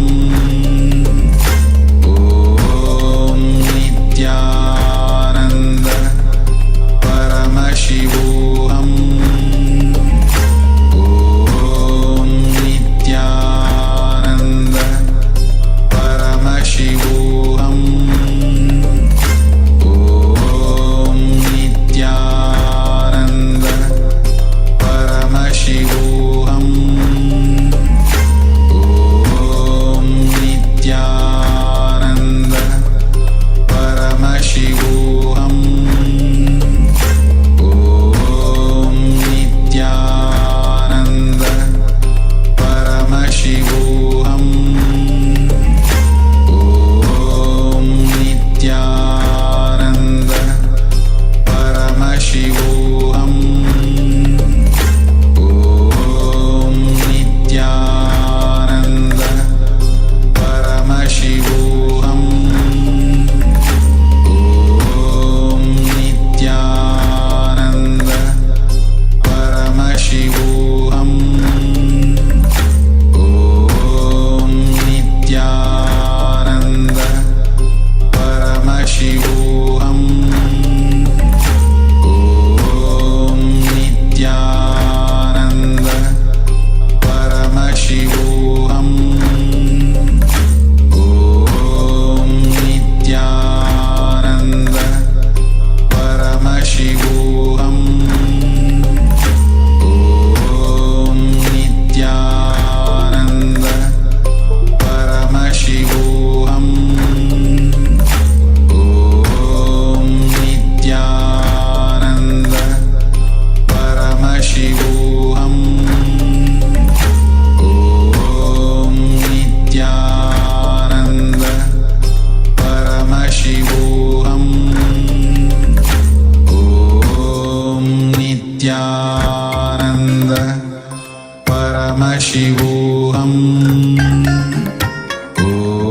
Om Nithyananda Paramashivoham Om Nithyananda Paramashivoham Om Nithyananda Paramashivoham Om Nithyananda Paramashivoham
Nithyananda Paramashivoham Om Nithyananda Paramashivoham Om Nithyananda Paramashivoham Om Nithyananda Paramashivoham Om Nithyananda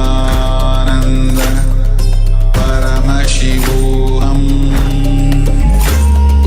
Om Nithyananda Paramashivoham Om Nithyananda Paramashivoham Om Nithyananda Paramashivoham Om Nithyananda Paramashivoham.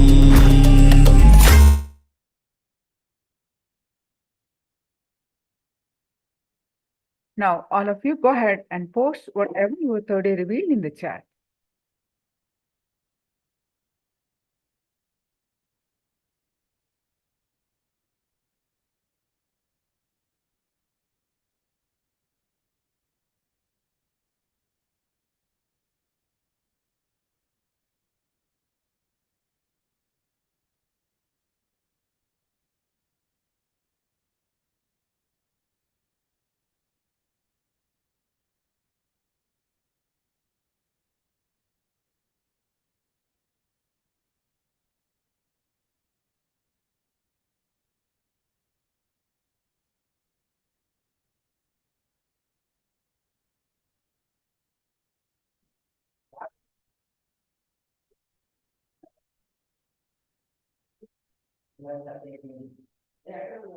Others? Some of you already posted, and how about others? Quickly post. Now I'm going to project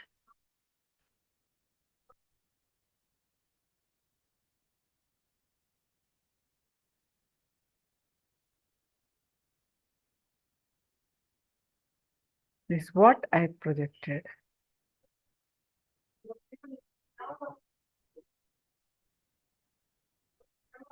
Yet to manifest, and Guru Prasadini Swamiji golden tree with the little yellow flowers under.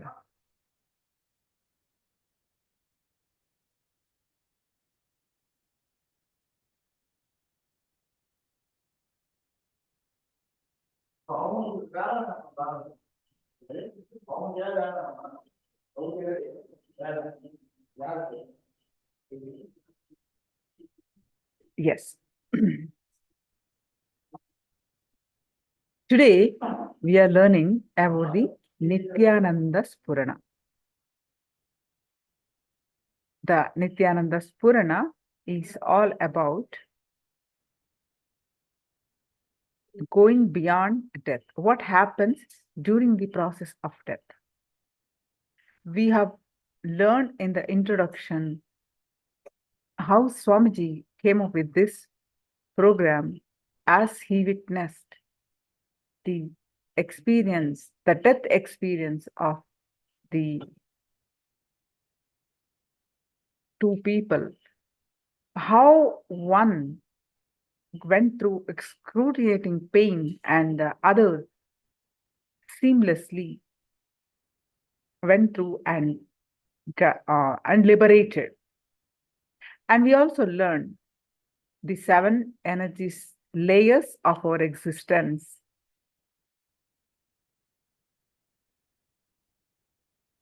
Till now we had the introductions of various aspects of the Nithyananda Spurana program. Flowering of eternal bliss.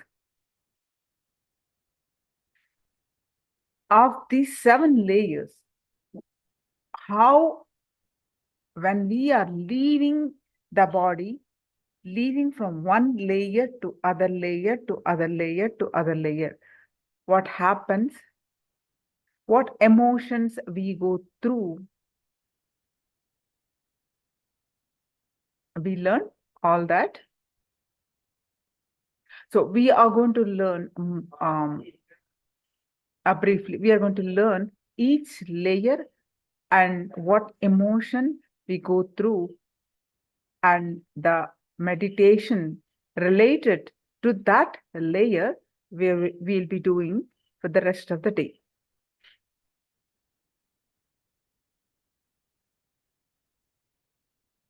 Now we'll be learning about the physical layer. The first layer, the physical body or physical layer.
Yes, as the name suggests, the physical body is in this body that we can touch and feel.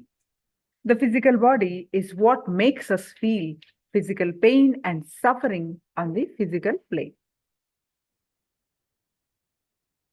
So we start working on the 7 layers. First, we'll start with the physical body. There are three things that we are going to do. One is balancing the body.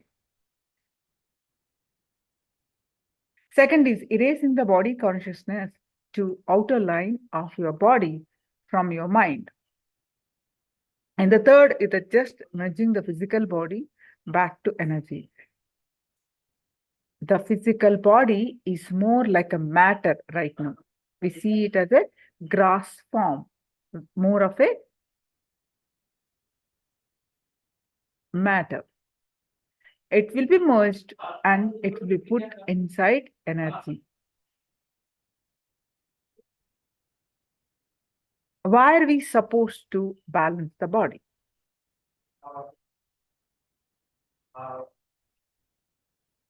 Unless you balance your body, your mind will be continuously in the body.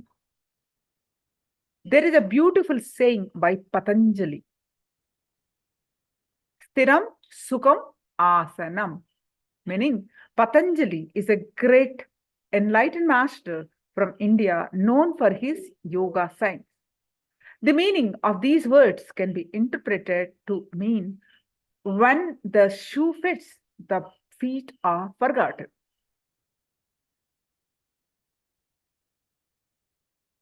When the belt fits, the belly is forgotten.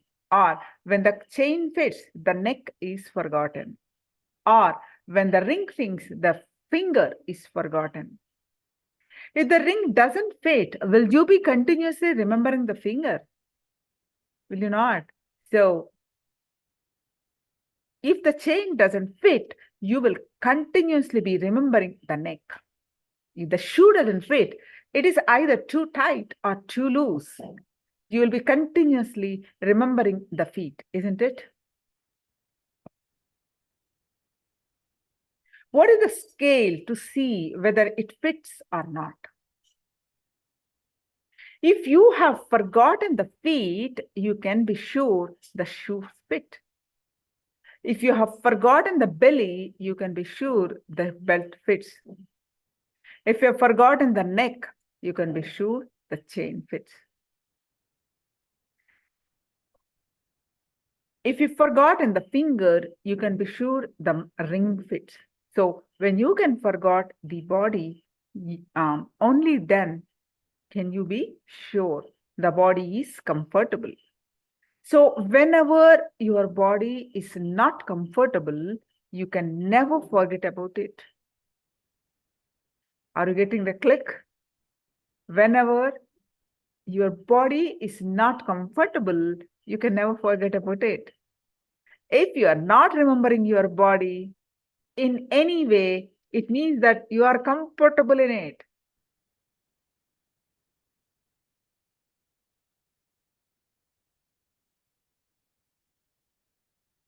So if you have forgotten about your body, you can understand that you are healthy. If you don't remember your head, it means that your head is without any discomfort. If you have a headache, can you forget your head? No. So that's why spouses always give headaches to each other so that you will not forget them. If some part of the body troubles you, you will never be able to forget that part, isn't it? So if you forget that part, what does that mean? It means that you are not having any trouble with that part. That's all. If the body is healthy, you forget about it. We can also say when you forget the body, it becomes comfortable automatically. So get ready for this forgetting the body. Make the body balanced, comfortable. If you are a little bit balanced, you will be able to forget the body and you will be able to enter into the next session. First thing, you need to balance your body in order to forget about it. If the body is balanced, you will forget it. Now we'll learn a small technique to balance the body.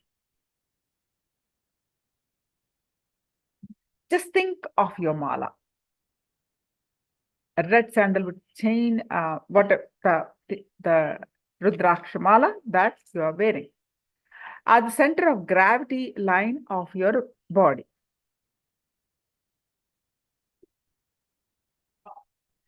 If this line is straight, then it means the mala is in the rest position. If the mala is held to the side, then it is not resting.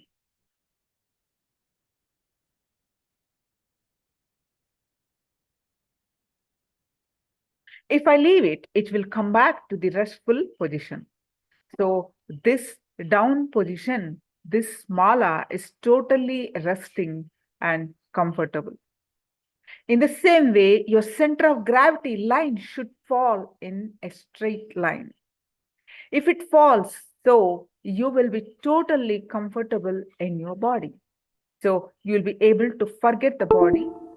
So let's understand this. Just sit cross-legged on a mat with the right leg on your left thigh.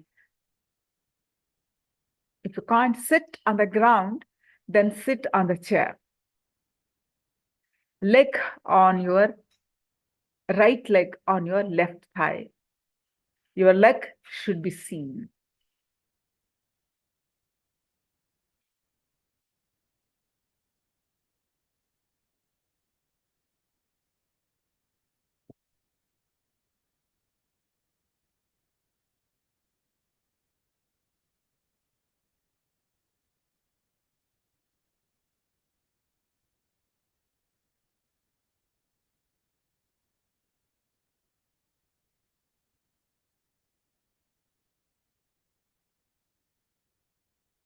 It's good to sit often in the balanced posture at home or in office or car or anywhere. So your whole body will be balanced. Until the age of 7, your body has its own built-in mechanism to balance itself. Once you have grown into society, you forget the original balancing technique. Now, I'm just giving you the original balancing technique back to humanity. Actually, it is going to take only 5 minutes. Sit with the right leg on the left thigh.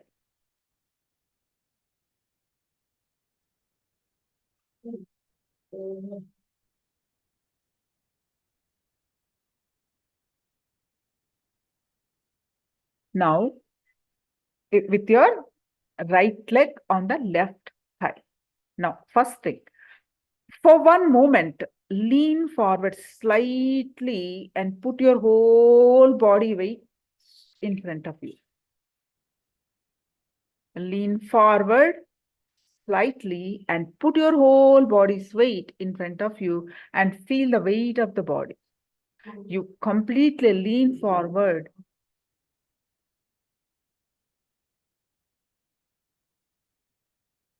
Naturally, you will feel the whole body is being pulled by gravity. The whole body you are putting in when you are leaning down. Now, you feeling the weight of that, weight of your body?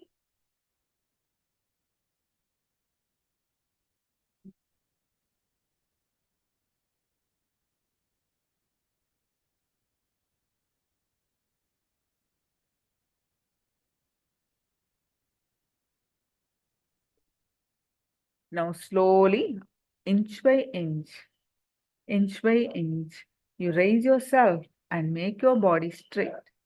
Slowly, inch by inch, raise yourself and make your body straight. At one point, you will feel weightless. While you're getting up, inch by inch, at one point, you will feel weightless. You see, when your body leaning forward, you will feel the weight, the heaviness of your body being pulled by the ground.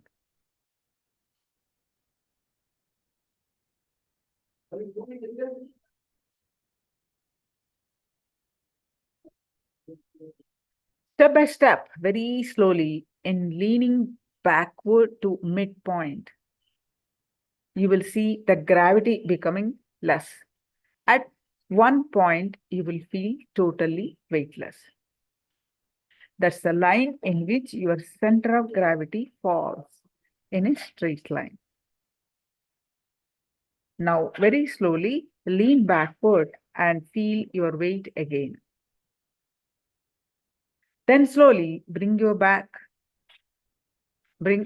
back to the straight position again. At one point, you feel totally weightless.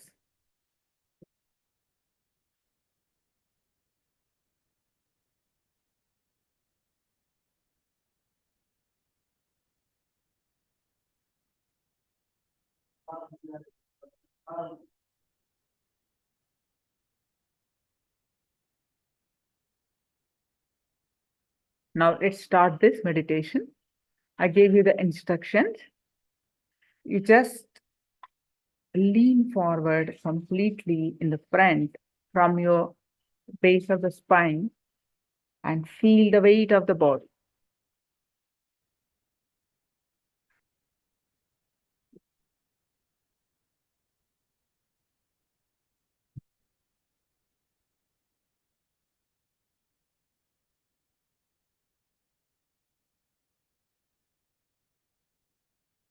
Now slowly raise yourself and make your body straight at one point, but you have to raise yourself inch by inch. Now you can't just get up like this. Slowly, you have to raise yourself backwards. At one point, you feel weightless.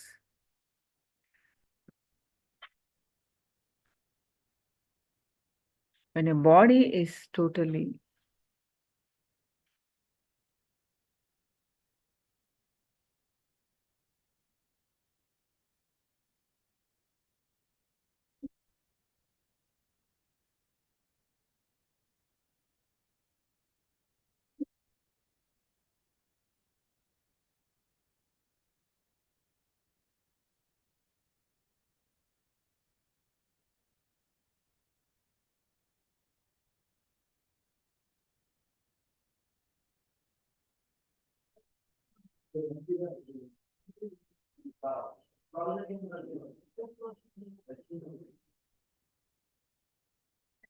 Now slowly, step by step, very slowly, leaning backwards.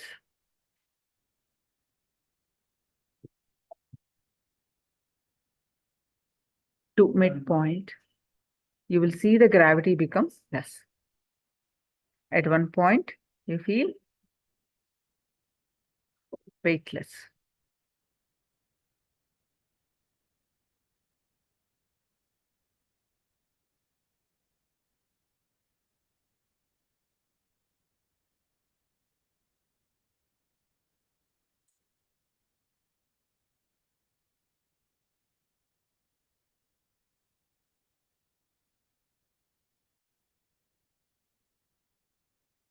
You can do one more time. Please do this one more time.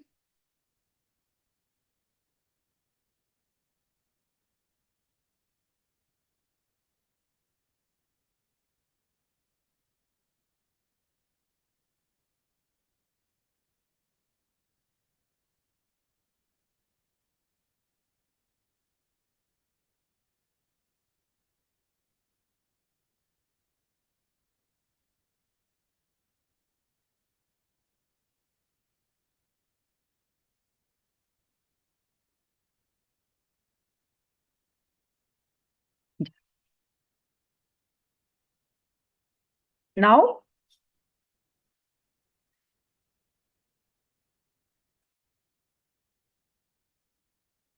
only one thing should be understood.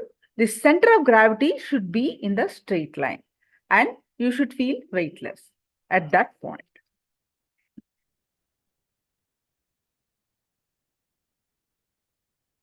Now, let's move on to the next meditation.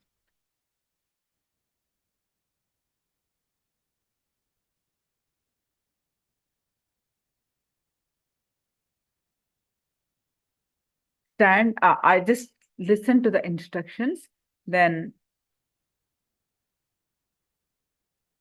you can start the meditation. Stand with 1.5 feet.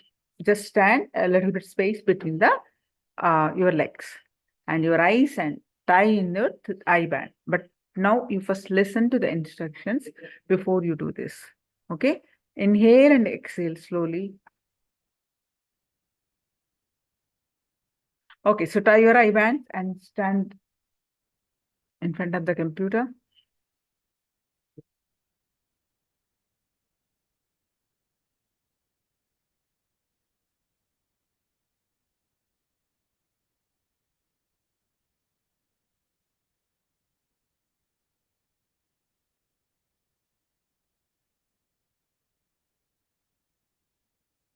Inhale and exhale slowly and deeply.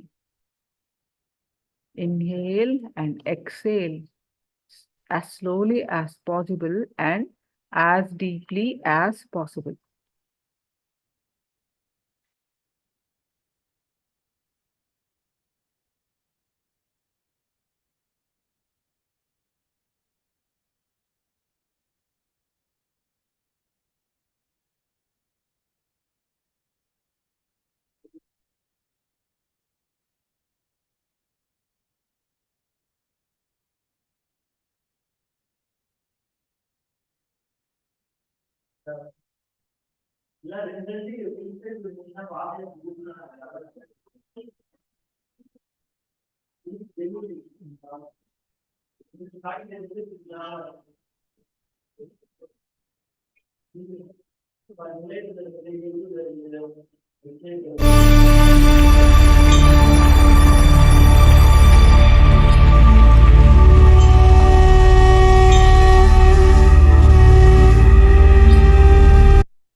Now concentrate.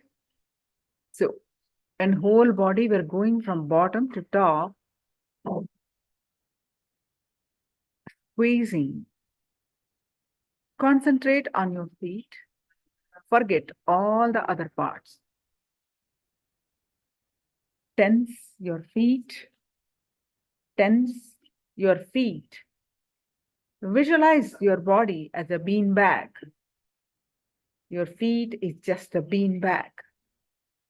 Tense your feet as intensely as possible with your mind. Tense physically, just tense as intensely as possible. Next 2 minutes, tense your muscle. Your feet is a bean bag.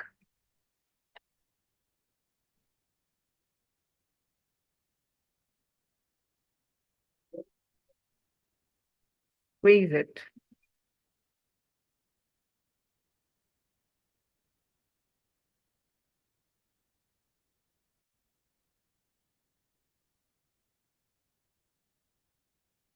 Now, relax the feet completely.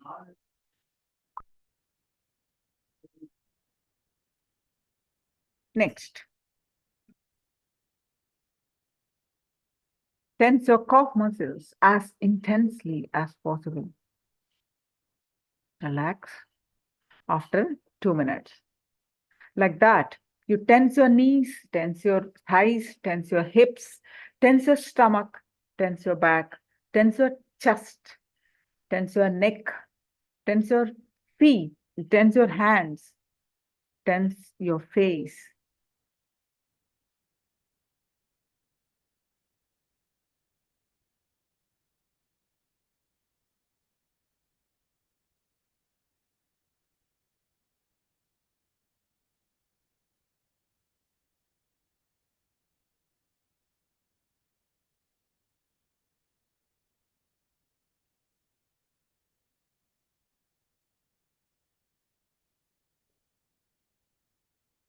Step by step, every body part.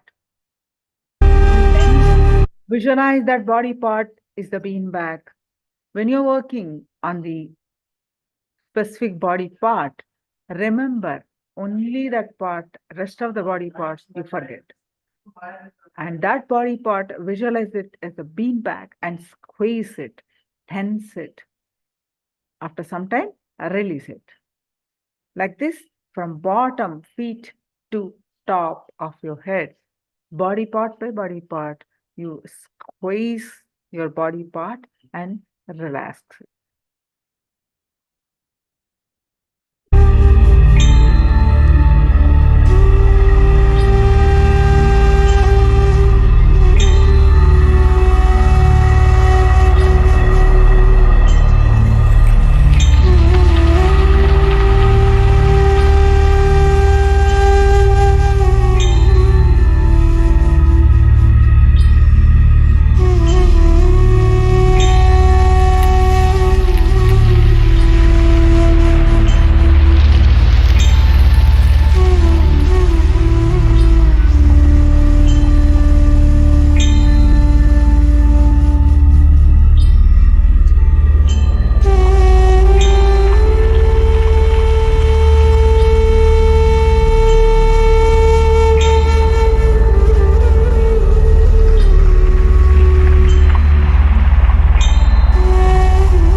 the whole body and being it.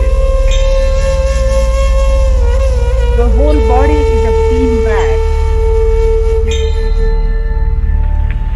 Just squeeze it, help it.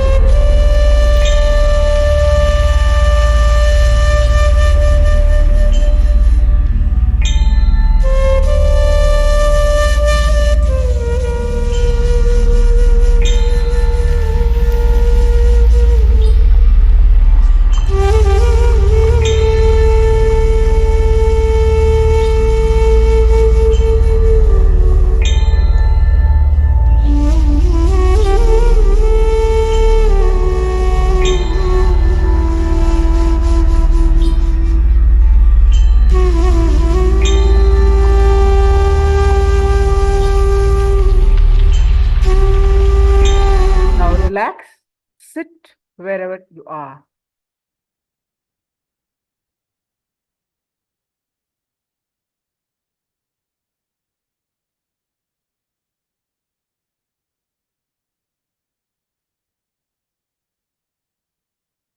Now this meditation is not done. Now, second part of this meditation, you're going to again go back from bottom to top, body part by body part, visualizing that body part is inhaling and exhaling like the nose. How you breathe in and out air, and the prana goes in, the life energy goes in through the nostrils. Your whole body, you are going to breathe in and breathe out. So how you move from bottom to top, feet, calf muscles, knees, thighs, stomach, back, chest, back, neck, face, hands, how you went the whole body. Again, you just come from bottom to top. This time, visualizing that body part is inhaling and exhaling, vibrating the energy. So let's start. It's not done, the meditation. One more step is there.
Yes.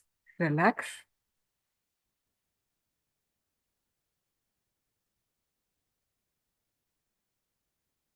Now open your eyes. Remove your eye band and open your eyes.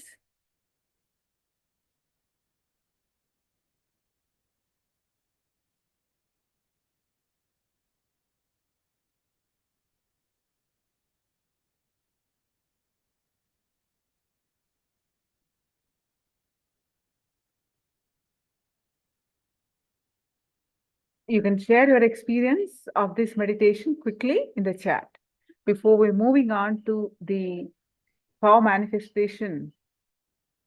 Today, we are going to manifest the power of distant vision. So please post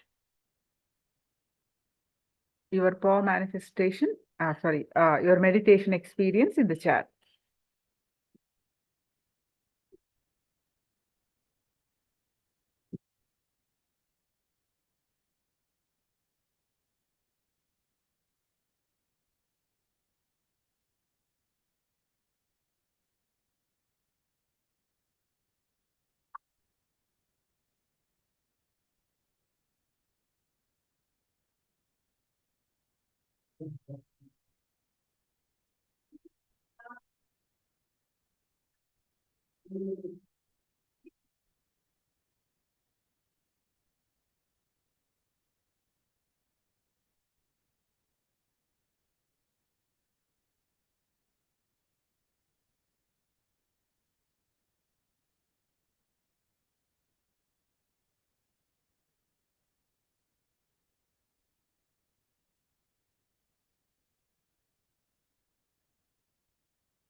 Yes, now let's start manifesting.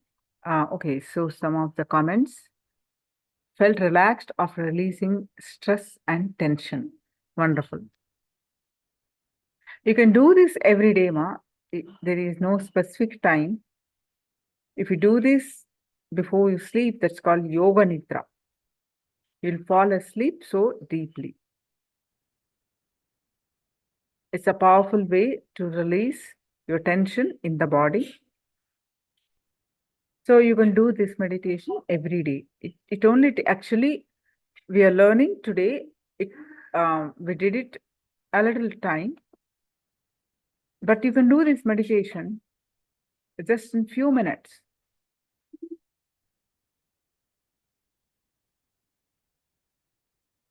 All right. So now we are going to do the third eye, distant vision.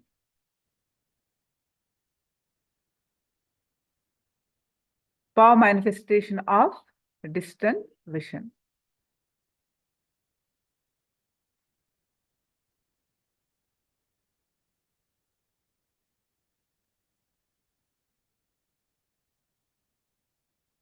So now post your powerful cognitions from Living Enlightenment book.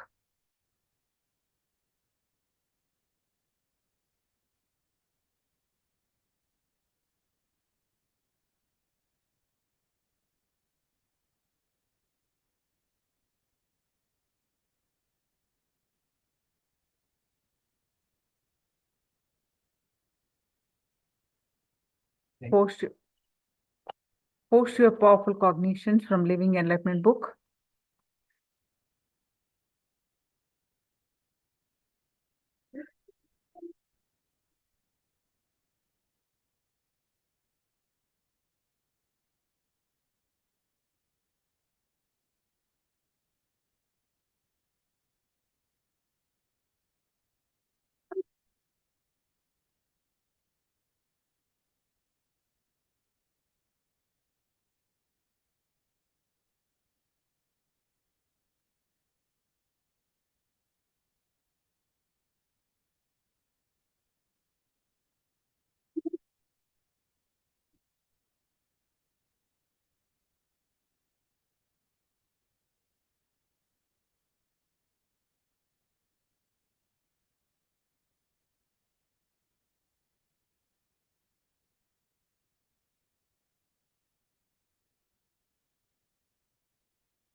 Now please sit straight with your head neck back straight line.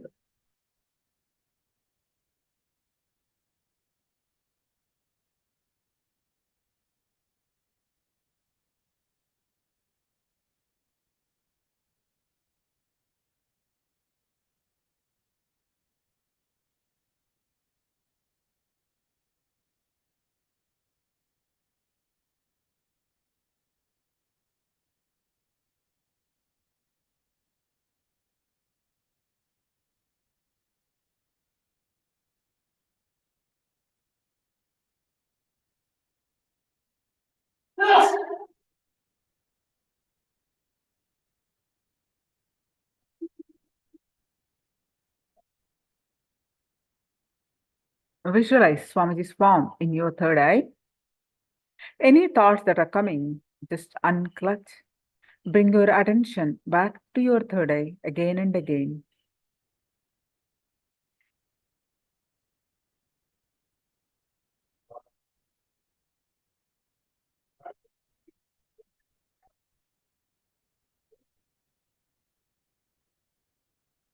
Now start chanting the Mahavakya.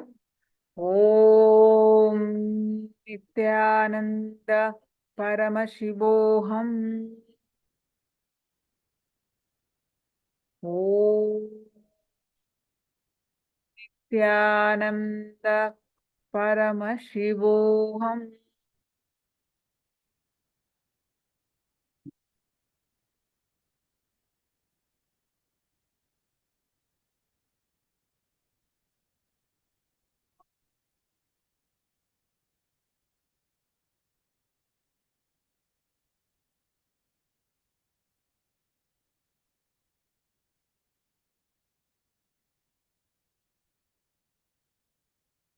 Now, in this power manifestation, how we manifest the power is, I'm going to keep some 5 objects on my right side. You need to scan through your third eye and find out what are those 5 objects that I kept. Manifest the power of remote or vision or distant vision. So, are the instruction clear? I'm going to keep some objects. You have to scan through your third eye and find out the objects so far away from you, distant away from you. Now, chant the Mahavakya.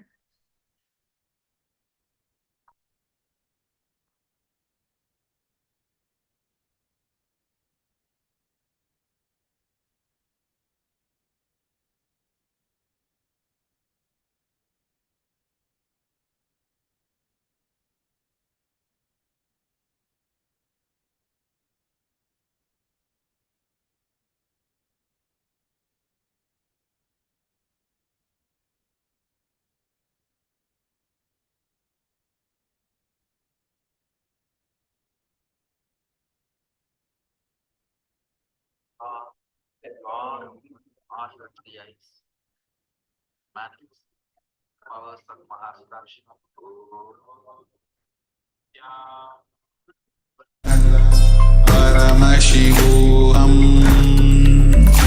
Om Nithyananda Paramashivoham Om Nithyananda Paramashivoham Om Nithyananda Paramashivoham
So now all of you open your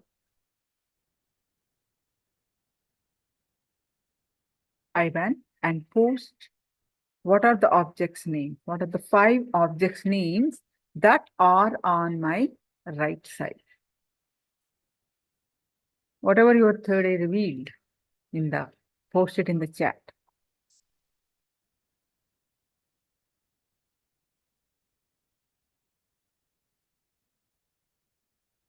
To manifest the power of remote vision.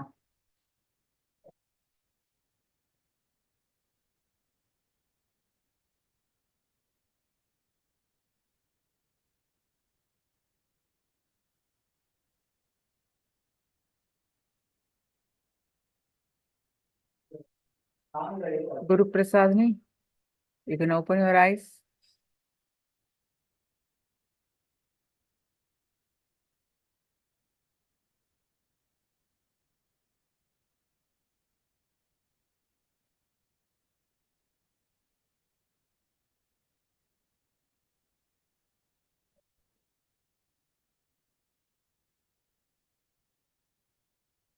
Please post your manifestation results in the chat. What are the 5 objects' name?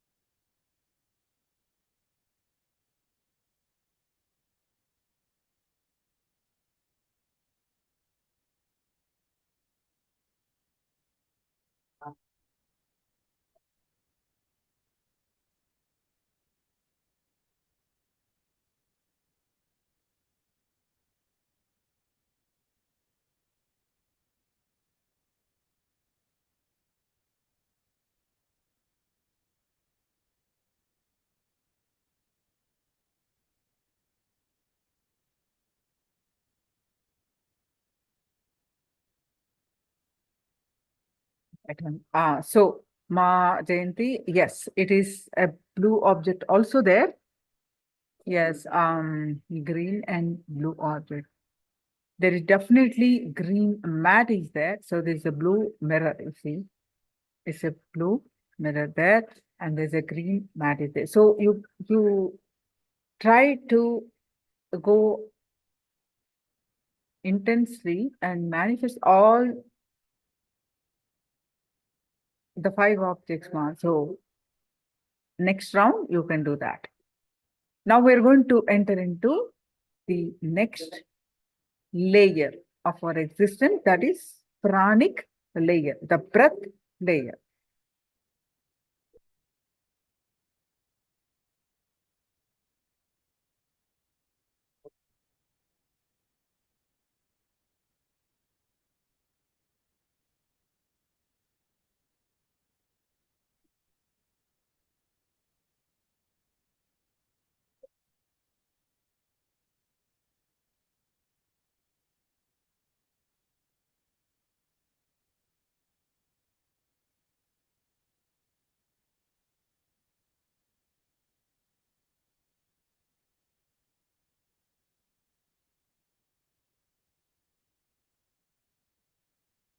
Yes.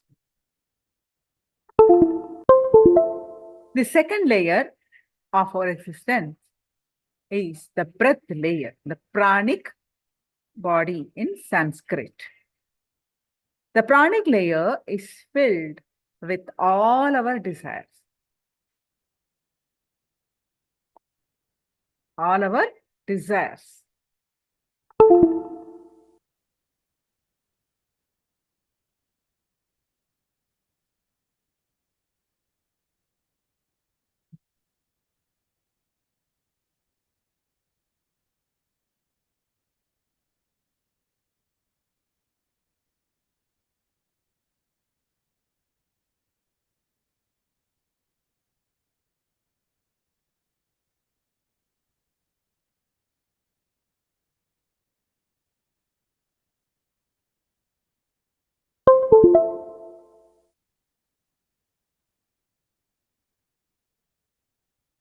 Prana is the life energy that sustains us every moment of our life.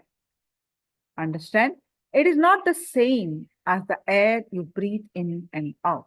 Prana is what? The life energy that goes in and out.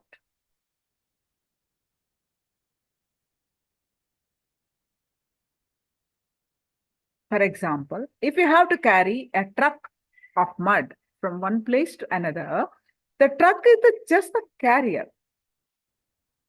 Same way, air is the carrier of the prana. The mud is the real content you are interested in. Similarly, air is the carrier which carries the real content, prana. So you don't need air to survive.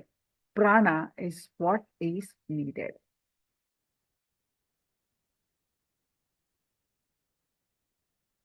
Prana is associated with the 5 different types of movement.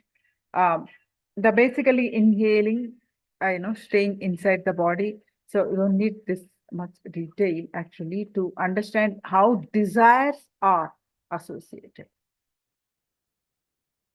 Please understand that when your desire changes, your prana flow, the flow is there, the specific flow of prana, that flow changes. You remember this part. When your desire changes, your prana flow will change. So pranic layer is associated with what? Desires. And if your desire changes, your pranic flow will change. For example, if you're caught in the lust or any intense desire, your inhaling and exhaling will become intense. The prana going in and coming out will increase. With any desire, the prana flow will change appropriately. If you are in silent and peaceful mood, the prana flow will be different. It will be so mild that you will not even know that the prana flow is taking place. So desire is nothing but energy. How should we handle this desire energy?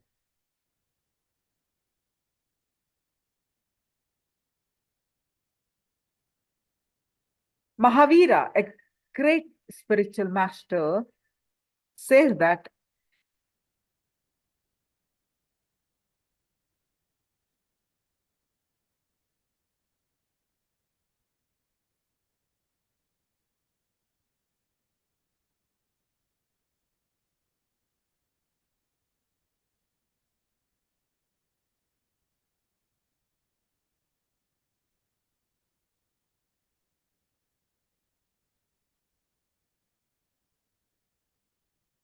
Mahavira, a great spiritual master, says that when you are born on the planet Earth, we bring with us all that we need to survive and achieve these desires for which we took birth. Yet, why do we feel we do not have enough? For instance, we take $10,000 and set out to buy a car.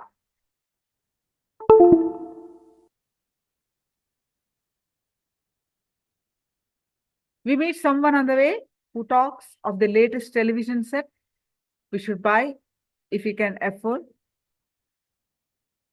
If we can afford to. What happens? We are carried away by the friend's words and enthusiasm for the TV, and then we end up buying the television. Then we find that we do not have enough money to buy the car that we actually needed. So this is how we experience the inadequacies in our life. Those desires that you bring with you to fulfill in this life are called prarabdha karma. But after you are born, society imposes thousands of desires on you. You pick up desires from each and everyone whom you meet in life, and from commercials to try to fulfill them. all the time you are fulfilling someone else's desires and not your own. Like the example of buying the latest television and you are caught up in a trap.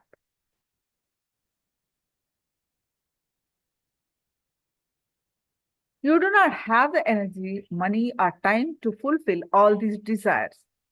Therefore, forgetting that all those desires were really the ones that you picked up from others, you blame life and God for not being able to fulfill your desires.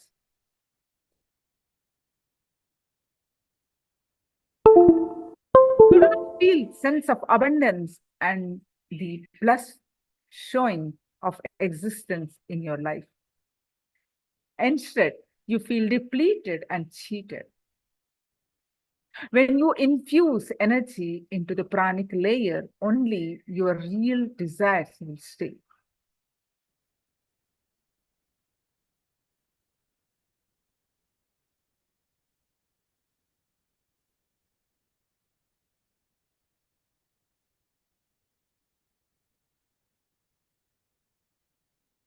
You do not feel a sense of abundance and a blessed showering of existence in your life. Instead, you feel depleted and cheated. When you infuse energy into the pranic layer, only your real desires will stay. The borrowed desires will leave you.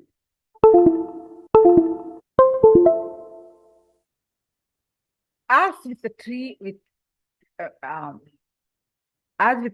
when you shake it, the old and dry leaves fall, while young leaves of the energy stay.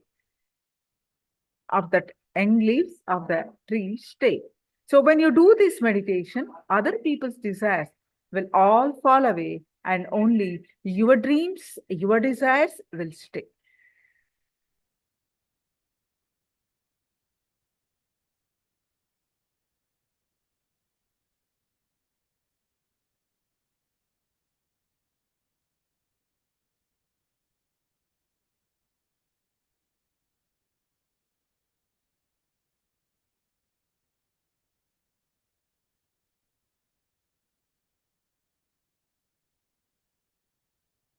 Understand that your own desires that you come up with into this life are already infused with the energy to fulfill them. Borrowed desires are not so deep um, and energy filled. But what happens is that you see the energy you came with to fulfill these borrowed desires and complain that life does not supply you the energy that you need to fulfill your desires.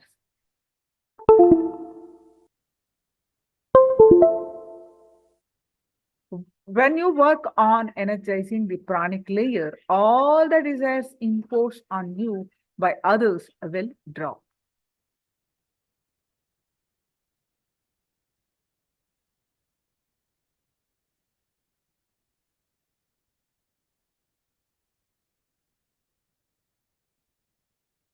You desire your desires when you are born. When your other desires are imposed on you, your breathing changes. It becomes shallow.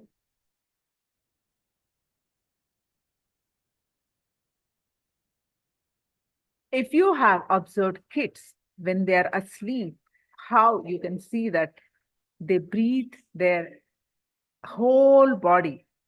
When social conditioning happens, your breathing becomes shallow and confined to the nose.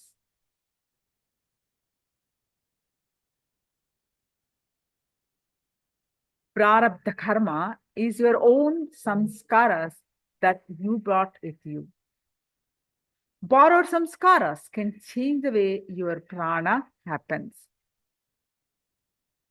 When you when you read just your prana, all the false desires fall off. The purpose of this meditation is to strengthen your own desires, not to drop desires. Now, all of you get ready to do the meditation for the pranic layer.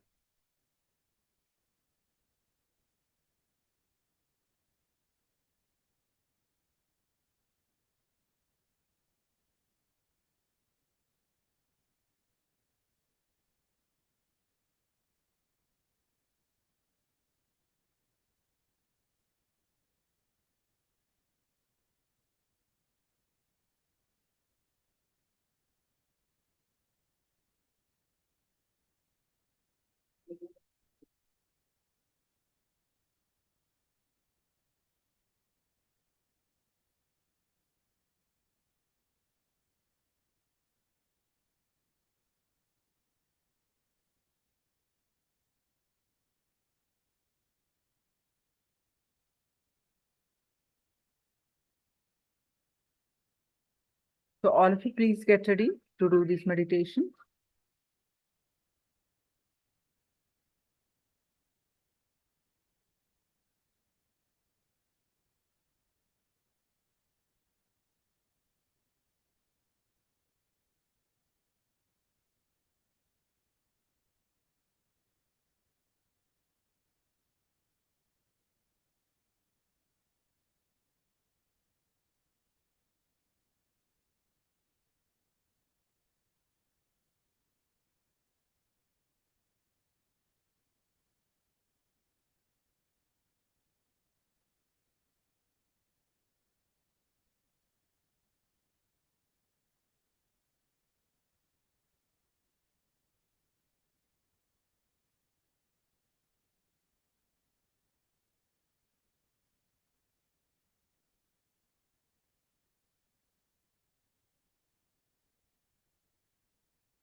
Now let's get into the meditation.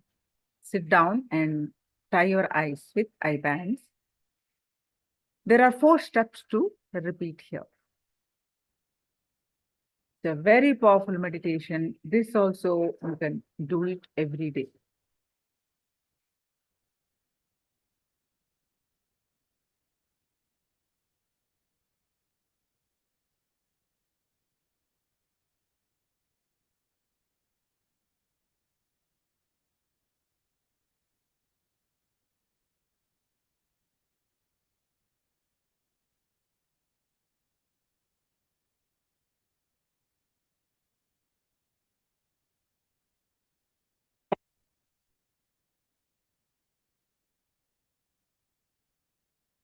Inhale as deeply as possible. Hold the breath. Fill your lungs and remain that way for as long as possible. Then exhale through the mouth, emptying out your lungs. Keep your lungs empty for as long as possible. This is one cycle. You're inhaling as deeply as possible, as slowly as possible. Hold the breath, fill your lungs, and remain that way for as long as possible. Then exhale through the mouth, emptying out your lungs. Then keep your lungs empty for as long as possible. So before inhalation, before exhalation, you hold your breath as long as possible. This is just one cycle. You have to repeat multiple cycles. So please, if you have understood, please start this meditation. Otherwise, we will be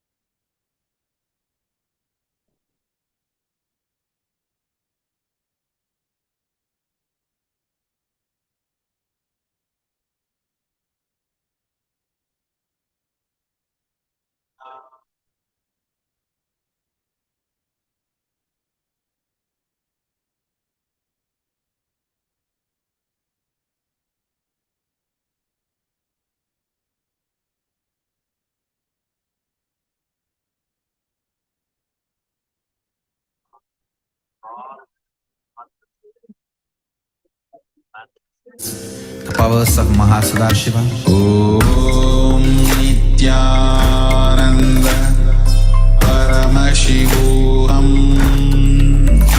Om Nithyananda Paramashivoham. Om Nithyananda Paramashivoham. Nithyananda Paramashivoham. Om Nithyananda Paramashivoham. Om Nithyananda Paramashivoham. Om Nithyananda Paramashivoham. Om Nithyananda Paramashivoham. Om Nithyananda Paramashivoham. Om Nithyananda Paramashivoham. Om Nithyananda Paramashivoham. Om Nithyananda Paramashivoham. Om Nithyananda Paramashivoham.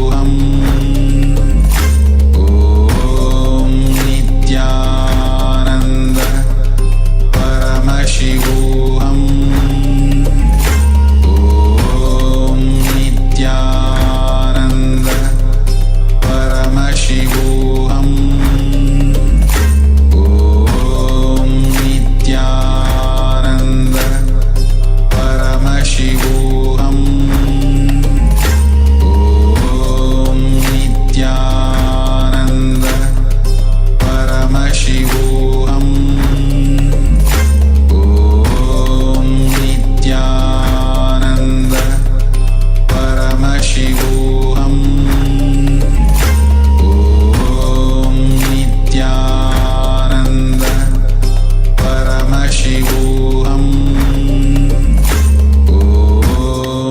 Nithyananda Paramashivoham. Om Nithyananda Paramashivoham. Om Nithyananda Paramashivoham. Om Nithyananda Paramashivoham. Om Nithyananda Paramashivoham.